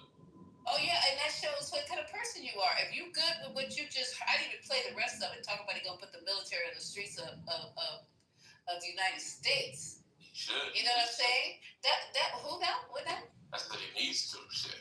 He needs to put the military to fight against their own citizens. Some crazy shit. The police ain't helping the ICE agents. Then you need to fucking fire the police. This is not the military's job. No, we're just going it shows you don't know what the military is for because you're saying incredibly ignorant shit right now. Nobody wants to have the military on the streets of their country. You guys, that's why if they're not doing their job, y'all advocates, why don't you guys sign up for ICE? Why don't you two go do it? You got a lot of mouth. You got a lot of attitude. Why don't don't y'all go do it? Why don't you sign up for the police? They don't make enough. Well, then shut the fuck up. It's not my problem they're not doing their job. And it's not the president's position to put the military on our streets, to patrol us, to militarize us. Anything that Trump wants to do, I'm all for it if it makes us safe. Good. That's all. And I think he needs. And when he gets ready to start taking all you chocolate covered men out of it, you're not chocolate covered, but you know what I'm saying. I'm gonna be for that too. I'm chocolate covered. What about us? Well, again, I mean that's why I said what I said the other night. What? Right, but what Lisa, but that's what I said. That's and why you not represented in your party? Hey, y'all got why mad is your party because not looking for you? When black men don't why is your party not offering you any chance of investment? Why are there no black people? The governor of Virginia is black. You're not supporting her. Don't do what you want to do. This is how y'all talk to black men, but you still want our vote, though, right? Well, I don't want your vote. Lisa, do you support the black woman in Virginia? We don't need your vote. You need to Since vote. when do we need your vote? You need to vote. I have some words for you tonight. Don't be ridiculous now, Lisa. You need our No, vote. you're being ridiculous. Everything you just said was ridiculous, and I'm just measuring it up to you. Might have something going on with you, so I'm trying to respect it's just that it. you But let me guys tell are you something. underage. You all mouth. You're not protecting the community. You're not raising the black kids who are in the street with no leadership. You're not in the police department. You're not an educator. You're not doing anything to progress you're not doing anything to uplift and progress the community. All you got is mouth. So now what? You're not volunteering to help no kids. You're not volunteering to help. Man, you don't know. Wait, watch out. You don't know about okay, that. So I don't. No, you don't. I don't. Again, I don't. Okay, see, so unlike some people, I don't think they're going to wait see till you he's bring talking. somebody in. I don't even get. Wait, Lisa, I can speak. Lisa, I can speak. It don't make no sense, Mike.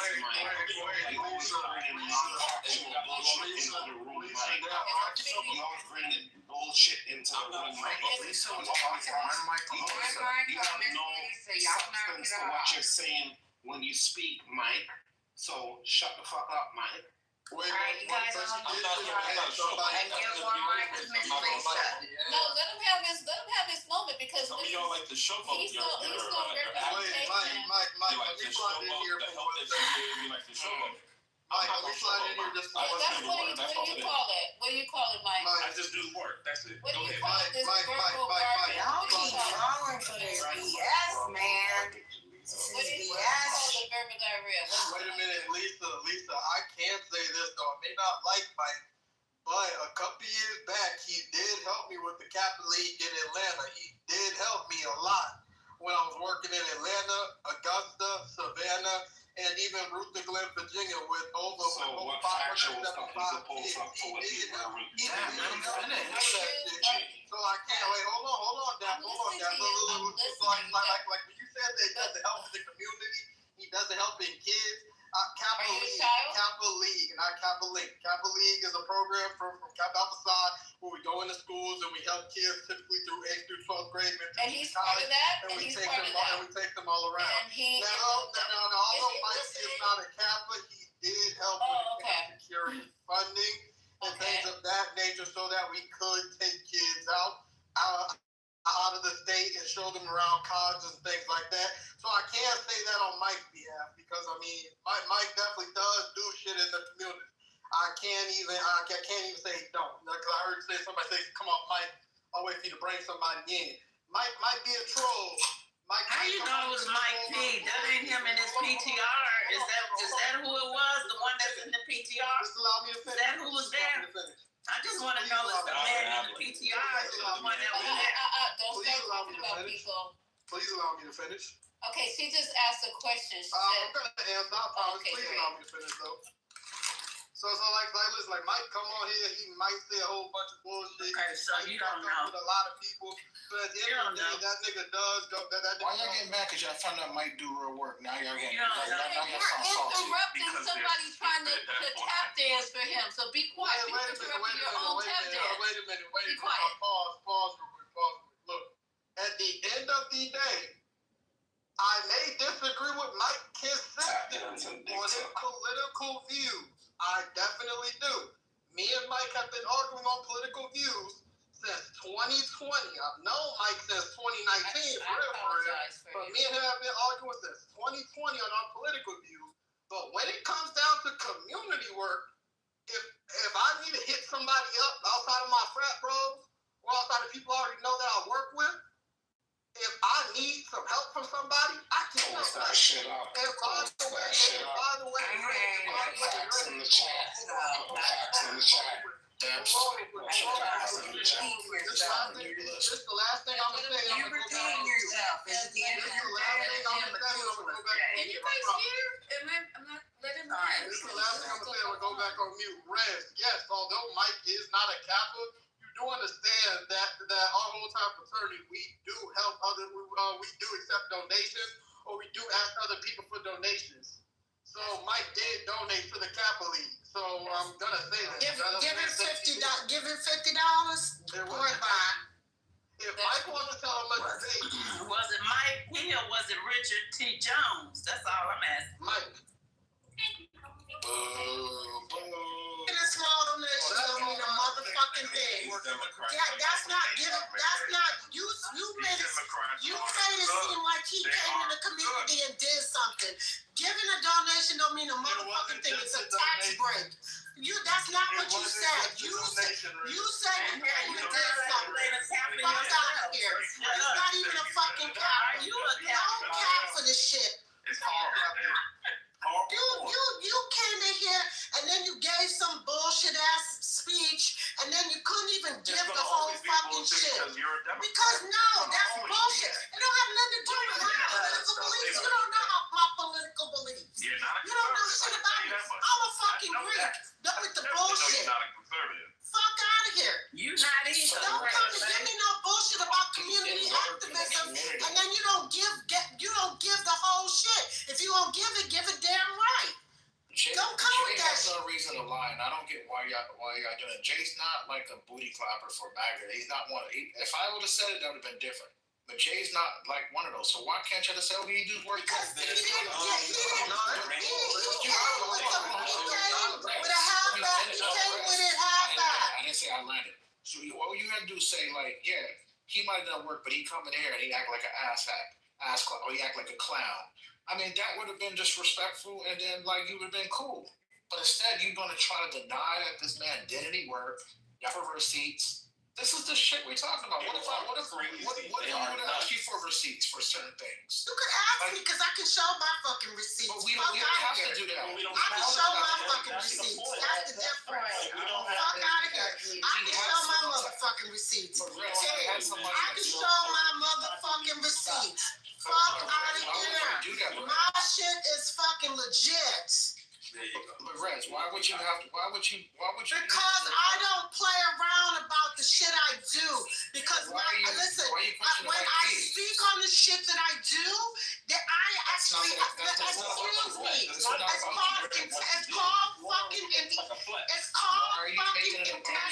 He's been and I have to be a person of integrity. And when I do things, or I say I belong to an organization, or I say I do things with the organization, will not risk.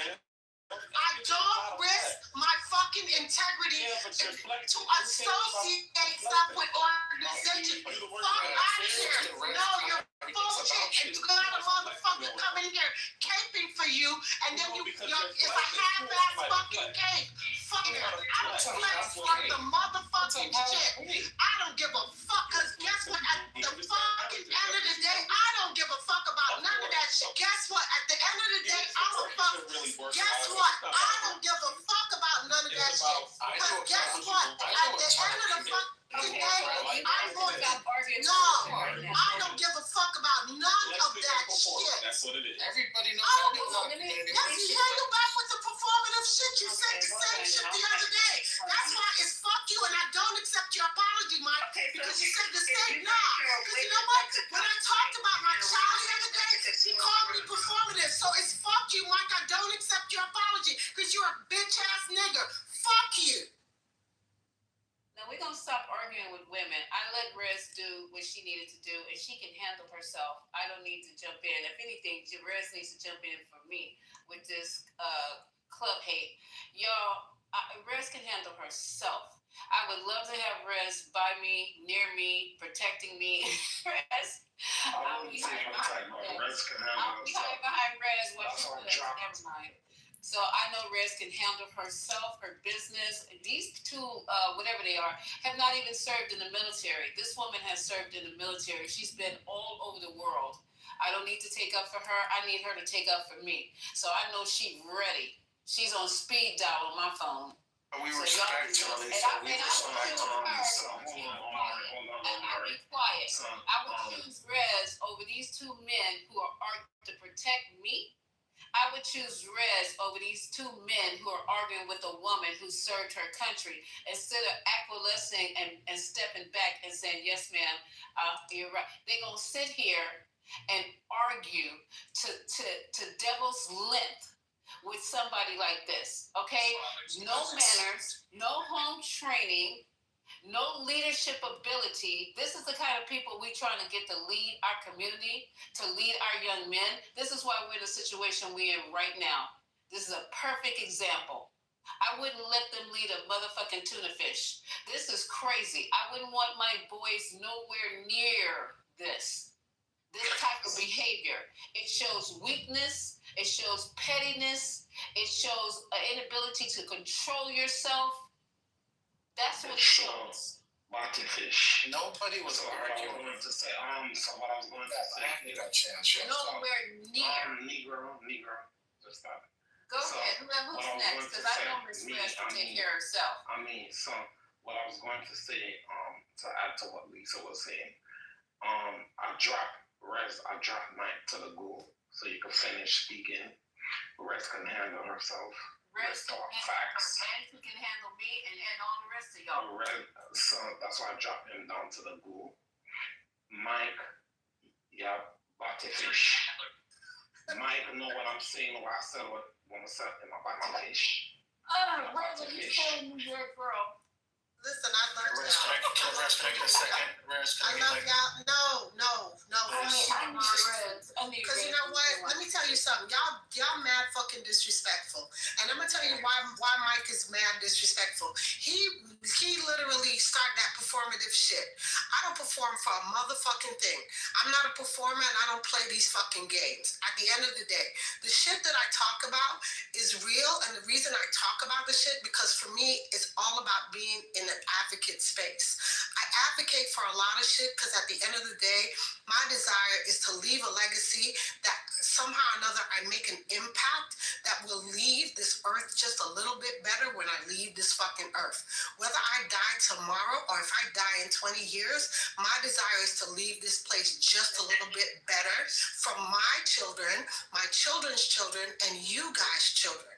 That is what I care about.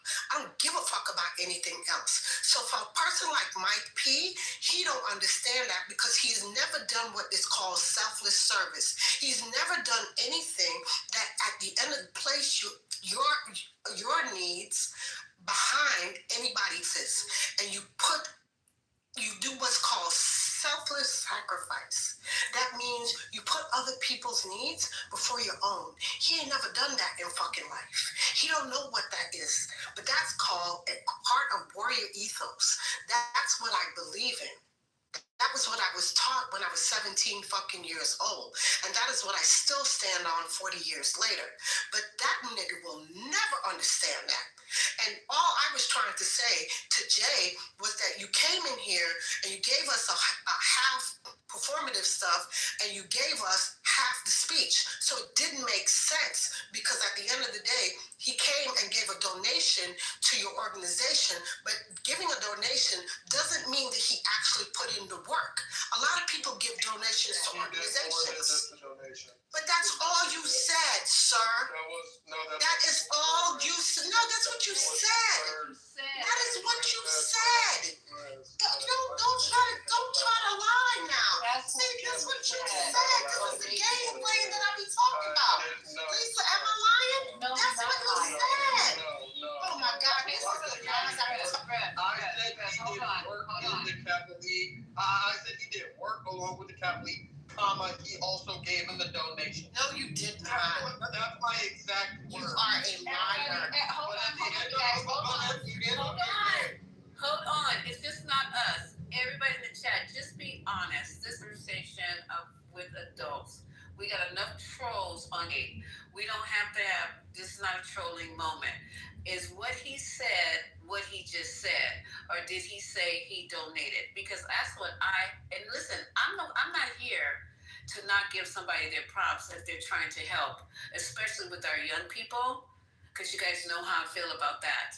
If he said it, and especially if he did it, I'm going to be the first one to say, Mike, thank you so much for being that guy. You said the man found funding for you, and you said he was not a capper.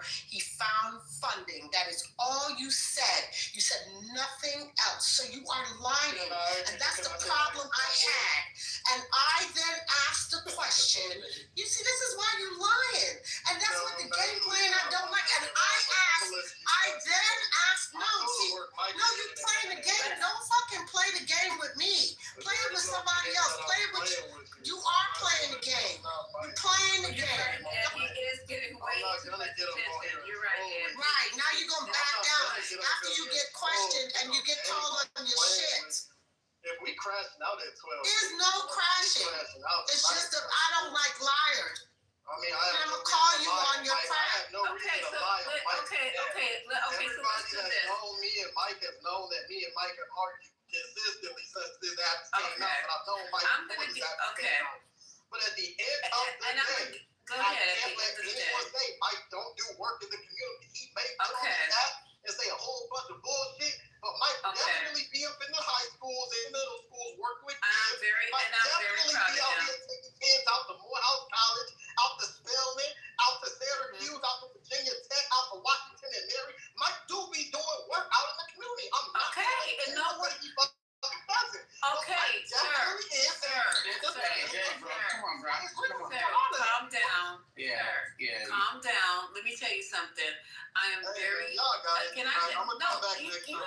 You're not even gonna listen because now you're feeling some kind of way. I was just getting ready to. Well, can I just say what I want to say? No, you can finish the whole paragraph. I'm gonna go with that tonight. So I'm saying, y'all got this. But Jay, thankfully, if someone else was cutting off Lisa, you'd be the first off your mic to hush them up.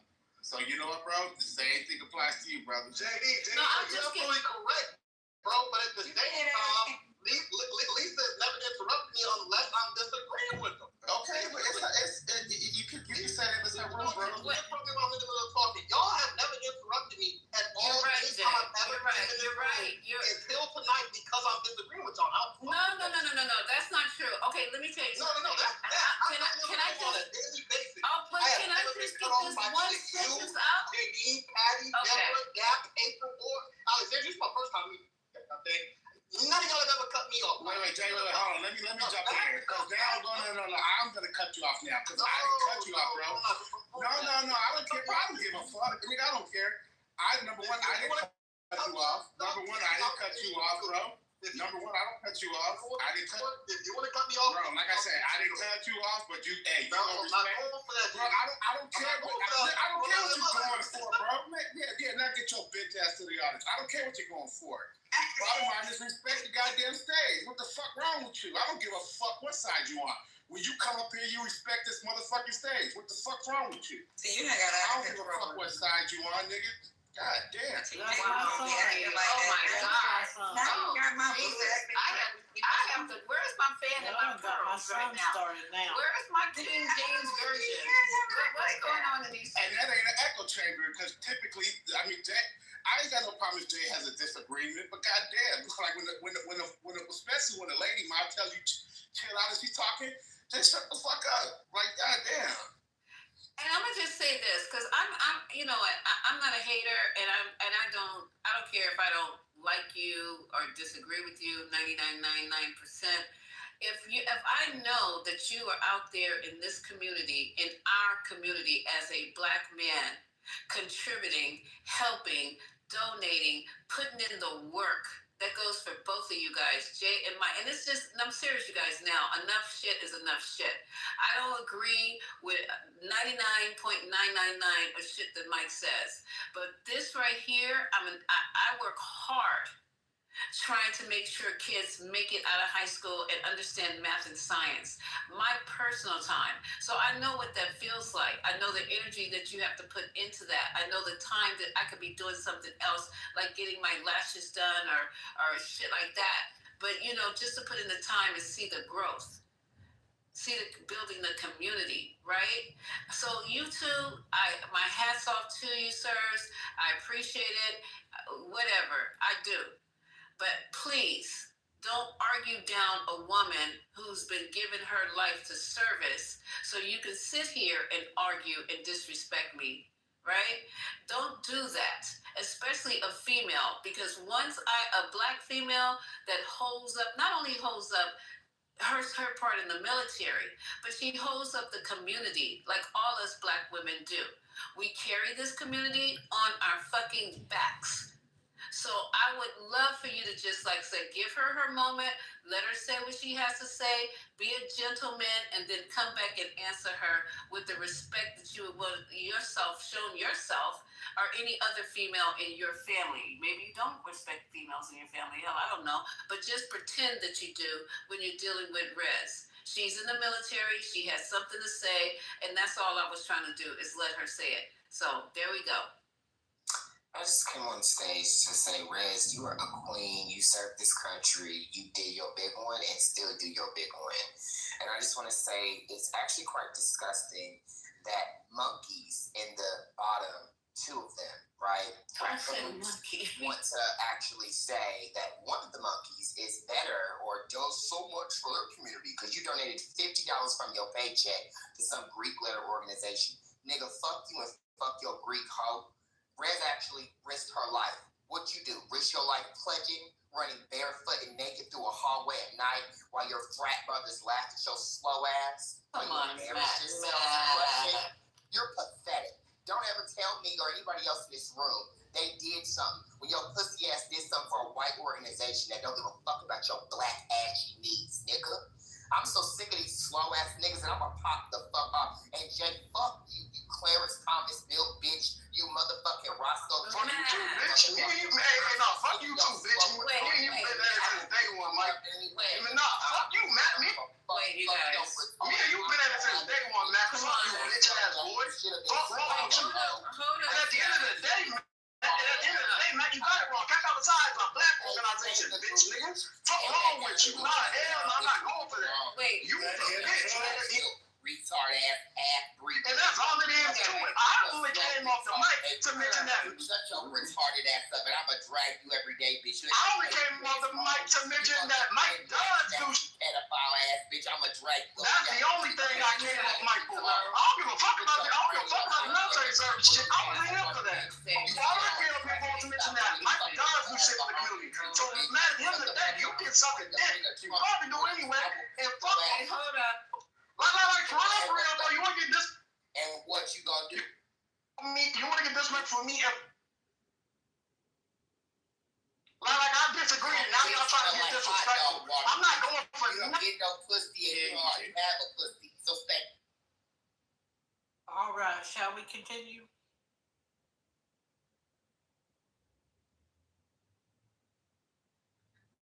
Okay, so the problem now is we're fighting among ourselves. And that's something that we're going to have to work on in our community because everybody has a role and everybody has some work to do. And we have a lot of work to do, you guys. I know we like to come in here and club hate and tear each other apart. But we're getting to a situation in our community. Everybody else is circling the wagons.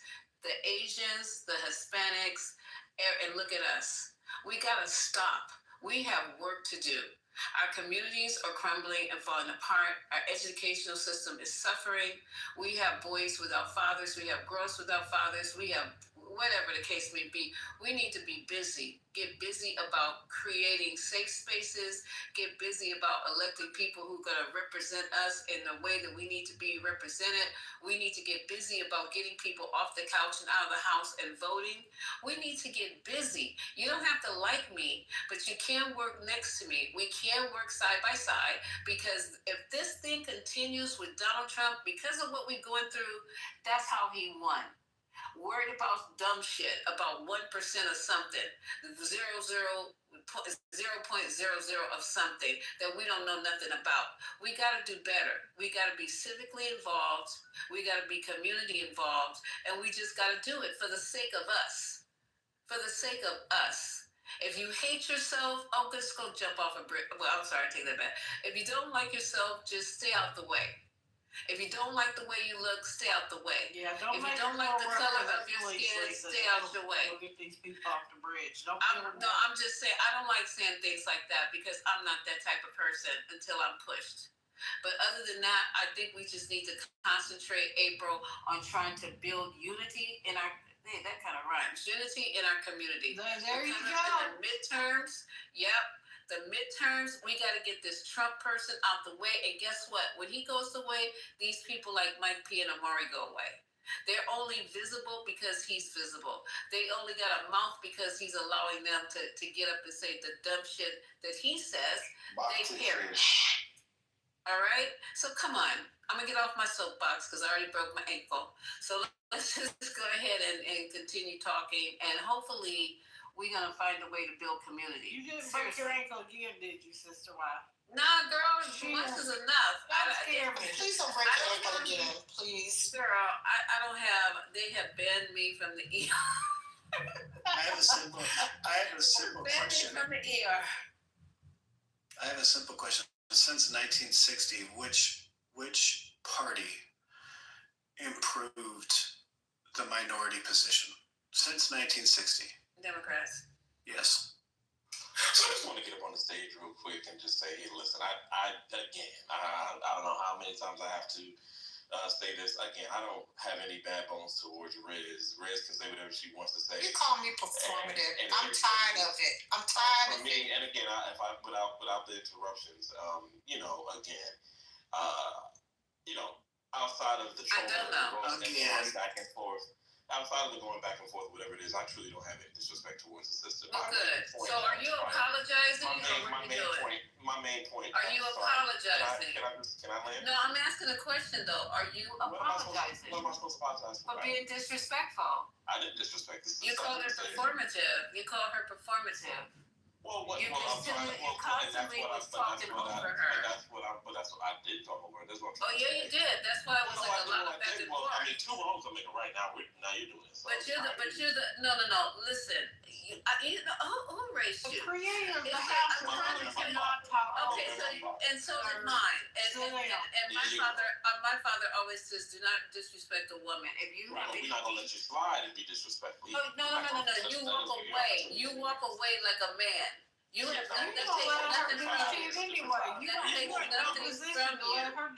takes nothing from you. I mean, it's 2025. I don't care if it's 2085. And no one called him anything. He called me performative again.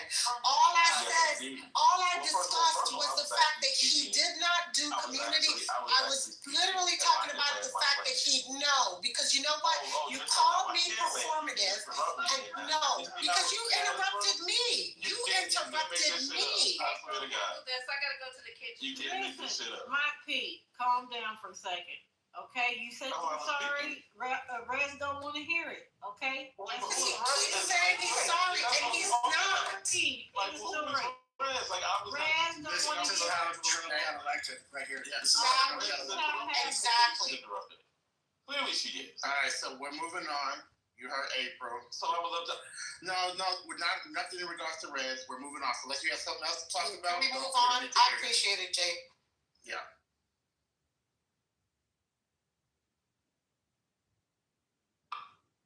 Hey, hold up. Is it okay if I ask a question? Yeah, go for it, Sean. How you doing, Sean?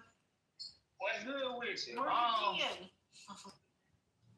I'm trying to connect myself. Everywhere, anywhere. Do y'all still feel y'all still have eggs in the basket when it comes to the midterms? Like y'all still like hoping for that? Y'all trust the midterms? Like Steve? I'll just ask. I got my doubts. I'll just say that. Wait till November 1st and everybody runs out of snap. They're gonna lose again. They're gonna lose again. The Democrats are gonna lose again.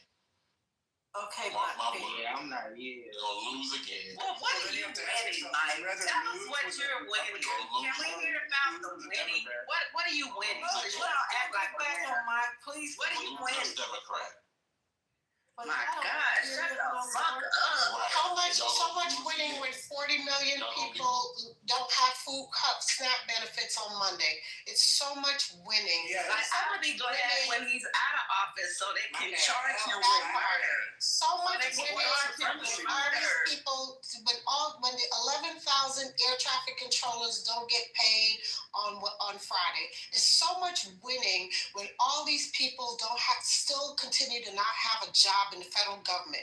It's so much winning when all these people don't have health care and are thrown off of health care in January. So much winning, but we're going to win because we're going to have a $250 million ballroom that doesn't make any damn sense because there's so much winning. Oh, and There won't have any black people in it.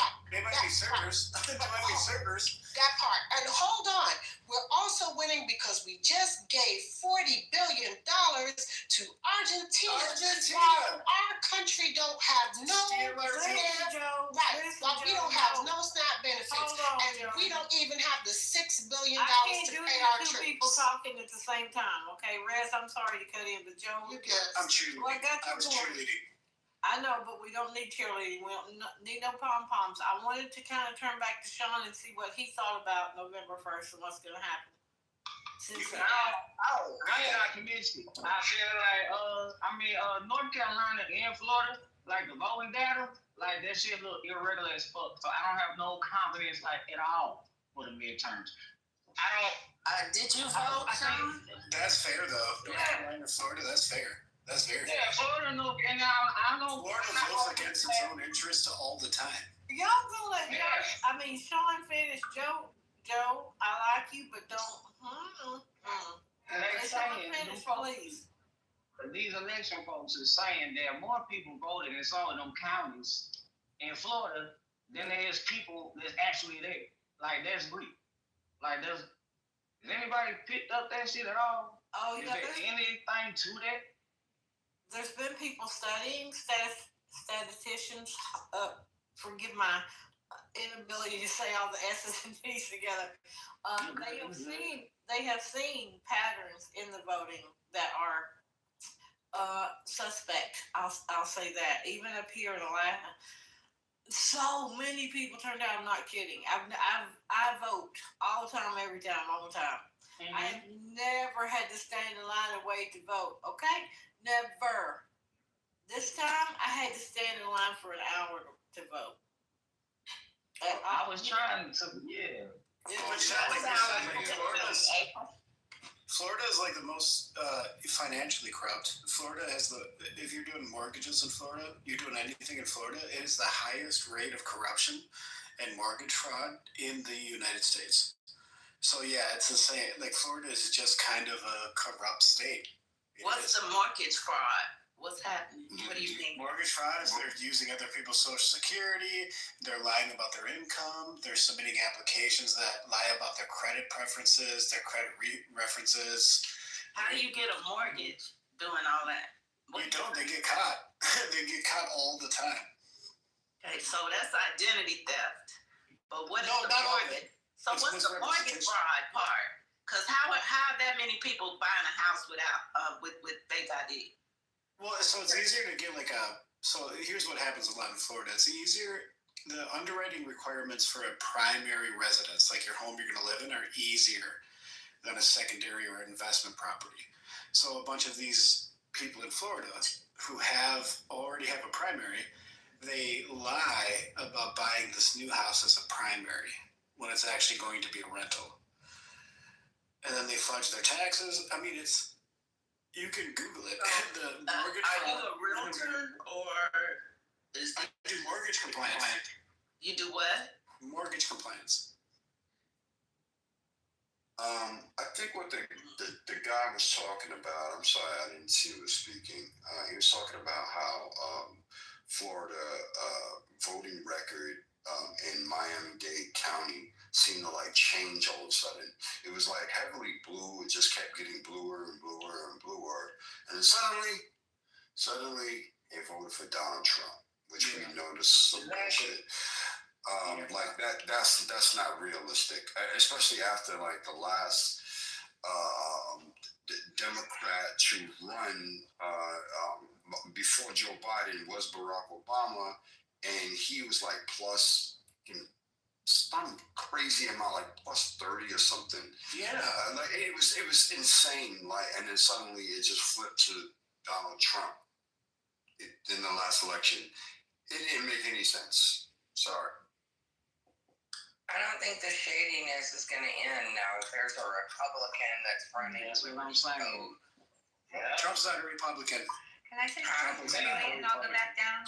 Just give me 1 minute. They bought all the machines, and they bought machines too. Like they pulled the machine, like it's like new machines and some bullshit like that. Like it's I'm gonna actually compile some information, and I'll send it to Lisa and to all of the mods. But what Royal just said, I live here. Like, I've been here for 20 plus years. I already knew what was happening. I talked about it the other day in a room, and there's evidence coming out every day, more and more every day to prove it's not a conspiracy theory. This was a rigged election. But when that happened, what Royal just said, with Miami-Dade County, if you know the population here, people will point to the Hispanic population. But no, it's not. It's a lot more than that. When that event happened, that he's speaking of right now, it's the only reason I popped up here. Anyone that has any doubts that there are issues, if you'll just do a tiny bit of research on Miami-Dade for it to turn red was, yeah. red flag. That's all I'm gonna say. God bless everyone. Yeah, at first it was like the night of the election, then it said like I was back home in North Carolina.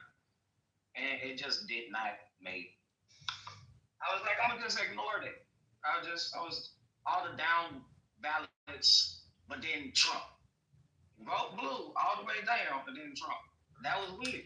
So wasn't there like a weird wobble in Nevada and Georgia too? Yes. It's a lot coming. Yeah, this is more regularly y'all know what I'm saying. Yeah, it's more weirder this time. Yeah, it's more weirder this time than it is ever been. Like ever. Like I was like, let me go into this room, the smart nigga, so I can make sure I'm not going crazy and I don't sound like no, you're not going crazy at all. A lot of us think that, and a lot of us feel like we don't know if we can trust the elections coming up. There's too much going on with Elon Musk and his Starlink. Yeah. Well, you remember they caught Trump calling Georgia, right? I need this many votes. You think that was just the one that was recorded? How many other states do you think he called like that? How many others?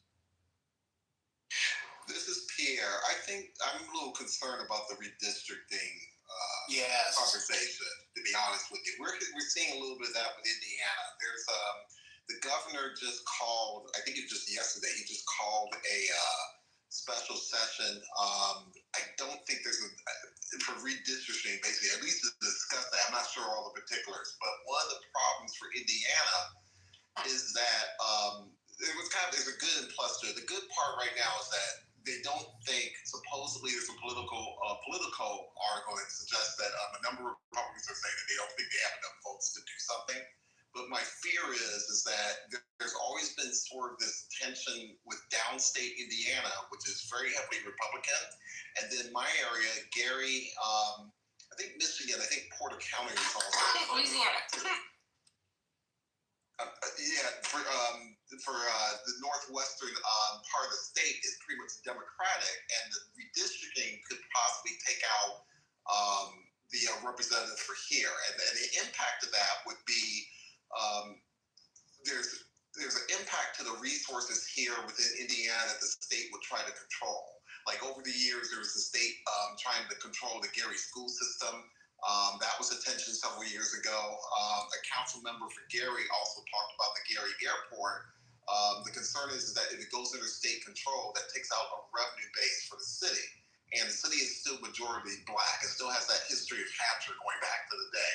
So it's the redistricting that's going on. I'm a little fearful of it, only because I know that there could be long-term impact on communities in terms of not just their voting say, but also on maybe on the resources they have. Their tax distribution, yes, absolutely. The tax revenue distribution will change. Did you not see what they're doing to the state of Louisiana? Democrats have been winning up and down the country. What is the election denying going on? Like there is one district representing Black Americans in Hold on, Miss Ramona. Elon Musk went up against a Supreme Court race, and Wisconsin got his ass whooped. Like the election in 2024 was not rigged. Democrats are winning, in various cities. What was Elon running for? He tried. Again, I'm assuming. Again, what is he running for? He wasn't running for anything. He was supporting a judge that was running. Yeah, I know, but I'm talking about what Mark said. I know that. No, you didn't. I did know that, fool. That's why I asked you. He put millions of dollars into that race. That's why I asked you. You said he lost. Yeah, because he tried to buy the race. Right. What part you don't understand about that? The part that you said. I just want to fight. Okay, say what you need to say, nigga. Stop cutting me off then. What's wrong with you? What's wrong with you? It's like at night, y'all just get weird. No, you just dumb all day long and at night. Okay, let me finish what I'm saying, man. This is. Okay, well, then say what you need to say. I asked you what he was running for. Nothing. Thank you. The answer. Thank you. Thank you. You're welcome. So with that being said, there's nothing going on. The election's going to be fair and square. There's not going to be no, weird voting, irregular, whatever y'all saying. Like, no one's going to fuck with the vote. Like, we already know that. So stop that. Hold on. You're not even finished. I just got landed You here. the whole goddamn stage thing again because you can't even listen for just a second. Clubhouse app. We already know that people had votes that weren't counted. They checked their votes to find out if they were counted, and they were not counted. And it was quite a few, more than 10, okay? Less than 75 million. People already know this. Statisticians, and there was even a case in New York, upstate New York. Somebody tell me the city. Rockingham, something like that. I'm trying to get to it right now, and I was actually going to bring it up. So we have reason to question things going forward. We know that Republican governors across the country have been changing up voting issues. Trump trying to ban mail-in votes. Well, I don't know why you come up here trying to act like we're stupid and we don't know what the fuck is going on every time. Hold up, we were having a very good conversation. We got Jay in the chat. I don't give a damn. Don't do that, Jay. Don't do that, Jay. Oh no, we can't have that. Don't threaten nobody in the chat. You need to go with all that shit. Oh, I see what he said now. Yeah, don't be doing that. Yeah, I'm gonna talk about myself. Can I say one second? Wait a minute. I'm not threatening nobody in the chat. He's threatening me, saying he's gonna come to Atlanta and beat my ass. I gave him a fair warning that if he tries to touch me in the streets, when I'm with my wife and kids, he will get shot. If he wants to box at Buckhead, we can do that.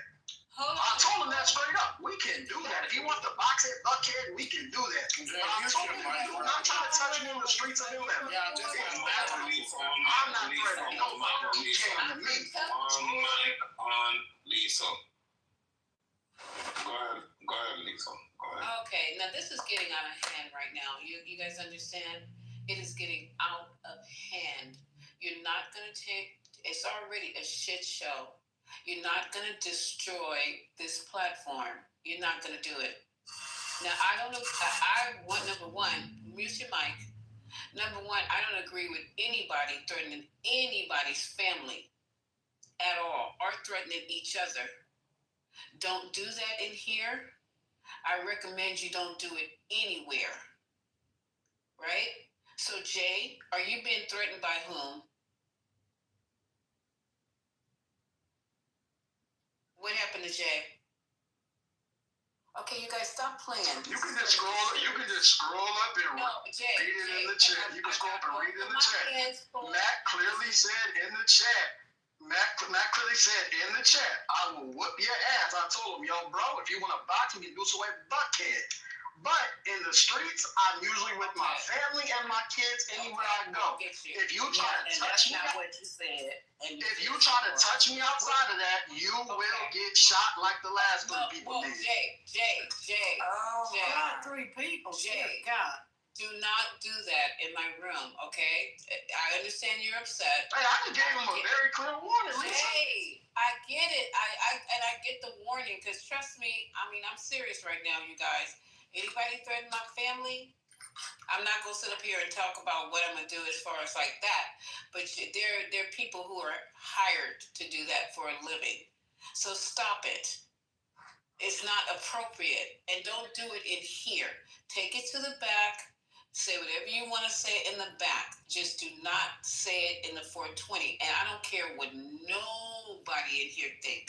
You're putting me in harm's way as well. And I know you don't give a fuck, but I give a fuck. You're not going to do that. Miss Lisa, Matt didn't threaten his family.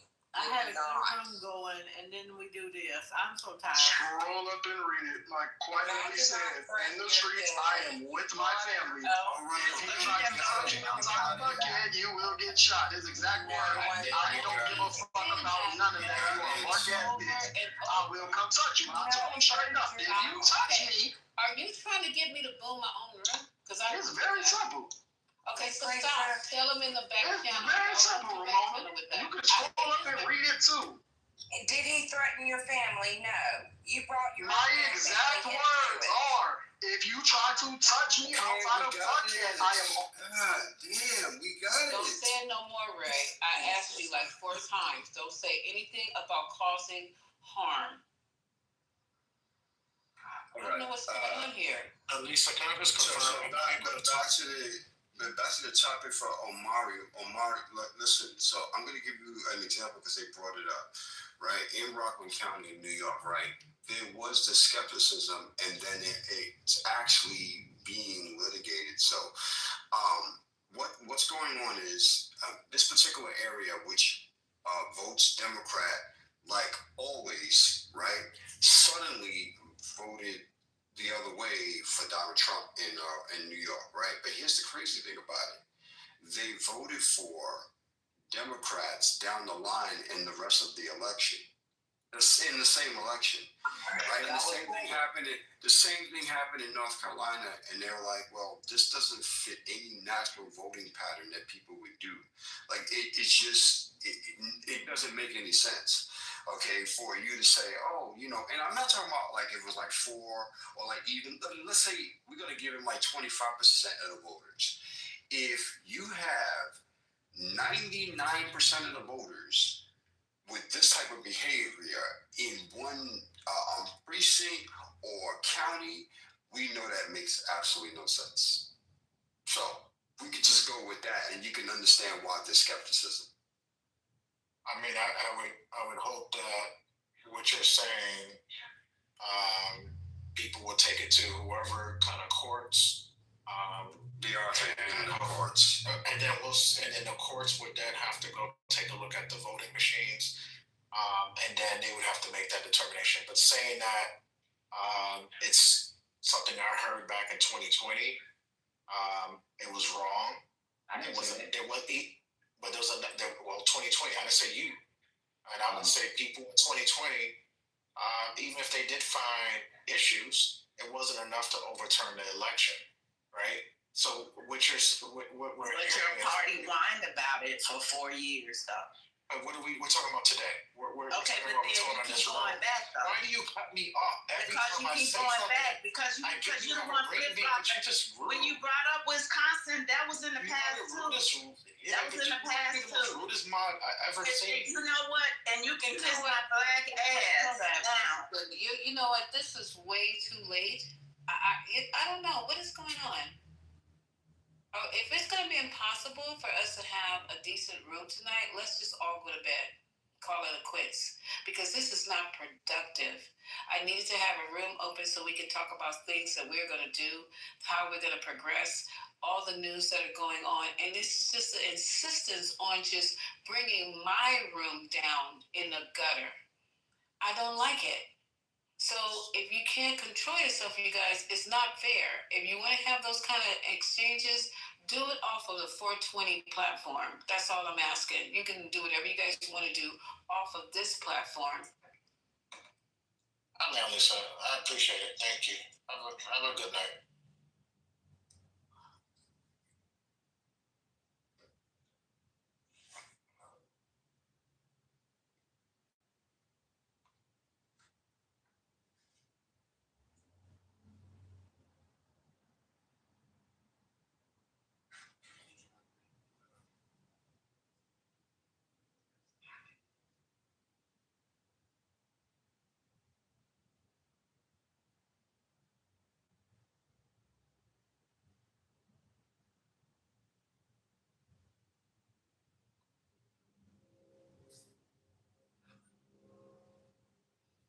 Hello? Yo. So if it's not cussing and hollering and screaming, that's what you guys about? Then it's getting quiet? My bad. If it looked like this weird at 2020, I wouldn't even say nothing. Like if this shit was like normal, like if this went like if they had this evidence in 2020, I would be saying nothing. I'd be like, all right, bet. But this shit only happened last year. Like only. Every time the people that's like collecting the data and all this shit show this to people that's been in the game for a long time, show them charts, they all have the same fucking spooky ass reaction. It's nuts. I don't just making sure I wasn't going nuts because look, I ain't got it all. Well, yeah, I just wanted to see where y'all was at. There's several people and companies doing like analysis on this, and you got people who specialize in hacking and things like that, and they're like their models are pulling up a lot of weird shit. I think I've seen countless of videos of people talking about this. I've read a few articles of people talking about this, and they're just like, nah, man, this isn't all. On forensic levels, actually. Pierre, I heard you speaking earlier. You're from Indiana? Yeah, he is. He's yeah, I sent him a message. I'm from Indiana also. Lisa, I just want to say this before I drop myself again. Sorry. What you were talking about resolution and calls to action, and when you have that, will you please make sure that I know? And I want to be here. I appreciate you. We talked about it the other night. I so appreciate you. I mean, if you had a call of action in this room every day, it could be to call, representative to whatever, if folks just gave $5, imagine how quickly that could add up, and we could find a youth center to send folks to that are being taken out of the schools, and then now we have, children that are going to be hungry and elderly that are going to be hungry. I have a heart, we all have, I know, but we just have such big hearts for them. And, now we have, there's so many things that we can be doing. And you create. Besides fighting and arguing, yeah. Exactly. Right. And so when those rooms, and trust me, with all due respect, I'm not, but maybe on those nights, we don't bring up the people that we know are going to entice an argument, so we can have a sole conversation and actually. Oh yeah, because they're not about trying to get anything done. No, not at all. So on those nights, they just don't get. I understand, the odd thing, I get it, but on those nights, they don't have a room on the stage, and I look forward to those nights, and I will be I'm sincerely. I'm trying to get Benjamin. He's a friend of mine.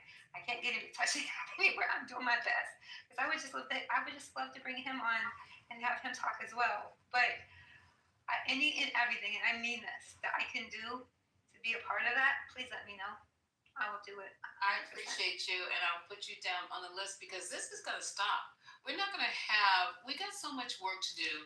We're so far behind. I was listening to what TC was talking about earlier today, and he was doing it not in good faith, but he was talking about how our community is last in just about every category. So I went and started researching and found out that what he was saying was correct. Yes, it did hurt, but it was accurate. And what I don't like is the mere fact that instead of us trying to change that, change those numbers, change those perceptions, get our community correct. Like all this argument, we put this kind of energy and working together and getting something done and create change, we'd be so far ahead. But this is so depressing to me right now. I mean, I'm literally sitting here going, what is the purpose? Nobody wants to be around anybody with any sense. Nobody wants to be around this kind of cussing and acting and you talking about performative. My thing is there's a lot of work to be done. And if I guess we become the clubhouse for this. This is the platform for this. So maybe I'm in the wrong place. I'm in the wrong space. I'm serious because this can't go on. It can't. Can I tell you something? It may take me 2 minutes. I'll try to keep it as brief as possible. It's a memory of Michelle Obama when I worked the campaign. It's the only time I was in her presence. I didn't actually meet her, but I did have the opportunity to meet then Senator Obama several times. But when Rez was talking about Michelle Obama, and I'm saying this for a reason, and it's the ending of it. An event had gone terribly wrong. It was in a park, and there was a stage set, and someone from the from management was a part of it, but they didn't show up, and there's college kids trying to organize it or what have you.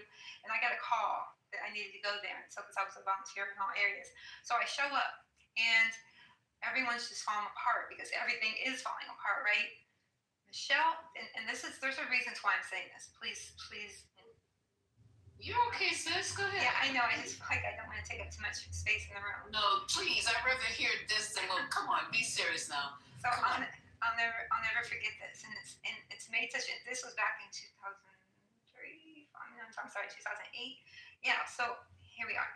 So she's walking up, and of course she has the bodyguards around her, what have you. And she walks up to the stage. She knows that everything is a cluster, you know what, and the energy about her and around her.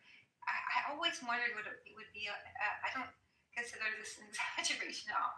I always wondered, because I love all things Egyptian, and I always wondered what it would be like to be in the presence of like Cleopatra or something, And when she came to the stage, it was just, her energy was just it was like complete, it was like a calm, you know how have you ever looked at a lake and it's just completely calm?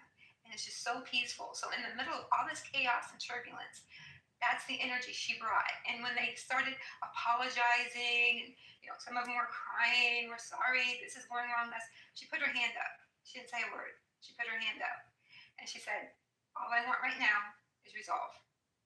I don't want to know what's wrong. We can discuss that later.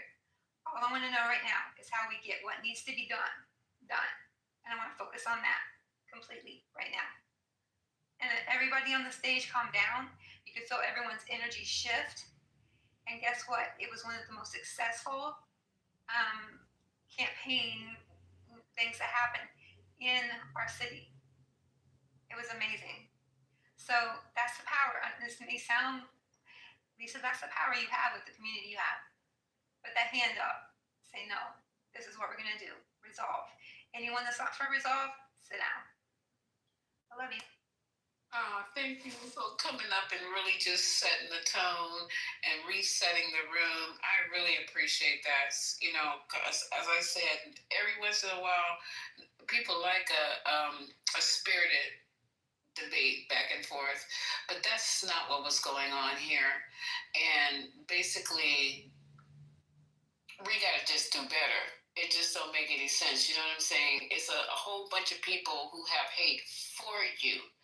for us, and then for us to behave like this against each other and in circles where we consider ourselves to be trying to be formative and trying to be mentors and bring positive information.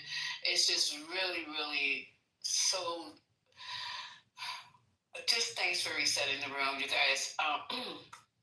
Thank you for that. I can't wait until we can get together and have a more informative room. Like in the morning, Dr. Carr, please, you guys, you don't ever have to come to the 420 evening thing, because I'm gonna have to really start having to set the pace and set the stage. But in the morning, if you don't mind, we're going to play Dr. Carr and Lamont King from 1 to 6, Sirius XM. They're on in the morning. I believe the thing actually starts, if you're on the East Coast, it's going to be 6:30 in the morning or 7. And then if you're on the West Coast, I believe it's 4. And it's totally worth setting your alarm if you don't already have Sirius XM. You can listen to it at your own. But we're talking about, you listen to these guys, these men, these Black men talk about leadership and affecting change, and also giving civic lessons at the same time in a place where they put it where the goats can get it, where we can all understand and actually enjoy it. It's motivating, it's encouraging, it's what we need to be fed every day to get out in these streets and be able to tackle all the shit that's coming at us, because I don't really understand. The Black people seem to be the most hated group of people. Every time something comes up, is we don't like the Blacks. And it's coming from everywhere. And you would think, with that in mind, that we would be more introspective and start coming together, whatever levels we are in our walk, in our journey, that we would be coming together and trying to make sure that we are trying to help ourselves, help our communities. We don't have to have lunch or dine or live together, but what we do have to do is work as a collective to be able to lift ourselves up. You know what I mean? It's horrible when I heard that, and when TC said it once again, I'm gonna repeat it. I don't know what point he was trying to make, but it definitely wasn't anything to affect change. But he was trying to let us know. I forgot the context of it as well, because I started looking it up. And in every category, we have an issue in our community and being at the top of being last. Mute your mic. I don't know who got the phone in their pocket, but mute your mic. So if you guys don't mind joining us in the morning, it's a small room. I just open it up. It's basically, who's that, Scotty Boo? Yeah, that was Scotty. And Georgia asked Lisa in the chat if you record that room, because it's 3 a.m. I do, and that's the only one. Thank you, Georgia. Those are going to be the only replays that are going to be on from now on. You are not going to regret it. So I'm trying to think what time I'm actually up, because I usually was commuting. So it's about 4:30, 5 o'clock on the West Coast, and that would make it like 7. Yeah. Okay. So if you come, Georgia, about that time, you'll still get us, but try to come at the beginning of it. And it's really, really positive, soul lifting, a great way to start your day with some positiveness. All right. What is this name called? The name of the actual Sirius XM station. Whatever it is. Oh, the house. No, Scotty, it's coming. I'm just going to do the live version of Dr. Carr, Dr. Greg Carr. He's an educator at Howard University. You guys can look him up. He also has a civics podcast on the weekend. Him and I can't think of the other lady, but I'm telling you, Scotty, you've been in there a couple of times, but you don't stay long enough so you can get the gist of it. It's very uplifting. It's very educational in a way he serves it so palatable that it's just, it's enjoyable just to be fed, right? And it's all positive, it's all informative, it all has to do with what's going on today. We're not going back to 1863. He knows how to reference when he needs to reference. And like I said, he's a professor at Howard University. I don't know too much about Lamont's bio, but just give it a whirl. We only could be in there for like 30, 40 minutes because we don't want to step on politically correct time zone. So you guys, if you know, tell me when I'm going over my time because usually I'm doing something else in a few hours. And this for us, Scotty, it's gonna be like I think 7 for us. I'm gonna put a yeah, I'm gonna put a little thing. You know how you do the schedule, so it is gonna show up all the people who are part of the house. You're gonna get notified. All right. So yeah, that's fine. I was just gonna make. How you doing? How you doing? I'm fine. What's going on in your world? Well, no, I was just thinking. You know, you have the Epstein ballroom being built, and I thought what a nice ring it has. Ballroom. What a nice ring it has, and I think if everybody just called it the Epstein ballroom, which does have a nice ring, I think we could get some traction on that. So I think that's a good idea. Recommendation for tonight. Epstein, and you know something's actually happening with that, you guys. I heard, didn't they swear in? No. The replacement, the young lady who won the seat that her father had, and that's what they're leaving. No, where's it? Okay, let me Google. Something's not right. I saw something about that later. Yes, they are still waiting on her seat. I mean, for him to swear her in. Okay, let me Google here. Okay. Hey, Lisa, I wanted I wanted to mention what you were talking about with the other gentleman who spoke about the dilemmas that Black people have in this country.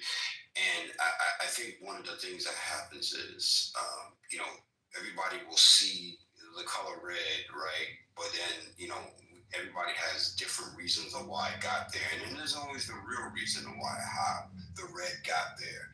But, and even though we have the evidence of how the red got there, people want to see the other things or pretend to see the other things and want to stick to that narrative. And so I think that's one of the problems. That's where all of the arguments starts, the disagreements, the fighting starts. We have the evidence of why Black people are in the positions, you know, just like you said, might be last in a lot of these things. But if we can't get past the fact of why they're there, even with all of the evidence, I mean, what are you supposed to do? It's hard to solve something if you don't go to the reason why it got there in the first place. So. Agree. And I agree with that. So when we start talking about how we're last at this time and third, we also got to understand the history behind it, but then we also got to move forward. If you guys don't know the history, that's what our Saturday. So Lisa, what things are you talking about in particular? Can you just name one or two? Not everything, but last in what? Like what? Last in education, last in oh God, let me. It's education, economics, healthcare, economics. It was a whole list. Okay, I see what you mean. Okay. But I think some of those, I want to kind of give a little pushback, right? Because I think some of those things don't have a lot of context to them when he puts that out there, right? Because when it comes to, for instance, education, Black women, for instance, we are ahead of the game, right? So when we look at, for instance, Black women, we are actually progressing further when it comes to secondary education, and we are ahead of Black men, and we are ahead of white women. For instance, currently, the data shows that we actually are further ahead than we used to be. So sometimes when we make those generic statements, I get it, but we have to do the deeper dives into those conversations when we're looking ahead. Does that make sense what I'm saying? Yes. Yeah. And I would venture to go even further than that, Rez, to say that we didn't start. I mean, it's just like running a race, and you are, 5 paces behind when the bell rings. We were already behind, and so we didn't start. We didn't start at the same point. And I would go further to say that is why they're trying to turn back everything, is because we were pushing ahead, attaining things that they didn't think we could or should have. And that's why they are trying to turn back the clock and go back to the way things were. No, because of our progress. I 100% agree. I'm just saying we might be behind, but like I'm agreeing with you, Rez, that it's how you look at each of those categories. And while we may be behind, we really are, progressing, which is why they're trying to take things away, particularly from Black women. I 100% agree. And I think that was kind of the misnomer I was going with, as far as while we are behind from where we started, I think we're further ahead than where we were, and they're trying to strip those things ahead. So I 100% agree with you, Ms. Deborah. I wanted to go ahead and hear your perspective, Mr. Royal. I was trying to say that while Black women are ahead in getting education, advanced degrees and things like that, the other part of it is the pay aspect of it. The pay aspect is Black women advanced degree is still not getting the pay rate that matches degree, right? Unlike others who have less degrees. And so that contributes to us still being behind in just another fashion of it. So you can attach a head education, slow down in, I should say, less in pay, even though, right? And then that trickles down to the rest of the population. It's one of those weird things that always comes into play, which goes back to us being, quote, last in everything. But the problem with the word last, right, is a very hard word. Right. And that's right. And that's where I'm going with it, is that when you talk about a person like TC, when he uses the word last, he comes from a very absolute word. So when he uses the word last, it's an absolute word. So he's coming from a place of, we are absolutely last, and it's not true. Does that make sense? So he's not coming from a place of real data where you, me, Lisa, Patty, Deborah, we're coming from data. We're going to come from facts, and we're going to go. We started 450 years ago. We're going to go. We jumped from 1965. Where did we go from 1965 to 1975? Where did we go from 1985? How did we progress to 1995? What does it look like today in 2025? And then we're going to look at all these data points and start seeing where we've progressed and how are we getting there. And then what is the current administration doing to roll that back, and then see how it's becoming problematic. And that's the thing. So to me, there's not an absolute last. Does that make sense? That makes sense to me, and I can try to find ways to speak on this, without saying that word. I don't even like that word, to be honest with you, because conceptually I can come up with much better words to describe the concept. I can say something really off the cuff, like if you were to turn back the hands of time to millions of years ago, right? If you look at the planet Earth, what you would see, you wouldn't even recognize the planet Earth, right? But then when you move forward, you see where we come from and why the earth looks the way it does as you move forward, right? But without that concept, right, of looking back in time, right, and look how species were, how the continents were, plants were, right? Without that foundation, right, you won't understand why and how we got here, okay? And that's the same thing when it comes to the social aspect of where Black people are right now. People are not looking at the past like at all. They just ignoring that shit, right? And they just focus on the numbers that they see today, right? And they say, this is how it always was, or I don't even recognize it. I just recognize today. And if you're not with it today, then it's all your fault. That's how their mind works. I hear it every time I come in this room. I get it. But when you say an absolute last, the problem becomes then you erase the progress that's been made.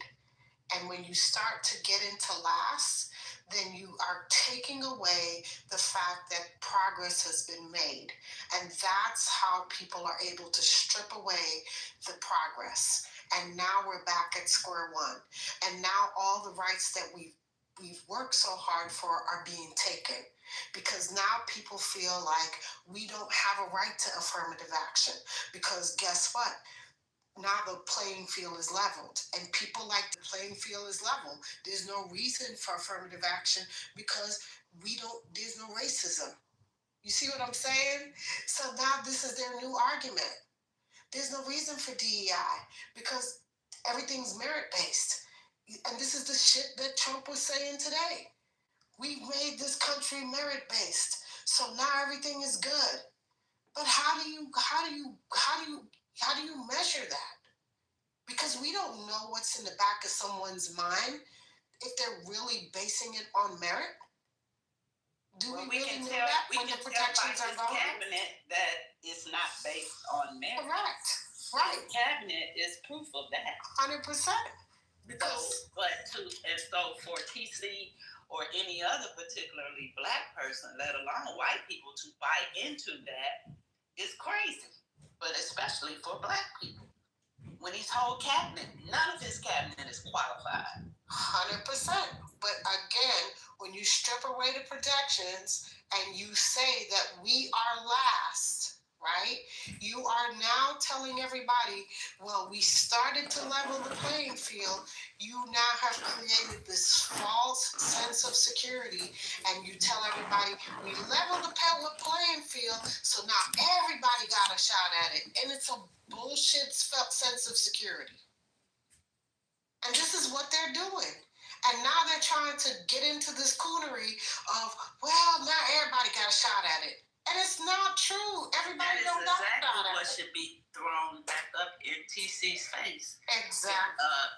That specific thing, what you're saying, and then the example is, here's why we know that it's not merit-based. Look at his cabinet. And let him try to defend that, which he will. But you know he is Deborah. But you know what he's gonna say?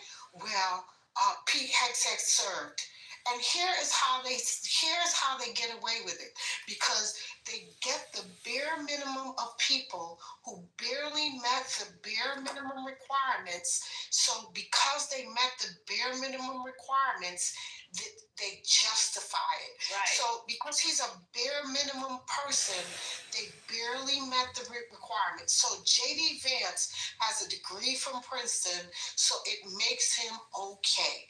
Because Hegseth served in the National Guard as a low-level ass major who barely led a platoon of less than 50 people, he gets to now serve as the Secretary of Defense with a department of leading 6 million people. Right. Now turn around in the same breath, he'll turn around and tell you why Kamala isn't qualified to have been president, even though she served in every branch of government. That part. California.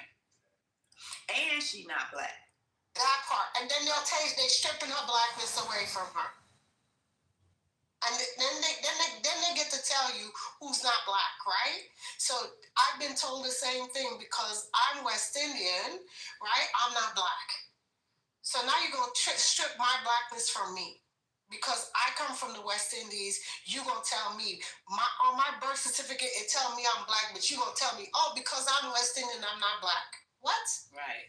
What you talking about? I've been black my whole life. My mother will tell you, we black. What you talking about? Oh no, you're Caribbean black. What does that? When did that become a thing? Yeah, so now that's a thing. TC is such a hypocrite. I'm not an advocate of telling anyone's business, but he's mentioned this several times when he was on the other side. He actually got a grant from the Biden administration for being a part of a marginalized group. So don't let TC come up in here and gaslight y'all. He's taking on a completely different persona. Because he's taken on a completely different political ideology. So, there's that. And I don't even remember the context of the conversation. I know that, because there's so much going on every time they're in the room. And I don't know why that people can't control themselves when they're in the room. And he was saying something, he goes, and that's why the black community is last in just about every point of society. And I said, what? So I just started Googling stuff. And I was like, well, okay, I didn't Google every single point, but the first three I Googled, and it was, per the computer. Who knows where these figures are coming from? I didn't get a chance to take it that extra step, because the first thing you pull up on Google, you shouldn't stop there. You should continue to go on and reference the reference and just keep it going. But I didn't have a chance to do it. So, but I would like, us, as I said, you guys moving forward, the midterms are coming. Y'all just heard the president say some of the most crazy stuff, military on the streets, talking about now he's glad that the military is not politically correct. Just the stuff he's been saying lately is outlandish, and we're normalizing it. We're like not even blinking anymore. They don't want to even bail out for food. I am so disgusted right now about that. I just don't know what to do. You don't want to give the emergency fund so people can eat? Are you guys absorbing this? Right, Lisa. He's the first president.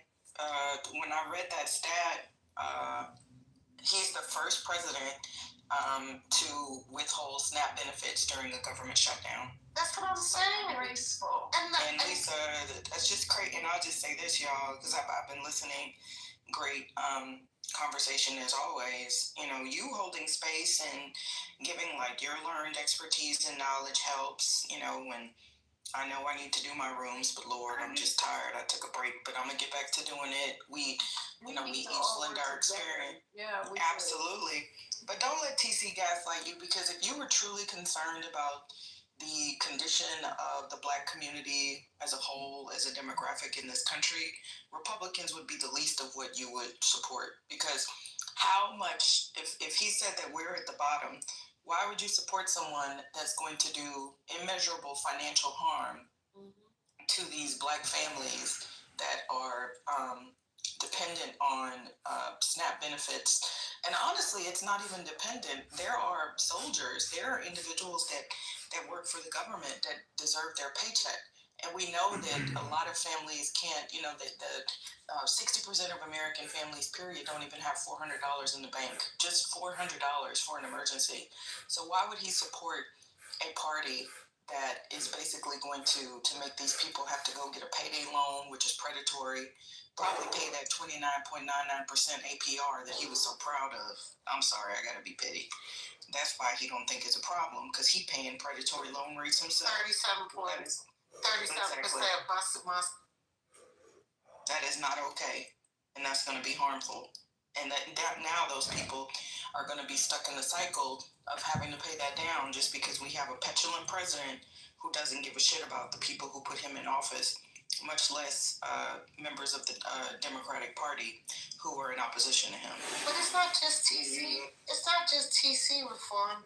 It's these black mega men like him Omari, Mike, this whole crew of them, Anthony, all of these black men who do not understand the harm that they are inflicting and impacting onto the black community as a whole because of their ideology and behavior.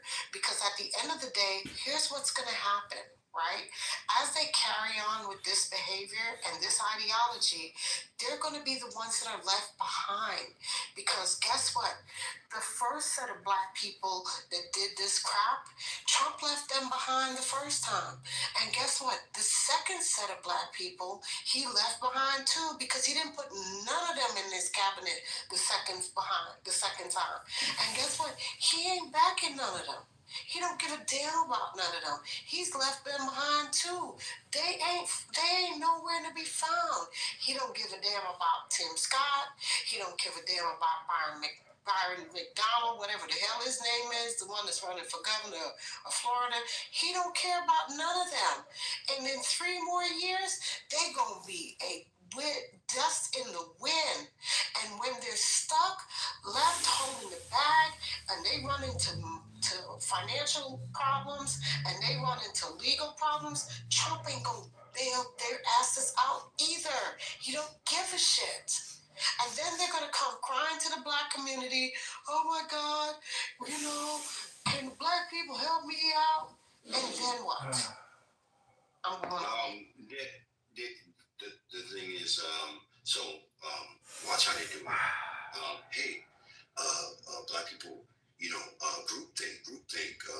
Y'all vote the same exact way. That party hasn't done anything for you.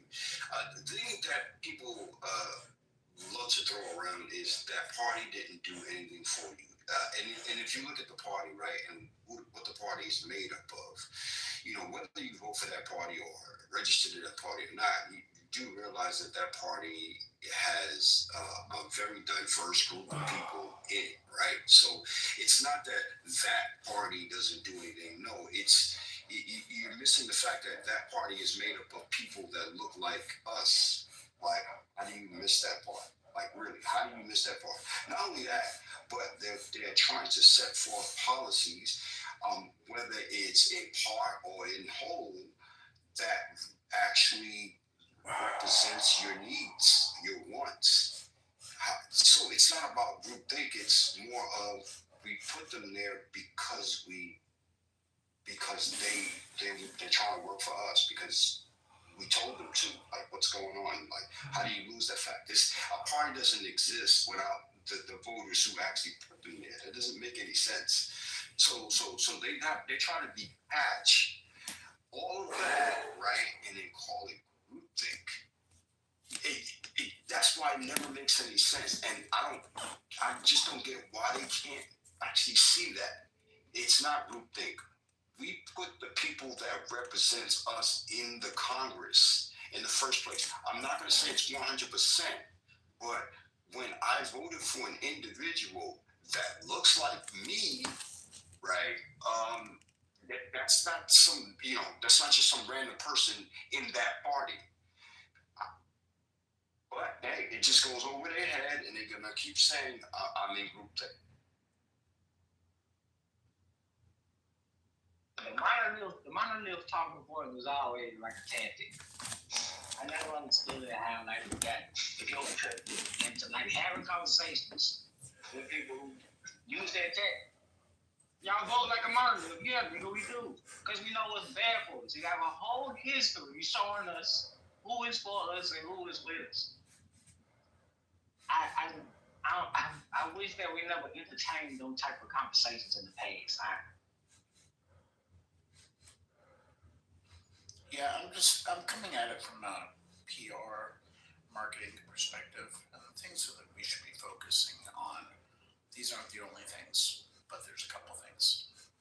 We should consistently call the ballroom the Epstein Ballroom from here to eternity. It will always be the Epstein Ballroom. That's one. It is the Epstein Ballroom. It is. Yeah. Part two is that we should use the phrase Republican war on Christmas. So they've been using the war on Christmas, that Democrats trying to eliminate Christmas, which has never been true, but it's another scare tactic. And Republicans do have a war on Christmas because of the tariffs, because of all the job cuts, the fact that it's not going to be a good Christmas for kids who want toys and bullshit. And it's not going to be a good Christmas for the stores and the corporations who actually need people to buy because people are going to be tightening their belts. So this is yet another war, the Republican war on Christmas. And that should be framed as well as the Republican shutdown. And we have to be very strict in doing this and saying it consistently. Thank you. And the idea is, who has a war on Christmas? I like this. I've seen like every type of religious person of different religions in this country, like literally just celebrate Christmas as it is, even though it doesn't relate to their religion. I'm so confused by that shit. Hey, something off topic a little bit. I don't know if Patty still up or Rez, you can answer, or whoever, if anyone has information. Is it true, or I was reading some articles that that mercenaries were caught in Venezuela that are tied to the CIA, trying to do a false flag. I just read on Reuters. I can post it. I heard something about they trying to put some ground troops in Venezuela. Well, they got caught. So supposedly Venezuelan troops caught some mercenaries. Yeah, I heard about trying to blow up an American ship to make it seem like Venezuela did it. Yeah, I heard from. Yeah, I don't know all I don't know all of it. The entire story hasn't come out, but I just heard the snippet on it. It's just crazy. Like I said, they're putting a lot of troops into Venezuela and the Caribbean. I don't know. America, yeah, the military. This whole fascination with Venezuela is crazy. That is one of the reasons why Admiral Halsey stepped down. And if y'all don't think this is about oil, y'all would be nuts. But I'm gonna go on mute. Well, and that blew up like a boat, with some people on it. Venezuela, we mean. Go ahead, Lisa. I'm looking at the story. And didn't they murder 14 more people today or yesterday? If they're not trying to do the Gulf War again, is it those of us that can read between the lines and thank goodness? That's the only thing I thank Trump for. He can't keep his mouth shut for shit. He's eventually going to say something that's going to reveal the truth. They will. Okay, so what I can add to the conversation right now, they're talking about, hold on for a second. Okay, so they're sending the Ford over there. Why do we keep telling people where our stuff is?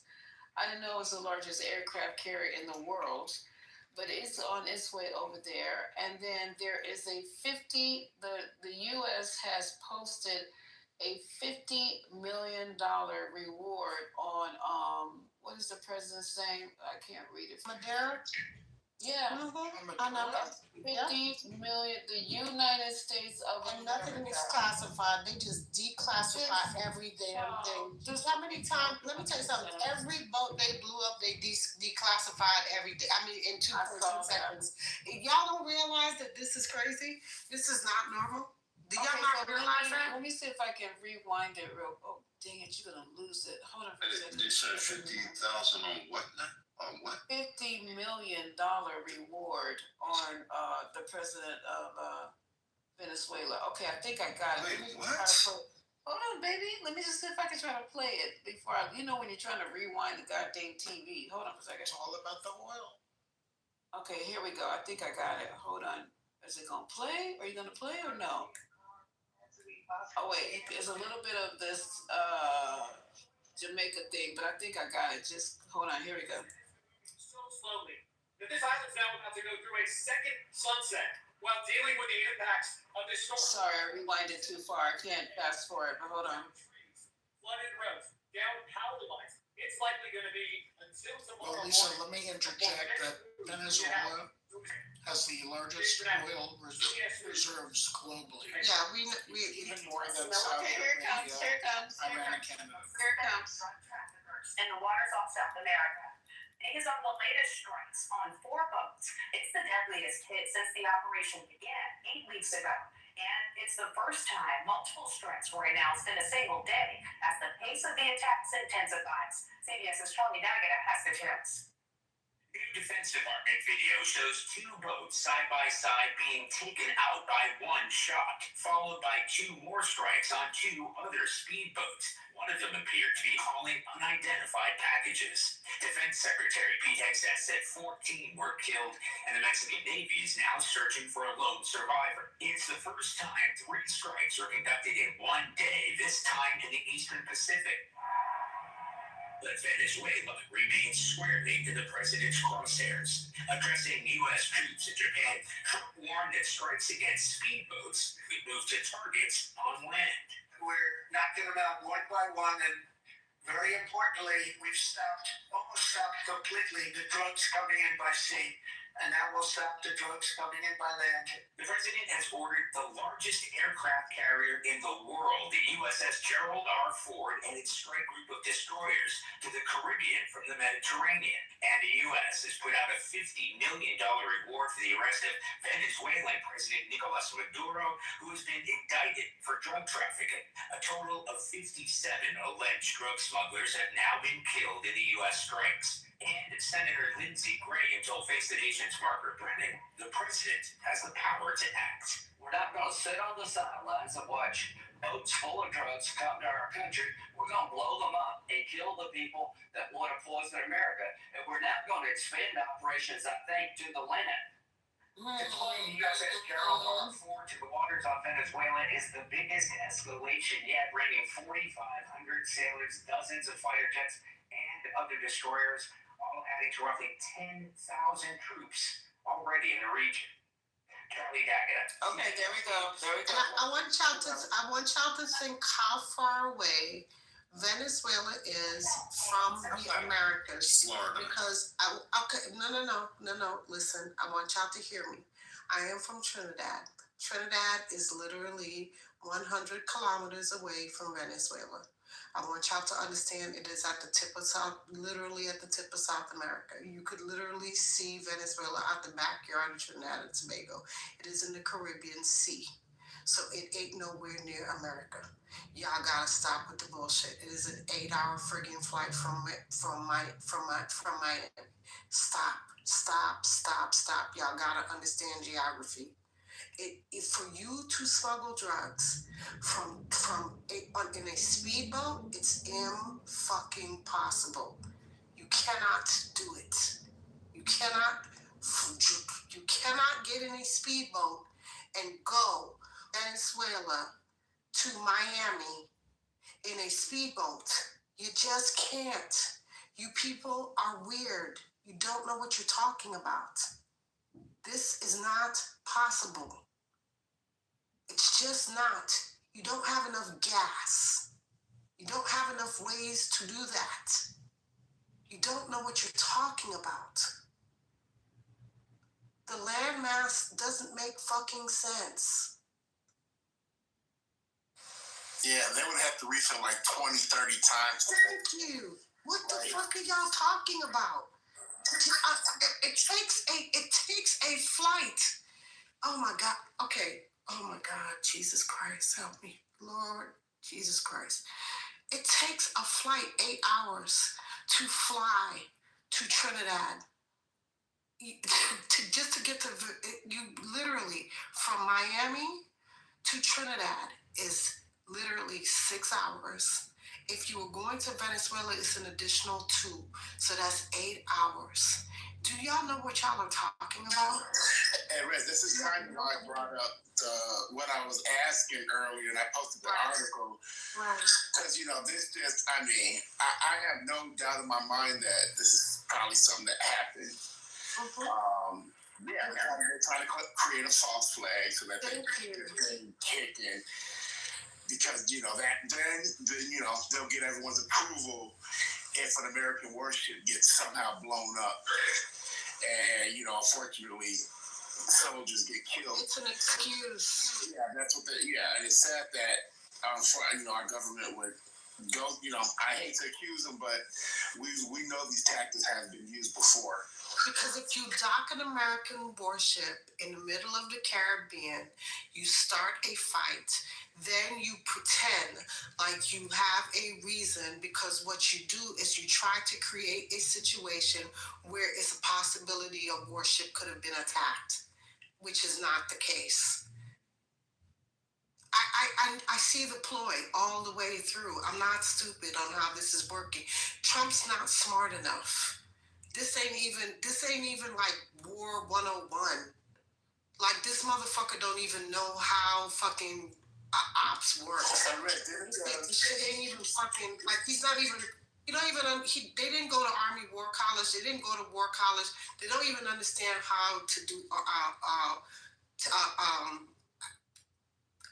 to do plans of attack. So they don't even understand how the fuck to do the shit. They don't even know, Red, didn't a general and a colonel quit over this? Yes, Admiral Halsey. I told y'all this. I told y'all this 2 weeks ago. He resigned because of this, because he knew that this was going to break maritime law. Remember, we talked about this. And remember that motherfucker TC tried to tell me that was not the case, and April fucking made him look like an idiot.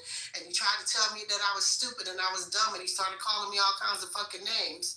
Remember this. And I also told y'all that this would break international law, because, again, if the war is not declared, because Congress has not declared any war, there's no reason to do this. So what he's doing is he's trying to set up a situation where what he does is he does this under the guise of coming in or pretending that you're trying to protect the waters by saying that there is a possible, they're suspecting that drugs are being ran without having any probable cause.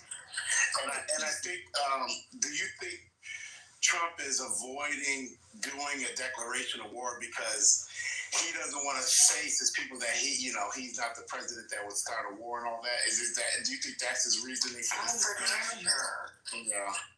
He doesn't have the votes for a declaration of war because he has to have more.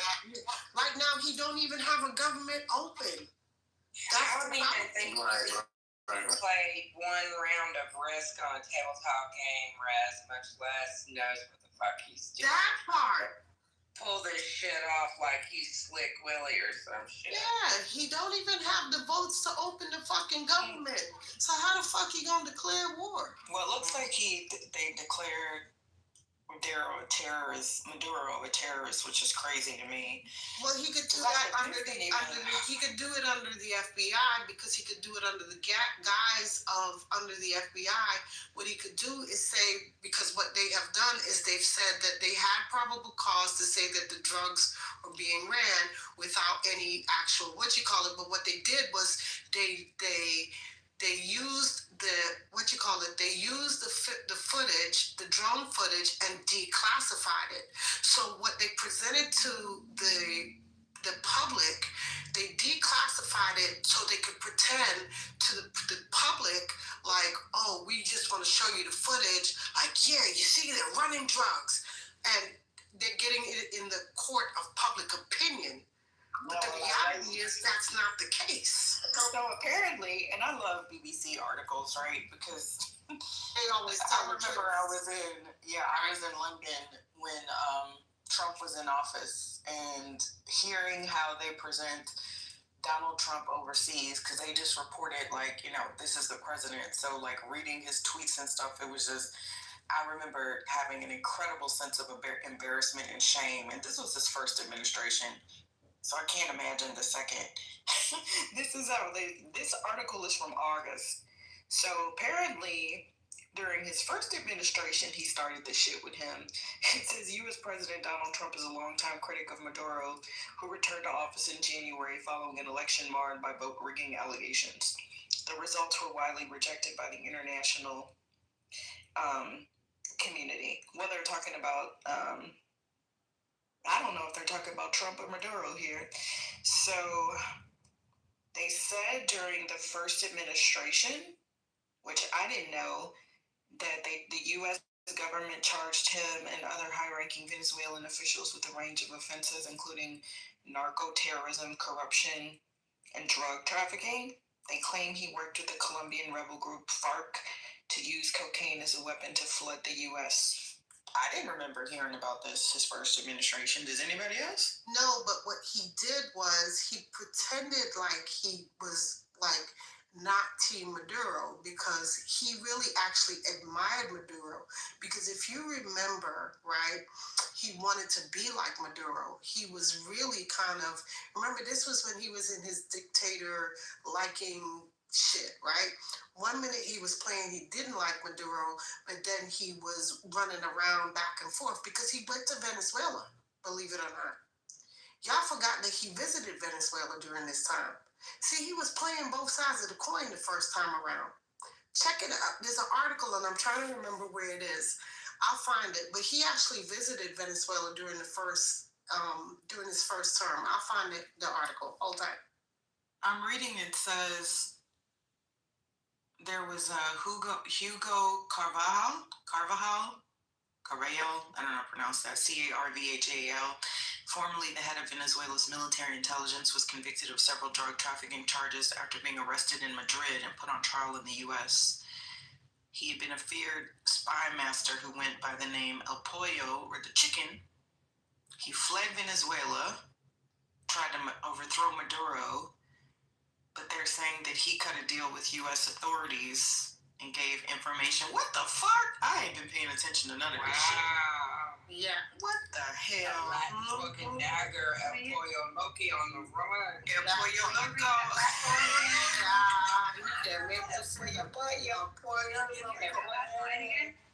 So this article is from 4 days ago. But the other one that I was reading, if you scroll up, I put that one in the chat. Okay, I just missed the last from one. August. So, okay, well, I feel goofy. I didn't know about none of this shit. So he was going after these people his first administration. This motherfucker. Just always in some shit. But remember, he was playing lover boy with Kim Jong-un the first time. So that was why a lot of this shit wasn't really publicized, because remember, he was having his love affair with Kim Jong-un the first time around. But remember, that was when he was playing kissy face with him. Yeah, he had a one-night stand with Putin and it didn't work out. That part. To bounce back. Right. Remember, he was playing kissy face with North Korea, because remember, that was when he went to North Korea. Y'all forgot he went to North Korea the first time? He was sending love letters to him and all kinds of shit. And who did he have come hang out at Camp David? Putin. And who else? And Kim Jong-un. Oh, wait, and there was just one more guest of the day. Who else? The fucking Taliban. That part. The Afghanistani. What's his name? What was his name? Oh, my God. What was his name? The Taliban leader. I can't remember his damn name. Sure did. He had all of them motherfuckers. All them terrorists was here. Yeah. All of them. All three. Listen, Ramona, all three of them. Yeah, the whole fucking, He had all the terrorists here. What we talking about? It was a security risk. Okay. Lord, no. I mean, well, look at what we're doing now. Yeah. We got Qatar moving in back in our backyard. So this man has warships, fighter jets, bombers, marines, drones, and spy planes in the Caribbean Sea for 2 months. Largest deployment there for decades. What the fuck is he doing? Smoking crack. Okay. Oh, Jesus Christ. Okay. Red? In the Caribbean. Right. No, Red. What is he doing? Child oil. That's what I'm going to say. That's what it is. He's trying to look like he's doing some shit without doing some shit. That part. Y'all don't get it. I keep trying to tell y'all, the man. My neighbor, I didn't realize it was like happening right. Listen, I've been trying to tell y'all, this man is grifting like a mother figure. When he got rid of the whole office of the Inspector General, he got rid of the DOJ Civil Rights Office. He got rid of all of the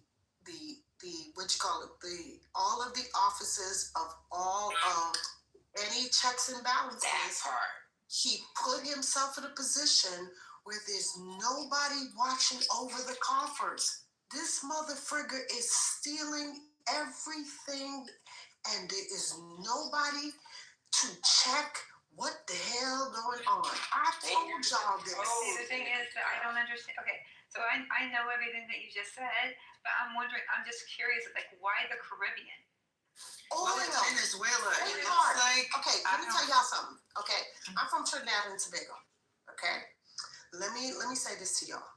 Trinidad and Tobago. Okay, so my family owns about 300 acres in a place called Mayaro, right? It's called Guaygarari on the tip southern part of Trinidad.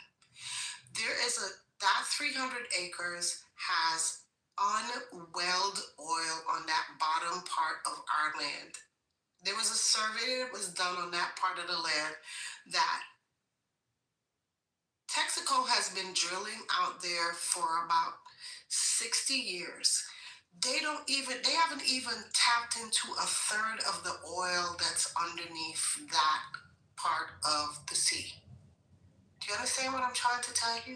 I do now. Lots of Texas tea, baby. Girlfriend, okay.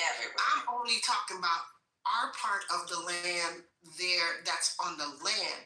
I ain't even talking about what's on the bottom of the water in the Caribbean. Underneath that land in Venezuela. Like a virgin. I'm so ignorant. I didn't Touch realize for the very first time. It has the second largest crude oil in the world. Next ever. You just made it make sense. Thank you. Okay, I'm going on mute, Dr. G. So it looks like what they're saying is that he's trying to show the critics of Maduro. So apparently Marco Rubio has been talking about this all year, so I haven't even been paying attention to it. But honestly, there's so much that they're trying to show the people against him that they have support. And we don't recognize Maduro as the president of Venezuela. But what he's trying to do is he's trying to curry favor with the young lady that won the Nobel Peace Prize because she said, "Oh, President Trump, I love you so much. I know that you want to share this Nobel Peace Prize with me." So he is trying to tell her, "Oh yeah, we love all the Latin American people," just like he said, "I will vote for Donald Trump." Just like he fooled the ones that are here in America. I'm not going to deport any of you nonviolent criminals. Do y'all not catch the play? Hello? Okay. It makes sense. I was starting to now get to you. Okay. Well, this is interesting. They're saying 50 million. They were hoping 50 million would haul him in. I love the BBC. Listen. Somebody made $1 billion from bribes. So is nothing. Let me tell you something. Every one of them Trumps is grifting. Lara Trump grifting, Eric Trump grifting, Donald Trump grifting. Hell, even the baby, Kai Trump, is 18 years old. How the hell? You ain't even been to college, girlfriend. Hell, you barely graduated from high school, but you about to enter the LPGA tournament next week. Explain that to me. Make it make motherfucking sense. You haven't even been to college, but you are about to enter the LPGA tournament. Nah, he thought he had a pubic hair and then he peed. Come on, girl. This girl literally was selling t-shirts on the White House website 3 weeks ago as his granddaughter. And now she about to enter the LPGA tournament. She don't have no experience as a golfer. She has never been on the junior tournament, She has never played on any of the junior. I'm telling y'all something I know for a fact.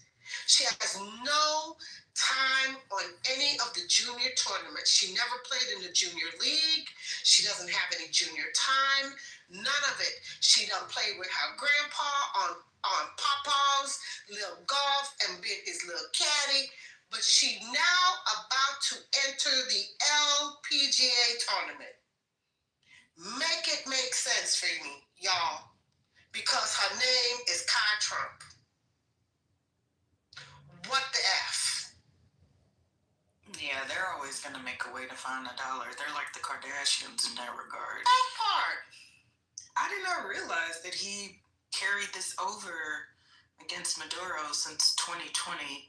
The U.S. Justice Department accused Maduro of leading a drug trafficking and narco-terrorism organization. He authorized the CIA to carry out covert operations. Then how do we know? In Venezuela, but they're using it as a mask for drugs coming in. So he's been doing this since 2020 against them? I didn't even know. How the drugs coming in from Venezuela on this article is acknowledging that, but I'm just saying, like, this is, But reform, here's what I'm asking, sweetheart. How is it coming in on a speedboat from Venezuela to the United States? You can walk across. No, that's what it's saying. The U.S. is not detailed as evidence of Maduro leading a drug trafficking organization. So he's been accusing them since 2020? Yes, but there's no evidence at all. 2016. The whole term narco-terrorist was built for this reason. It didn't even exist before this. He had to make it so they would be considered a threat to national security. Otherwise, they're just criminals. The narco-terrorist tag that he put on them makes them a national threat to national security. That way, if you do that, then you can utilize military assets. You can put ding, ding, ding, ding. Yeah, that's what they've said. I mean, they've said that they have this article has the pictures. That part. So in September, there was something around St. Croix, these huge ships. In October, something around Trinidad and Tobago. And then they said, and that's why some of my family, because my aunt was telling me that they went to the U.S. Embassy and they were striking at the U.S. Embassy because they were like, what we doing? Like, Trinidad has always been an ally. What we talking about? Where did this come from? Like, Trinidad is literally was a British colony. So what are we talking about? Where did we get caught up in all of this mess? Well, it says their images on social media have also shown military helicopters operating off the coast of Trinidad and Tobago. Some of these are Boeing MH-6M Little Birds, nicknamed Killer Eggs, used by U.S. Special Forces. So this is interesting. Right. They have all the pictures and everything. That's what I'm saying, which is crazy. And the reason they're doing that is because Trinidad gained its independence from the British in 1965, and then in 1992, the British completely gave their independence up. So a lot of the British protections went away. So Trinidad really kind of steered away and became its own independent country. So America has slowly been trying to creep into a lot of stuff, but it never was really like coming in to do anything. It really became its own island, and it became a part of CARICOM, which was all the islands that have come together and talked about what they do and so on and so forth. But Trump has been eyeing the oil for the longest. Well, if this is about oil, he's going a roundabout way about doing it. It looks like Trinidad and Tobago. I'm reading through all of these articles on the BBC right now. They're saying that they're just using them to deploy. It's a launching pad. All of these things in other countries. So this is from October. Trump ends aid to Colombia and calls leader a drug leader. So he just What is he? I mean, you can't. If he doesn't like you, disagree with you, he calls you a criminal, throws a label on you. Yeah, he's doing this to Colombia. Yeah. But this is what he does. And the only reason that he is, he's friends with Argentina, because Argentina does whatever he wants them to do. He got his due boy. Argentina's president is a frigging nut. He wants to be a pop star. And Argentina don't give a damn, because Argentina will give him whatever he wants. Argentina's president have you ever seen him? He wears a wig. He's a frigging nut. Okay, Argentina exports all this like flowers and all this stuff, and whatever they want, they will give him. He sings like in pop concerts and all kinds of shit, and Argentina does whatever he wants them to do. So as long as you're one of those countries that will give him free reign, he gonna give you whatever he wants, and that's what Argentina did. So I did not know that we had some sort of a pact with Colombia since 1996. Correct. Some foreign resistance acts, and we've been giving them money. Looks like $740 million. But this president called the U.S. a murderer for killing the Colombian fishermen. Correct. So then Trump got pissed. And he got pissed off because he killed in the first boat, when he blew up the first boat, and they said they were going after him because the guy was a fisherman. It wasn't just him, but it was two Trinidadians also, because they were all commercial fishermen. They're from the two Trinidadians were from a town called La Brea in Trinidad, which is a commercial fishing area. And the boat they were in was barely big enough to hold the three of them. Correct. Much less fucking drugs. Right. They weren't. What you call it? It's a commercial fishing area. Yeah. Well, he told everybody covert operations. That we've authorized the CIA to conduct covert operations in Venezuela. So they may launch an attack on Venezuela, supposedly to try to capture old boy. But here's the funny part: they never confiscated any. They haven't confiscated any drugs from the. No, these articles are widely acknowledging that that's just a cover. So apparently, no one's really buying that, because this is what the BBC is saying. There's no proof of such and such, and that's all that. It would be highly unlikely that there are drugs. Interesting. Does this start to make sense to you now, Nikki? And he's not even fucking. No, at all. I mean, I see what he's doing, but the fact that he was getting. But they're moving. He was doing this in 2016 is weird. But they're moving in to places that were colonized, right? Because they were colonized by France and England and all this stuff, and the intent is to try to come and now recolonized by the Americas now. Does it make sense? You also have to remember he thought he was going to win again too. So it wasn't like, he started this shit in his first administration. He was going to carry it over, but he lost. So now he's just picking up where he left off. He's a lot more strategic this time around. Correct. But he's not strategic. It's the people behind him. The people pulling his strings that are strategic. Correct. To the rest of the world. I think he was going to win last time. It was a shock to him than any fucking body. Because they want to take over Greenland. They want to take over other countries. They want to take over the world. They want to acquire land. They want to acquire oil. They want to take over. They are grifting the fuck out of everything.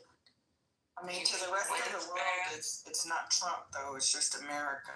So that's what I'm looking at. They want to take. They still want to take over Panama. But they're using him to do it.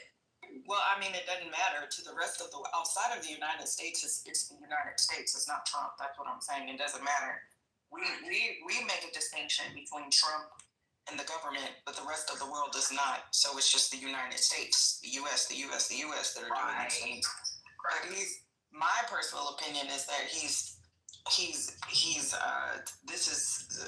doing too much. We can't now. Granted, the U.S. is always doing some shit. Let's just say that, right? This is not unusual. My grandfather told me that even with the Bay of Pigs, right? We've been trying to get that man out of there for years. Talk about the CIA, and a lot of people don't understand that that's what the CIA engages best in: covert, global operations, right? That's just what they do. They always do. They topple governments, just like what's his name in Wakanda. I remember when they were going over. What was his name, y'all? The guy. Oh, the bad guy. What did they call him? I can't even remember. Michael B. Jordan. Anyhow, remember when they described him? That this is what he was taught to do by the CIA. He was an op. They go in, they topple governments, they take control. I was like, yep, that's what the fuck they do. Did you know the Bay of Pigs was like a Manchurian Candidate kind of thing? Killmonger. That's literally what they do. My grandfather always told me about, I don't know why my grandfather used to tell me about the Bay of Pigs. So I was like 8 years old discussing the Bay of Pigs. But you know, my grandfather only went to the 5th grade, but one of the most intelligent men I knew. He watched PBS all the time and he read. He would have me read my history books and him, and then he'd be like, that's not what happened. He's the one that taught me about how the U.S. I love that. Yeah, he did. He was the one that taught me how the U.S. really needed a reason to get engaged in the World War, which is when Pearl Harbor happened. Because prior to that, people were staunchly against the U.S. getting involved, and there was a lot of money to be made in munitions. But I remember what he even told me about Vietnam. We had no business over there. We were there to support the French. So this has always been the U.S., but we've always had these allies in what we do. Now, my concern, and I don't know anything about this, it's just my opinion on the outside in. He's getting us into some shit solo. Like, why? He can't just be making little fires all over the damn place. This is a post-COVID economy. We don't have money like that anymore.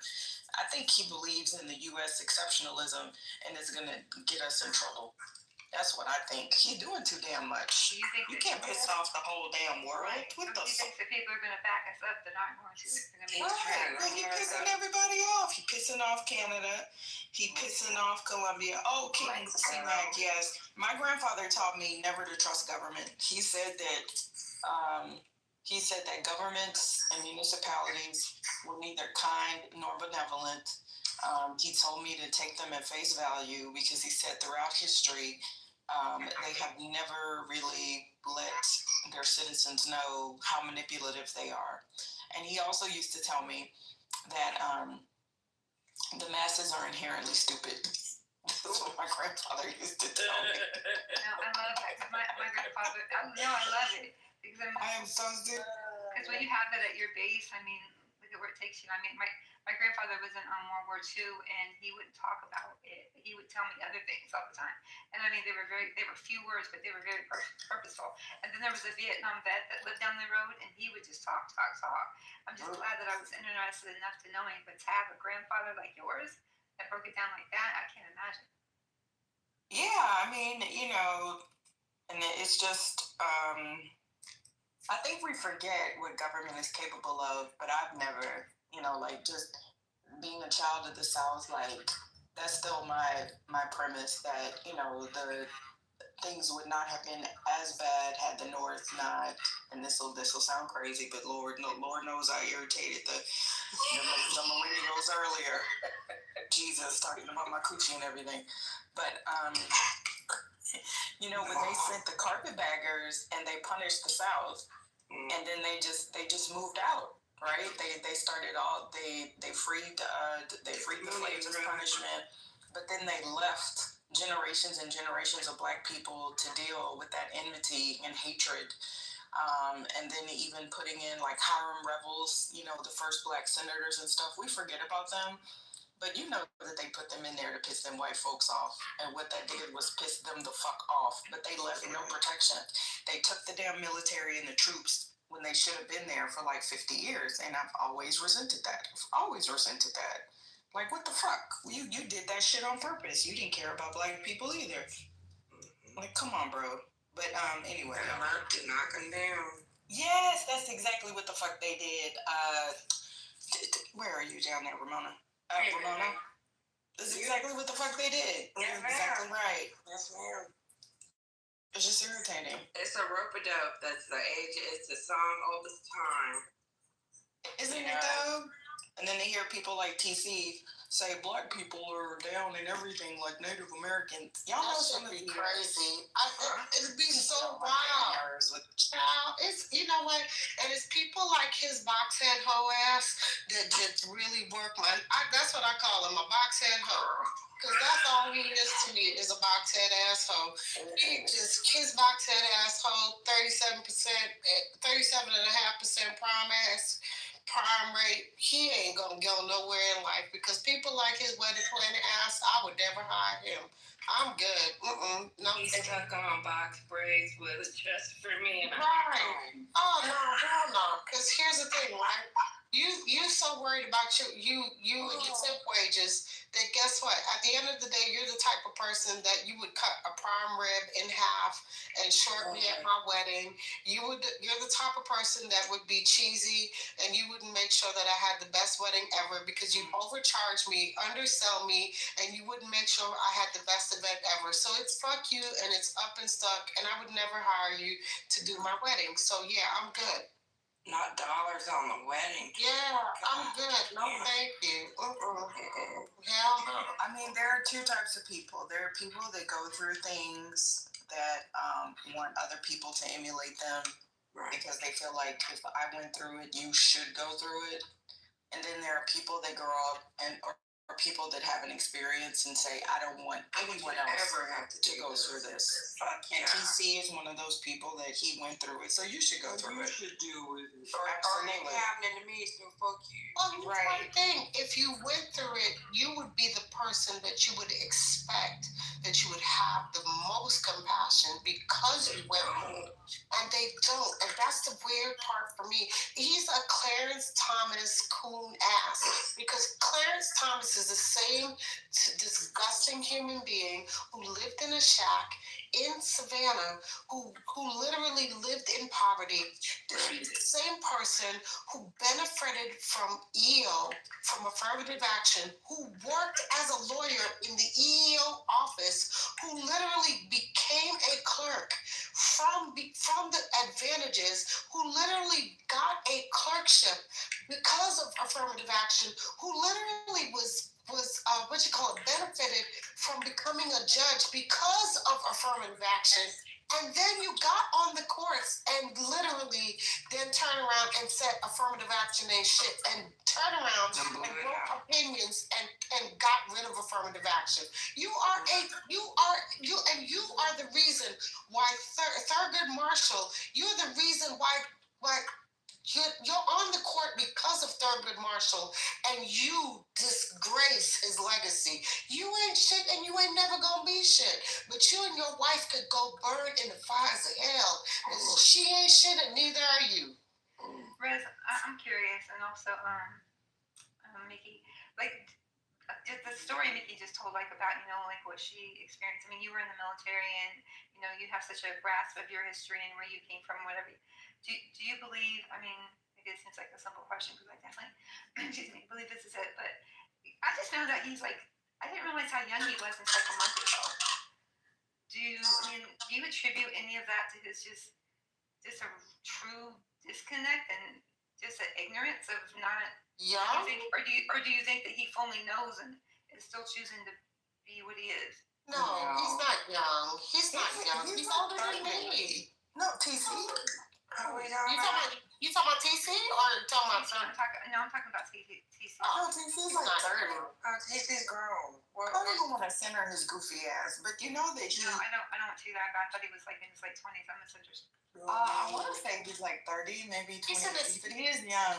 But TC was a fervent Democrat when Biden was running. Yeah, he used to. I had no idea. That's crazy. Oh no, I mean he was like a fervent Democrat. Like, I mean we were cool, and he would come in IDB, But he would also be in DTN. We would be on X arguing with all He the was MAGA in people. he was in Debate the News with us originally. Yeah, and we would go on Twitter on Debate the News and argue with all of those weirdos. All day long. And those people were crazy as shit when they announced Kamala as the nominee, and then he did a complete roundabout.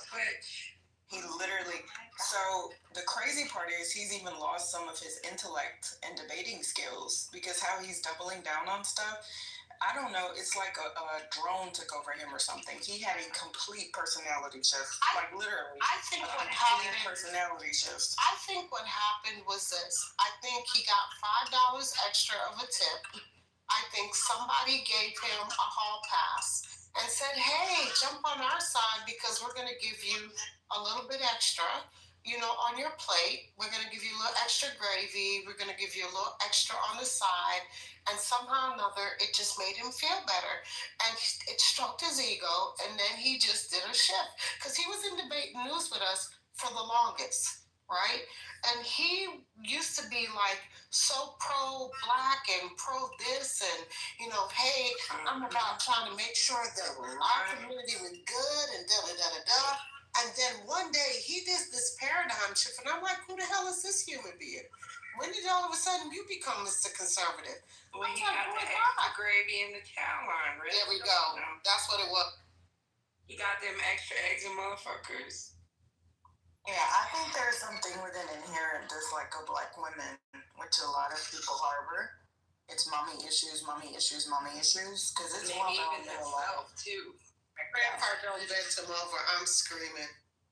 No, but it was like you could tell it was like an immediate shift. So even the way that he debates, the way that he because he's going like 1,000 times harder for MAGA than he did for the Democrats, and he went really hard for the Democrats. Like he was like known as the Democratic shield. We would be battling MAGA online on X, for hours, and those X people are crazy as shit. When it was still Twitter, even. Yeah, so like I said, he did a complete, almost like because he was pretty cool. Everybody thought he was cool. The last time we were on X in Lou's room, because Lou goes to X like once a month, and people were back channeling me, I kid y'all not, saying, damn, when TC become MAGA? And I was like, bro, and people couldn't believe it that we're used to him on X. Yeah. And I was like, don't ask me, I don't know. But they were like, Miki, are you serious? TC is MAGA? I was like, yeah. Barely about a week ago or so, he's like, Mona, you remember when we were at DTN and we used to be banging with the MAGAs and we were friends? I'm like, TC, honey, no. Because, man, everything you've done since then blew all that shit out the water. Yeah, if they said he's a clone, I would honestly believe it. I would honestly be like, for real, though. Yeah, but I hate to say it, I really don't care because I don't care what he thinks. But I was gonna say I'm gonna talk to my wife out here, but actually I do. I've only known who he is like within the last year and a half, maybe 2 years, possibly at the most. And but I've know what Miki was saying. I've known a dramatic. I've noticed a dramatic shift in his when he is debating. He says the same thing over and over. He's not going deeper. I saw what she's saying. I see that thoroughly. Yeah, he won't even debate me anymore because I cooked his ass. But here's the funny part: the people who he was running with, they have left him behind. They ditched his ass. They ditched him because I'm not knocking certain people, but there are people who he ran with that aren't running with him anymore. They're on Chatter. He goes on Chatter still. He does. I get it, but they're not. What I'm saying is he's not running in that circle like that, Miki. You see what I'm saying? They're on Chatter with them, but they're not running with him. He's not getting invited in those rooms. You see where I'm going? Like he's in Chatter with the conversations, but he ain't being invited to the golf course. He ain't being invited to the country club. Like he ain't being invited. Hey, bro, let's go get on the private jet and let's go. He ain't going there. The only reason any of it is relevant at all is because it's just the chaos he causes. So that's just like the analyst in my mind is trying to sell. He made a lot of things good because that's what he's doing, just create chaos. No, he's getting business stuff because he shows the pictures on Chatter. On Chatter, you can. I mean, and I'm like, yeah, he's not here, but it's just that we had a big bank, little bank, which would actually ended up being kind of funny. But I'm not as proud of it because I just acted a damn fool. No, I think in that regard he is young. He doesn't understand, and and sometimes I feel really bad, right? Y'all know that I have a way of irritating the youngins. I do, or other people. I get it. You just being you, right? I know, but I've heard that my entire life. You're so arrogant and condescending, and sometimes I'm proud of it, and sometimes I'm not. But I'm starting to reframe that. Thank you, Dr. Den. Yes. Thank you. Skills. But I'm well aware of the gift that I've had. I've had this gift. You either love me or you fucking hate me. Love me or hate me, Mom. But I will say that just like he got into it with GOAT. When he got into it with GOAT, I felt really, really bad. Because apparently he had been known as the Democratic, the most informed Democrat on the app. And then when that mantle was taken from him, I don't know if that had something to do with it, but oh my God, that fucked him up too. Good day, sir. That was like, holy shit. GOAT ate his shit, man. I know, and I heard about it. I didn't even used to go in DTM like that. Man, eat him and shoot him and spit him. DJ, you were so funny. Supremacy, I do like that, supremacy. Well, GOAT is not the one to play with. GOAT has it. GOAT covered the facts, and if you don't really if you don't have your data shit straight, he's not really the one to come. You know what I'm saying? Like. I mean, we all have debated on this app and gone back and forth, and some of us used to be super cool, and then it's been 5 years, so some of us are not as cool anymore, and blah blah blah. But yeah, that's why it's good sometimes to take a break, because this app can radicalize you. We've seen that with so many people. We've seen the rebrands. We've seen. That's true. I'll give you that. Yeah.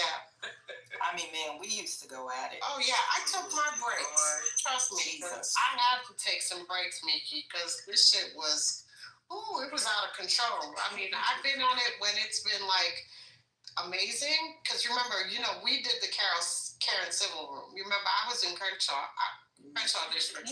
I never went into those rooms because I was in Black Think Tank and Black Wealth Forum, and then I had MySpace, Wealth Financial Flowers. So I called it I had my social groups, and like Kalisha and some other people that are no longer on the app. We've met several times, like OG Otis. We've met on the channel. Yeah, we've met so many people. Kalisha's actually been in my house with her goofy self. My kids love her to death. I love her. She's cute as she sounds. She is adorable. She is such a tiny. She's like Misty Copeland. That girl is just tall. She's diminutive. She's tiny. She looks like a little ballerina. She's little. Is she big? With her, she's got a big head of curls, curly hair, the big voice. But she's tiny, super cute. We FaceTime with each other's grandmothers. Yeah, so some of us, we've made really great friendships. Richard from Black Think Tank is my brother. I talk to Richard at least once a week. But I was in the business rooms or the social rooms, so I didn't do I missed out on the dark side, Crenshaw, all of that. Yeah, because we were, trying to, do, recruit. Lord, what can I think? This damn menopause brain. What do you call it when you're looking for a job? Career fair. Job fair. Career fair. Thank you. I'm gonna forget what is the goddamn word. But yeah, isn't it interesting? Clubhouse. We did a lot of stuff like that. Yeah, but we did a lot of different things. I mean, with Crenshaw, we did the turkey drive. We gave back in Nip's area after Nip got killed, and we did that. Grant gave us. He did a donation, and we gave the turkeys back we gave Thanksgiving back to the Crenshaw District. What did he donate? He donated money to our Come on, I know what he did. I know he donated money, but I'm asking. Well, no, Grant is giving money. Remember when he gave us some substantial amount of money because we were able to give. We were able to give like 2,000 families back of Thanksgiving dinners. I don't know. I remember a couple of years ago. Yeah, we flew to LA and we did the whole thing. So we did that. So we actually gave, and then I was in Lavender's book club, and we had like Will Smith, and we did that. Like I've been in some positive spaces. I've done some really amazing things in Clubhouse. So I've had a really positive experience in the beginning. I was in LT Hutton's room. So when we had the university and we did that was really amazing. And I had that when she first started that room. So I've had some really positive networking and made some really great friendships off that. And I have some really great friendships that I treasure to this day that I have built some community. You know what I mean? Oh yeah, I met at least 100 people off of Clubhouse at least because the Black the Black Think Tank had an event. They used to have meetups like we had several meetups. Yeah, we had one in Vegas. Everyone's in we had one in Atlanta. They're gone. What'd you say, Vince? I'm sorry. We had one in Atlanta. We had one in Vegas. We've had a few of them. So there was one in Vegas. Shit, I'm in Reno. Oh yeah. And then we had the social groups too, because a lot of us were, you could tell we worked corporate jobs because we were on this bitch 24/7 during COVID. From home. That was when I worked for the federal government. So when we went home and we shut down and we couldn't work in our federal offices anymore, I was there, and then I retired from the federal government completely. So I retired in 22. Yeah, 22 is when I retired. So, and then I went back and worked in the corporate sector. So, yeah, and I went back to doing what I loved back in my military days, and went back to working in the airline industry. So, and I've been back doing that ever since. So, I just think it's incredible, and I've never had the chance to say this to you, and I want to say it now. I have so much respect for you. Do you know who Natalie Jackson is? She works with Attorney Crump. Have you ever heard? I'm sure you've heard her name. I have heard her name. She's like Superwoman. She was in the Navy. She was like a captain and all that. But you just, whenever you speak, you remind me of her. But then it also takes me to my baby cousin, right? I'm the oldest of all the girls, and she went into, she's like 5'2". No, she's not. She's like 5'4". But she was like, I'm going to go to the Marines. And I'm like, girl, what are you talking about? She weighs like 100 pounds wet. I'm like, what do you mean you going? And I'm like the big sis and everything. I'm like, what do you mean you going into the Marines? She's like, and I need you to talk to them. They're going to come to you like, I don't know, the CIA, who it was. Because they're going to ask you a bunch of questions, and I need you to. And I'm like, everything in me wants but I told him all the beautiful, wonderful things about her because she's one of the best people on this planet. But I was not happy, and I was on that girl like, oh my God, the whole time she was in Cyrus. But here she sent me pictures with her with the machine gun is almost as long as her. And I was like, oh damn, kill me, why don't you? I'm a tall girl. I'm almost 5'9". I'm a tall girl. I'm 5'10.5". Oh my gosh, tall girls rap. Yes. So I'm a tall girl, and it was weird because I started off my career as an armorer, right? And I used to break down weapons and all this other stuff. And then I went into supply, and I liked it, but it was kind of boring for me. And it was weird how I ended up in my actual job. So here's the story.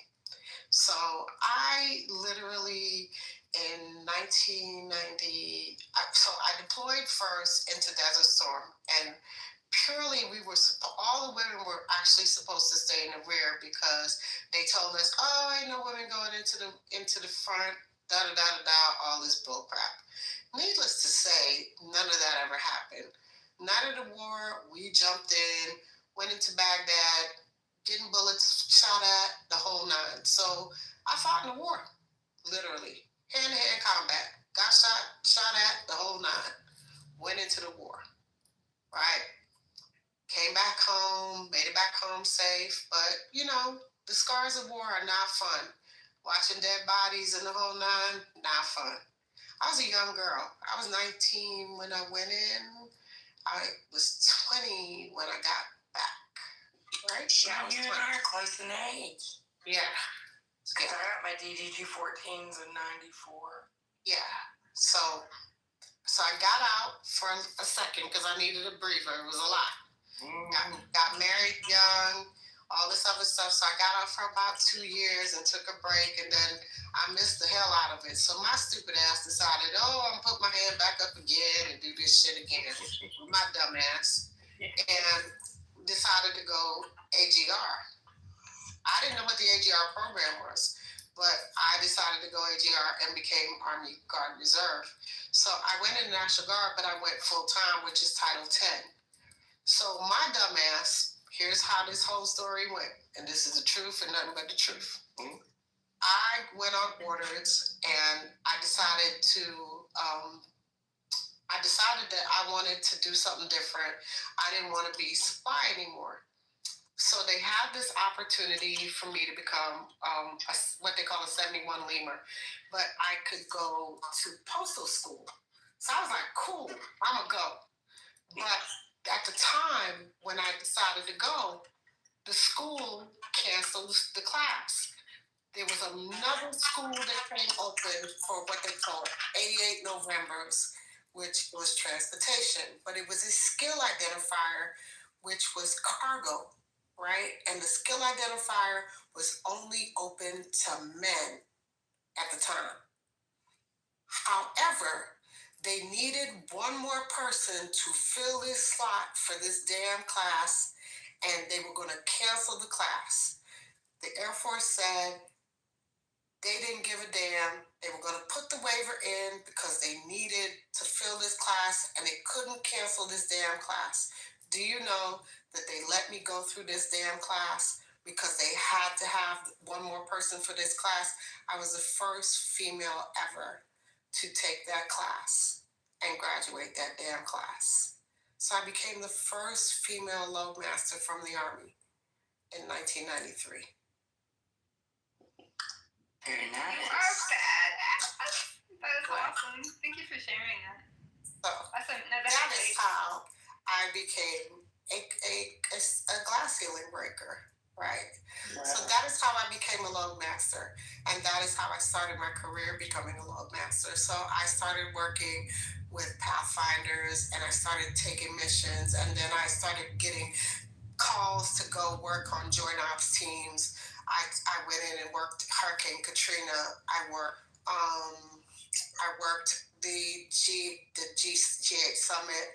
I worked several different missions, and then I went into Iraq and Afghanistan, and I started taking missions going all over the world and doing all kinds of stuff. So I worked with the Air Force. I want to say 80% of my career, I worked with the Pathfinders. I would go in and do missions with them, night missions, night drops, and do all kinds of stuff. So, yeah. That's awesome. And then I became a senior loadmaster, and I retired as a battalion S4. Oh, yeah. I'm just speechless because I mean the strength, mental strength. No, I'm serious. I lost my and when I say I lost, he didn't pass away, but my nephew, my brother was 9 years older than me, and he had children very young when he was 17. So my nephews were like my son, my brothers, and one of them went into the military and was under, went to war, and he was, they're promising him all these things, and since he came back, he was just never the same. We just completely lost him, and it was because of what he's seen. I know that he told me parts of it. I'm not going to go into it on the stage because I don't want to be that trigger. But so for you to go through all of that, and he's talking about. I love this phrase. Anyone it fits. And he just came in. My favorite author. So Georgia was asking about truck drivers. Truck drivers are problems. I was in November, and then I had a skill identifier. So the skill identifier identifies me as a cargo loader. Georgia, so I just wanted to explain it. Yeah, I was in a supply unit, but I was a 25 mic. Gotcha. Oh no, it's 88 mics are 88 mics. So I'm a November. I'm not a mic. I'm a November. But I also have have a skill identifier, which identifies me as a loader. Got you. Does that make sense now, Georgia? I'm sorry. I know, I'm just trying to explain it to her so it makes sense. There we go. I thought I stayed on it, Mike, so I really am. Yeah, thanks a lot. Thank you for sharing. No problem. Because they didn't have females back then that did loading. Not at all. Women didn't load out flights at all. Because to be a loader, it meant that you would actually have to be on the flight, and you would actually have to go in, and you would actually have to be you would actually have to load out the flight, and then you would have to do weight and balance and all that other stuff on the flight. And weight and balance is not fun at all, because you would have to calculate how to weight and balance that flight.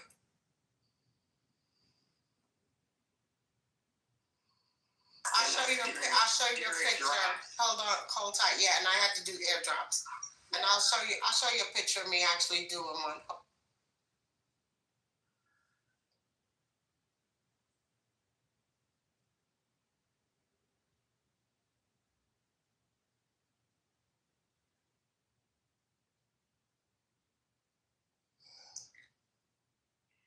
I don't know. I'm just thinking because I actually just work with people that have I've seen someone, I've witnessed someone being killed, like one person, and so I can't imagine it being combat.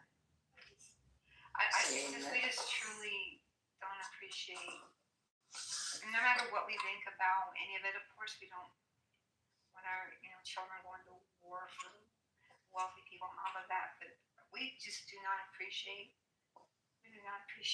or have any understanding. Even the people that want to have understanding, we cannot possibly have fathom like 1/100th, 1/1000th of what their experience is. Okay, so PTR. Yes, ma'am. That is me as a loadmaster. Check you out. I love it. Miss Badass. I know, right? Full battle rattle on the C-130. You look like you should be on like an action movie. Right? That's what people always say. They'd be like, "Dang, what was you getting ready to do?" I'd be like, That smile. There we go. When I went in, we were supposed to be getting 6 new C-130s for our unit, and 3 were for recon and 3 for flight medic.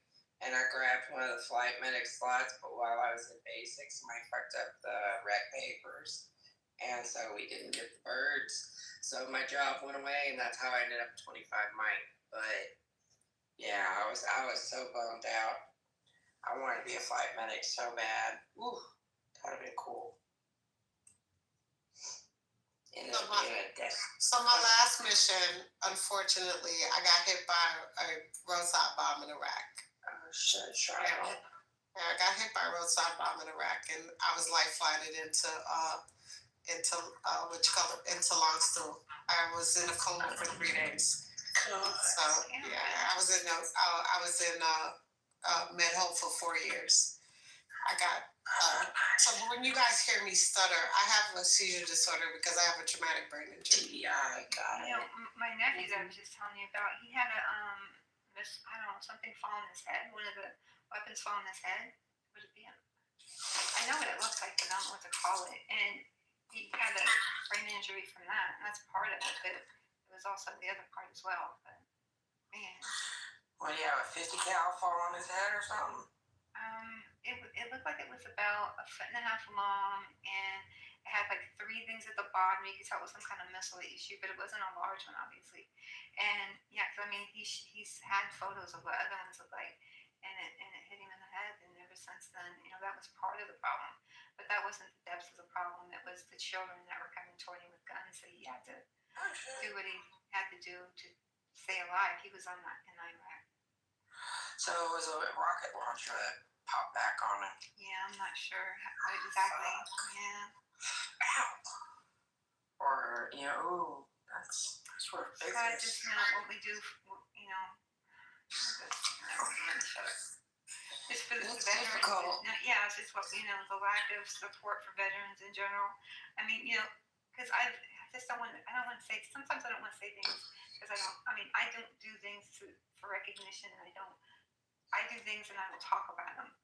The only reason I'm saying it is I work with a lot of homeless people, and this isn't something I do once in a while, it's all the time. And so regularly, and when I go out, because I like to just go downtown, and I always just put their bags around, and I will sit with people, and I will even hold their hands when most people look at their hand, and I'm not talking to them. A significant portion of those people were still, there's people that, in Vietnam, or, they're veterans, and it's just, Korea War, all kinds of to the shit. fire. Iraq, Desert Storm 1 and 2, all these different missions that you don't even know about. Exactly. They come home. Exactly. And they can't even talk about it because it didn't exist. And see, and that's why when you're sitting in the audience and just knowing the little bit you do, and you hear Rez being disrespected or someone being disrespected, it pisses you off. It just makes you want to blow the phone up. That's why I was losing my shit. Now I'm sorry, but I don't like it. I don't like people being like that. Fucking so because all these men and women in this room that uniform on are my brothers and sisters. I don't give a fuck how long I was in. It doesn't matter because that's what you do. That's how you accept. The only thing that matters is the person to your left and the person to your right, and that's it. And that's why I get very protective of Ramona. I get very protective of. Yeah, I get very protective of her. I don't care how long. I get very protective of Ramona. I get very protective of Patty. I get very protective of all of them, of ML and all of them, because that's just, it doesn't matter for me. To me, when you put on a uniform, you are a 1%er. Only 1% of this nation serves. And to me, those are the people that are most important to me, right? And the people who are ragbags, who disrespect the uniform, the people who don't have any respect for the uniform, and the people who are racist, who are nasty, who didn't treat people when they were in uniform respectfully, I don't have nothing for you. I have no energy for you. So when you turn around and you haven't ever worn a uniform and you have all this disdain for people that wear a uniform and then want to tell people what your opinions and how you feel about the military or what you think the military should be doing, how dare you? Who do you think you are? I don't want to hear your opinion because unless you put it on, you don't really have an opinion. You could say what you want to say. You can feel what you want to feel, but your opinion matters nothing to me. I could care less. It's crazy that people would think that they could affect you that way when you have seen what you've seen and done what you've done. They don't get that. All they hear is a voice. They think they can do and say whatever the fuck they want because all they think they hear is a female voice. They don't understand, the path that people have walked. They don't ever consider, other people's lives. They just think about their own existences and what they want, they think it should be. And it's not always that way. It's not always rainbows and fucking lollipops, Shit happens and rough things happens and people survive bad things, but they're still good people, I mean, I'm a receptionist at the Center for Independent Living here in Reno for Northern Nevada, and I do everything I can to help people with disabilities every day, because disabilities don't discriminate; they hit everybody. Absolutely. So it's just what you do. Yeah. That's why I like staying on late at night because you get to hear these type of stories. Yeah. Make these kinds of connections. Sometimes people don't even look at your bio. Like people have never looked at my bio, and then when I tell them I'm blind, they think I'm lying. Crazy. How would you lie about that? Because I'm on an app on the internet. How could I possibly find my way on here? Anyway. I've been doing it ever since I've been in Clubhouse. Yeah. On a lighter There used to be a lot more blind people on here, but not so much. Yeah. On a lighter note, I think we should take a vote that Rez has to keep that photo up for a certain amount of time. That is badass. All right. Thank you, ladies, once again. Be going soon. I have my professor, adjunct professor, and I have I think it was like 64 things. I appreciate y'all and I love y'all, but tomorrow gonna come real early. I got a long day tomorrow because guess what? Tomorrow we officially become one airline, Alaska Hawaiian. We are officially becoming one airline. Our merger is official in the morning, and I love y'all. But I gotta get some sleep because I will be on calls all day long. I love you guys as usual. And appreciate you. And I will definitely talk with y'all tomorrow. All right, you guys. It's 3:30 in the morning. Good night, everybody. Good night. Good night. Peace out. The struggle continues. God be the glory. Peace out. Bye.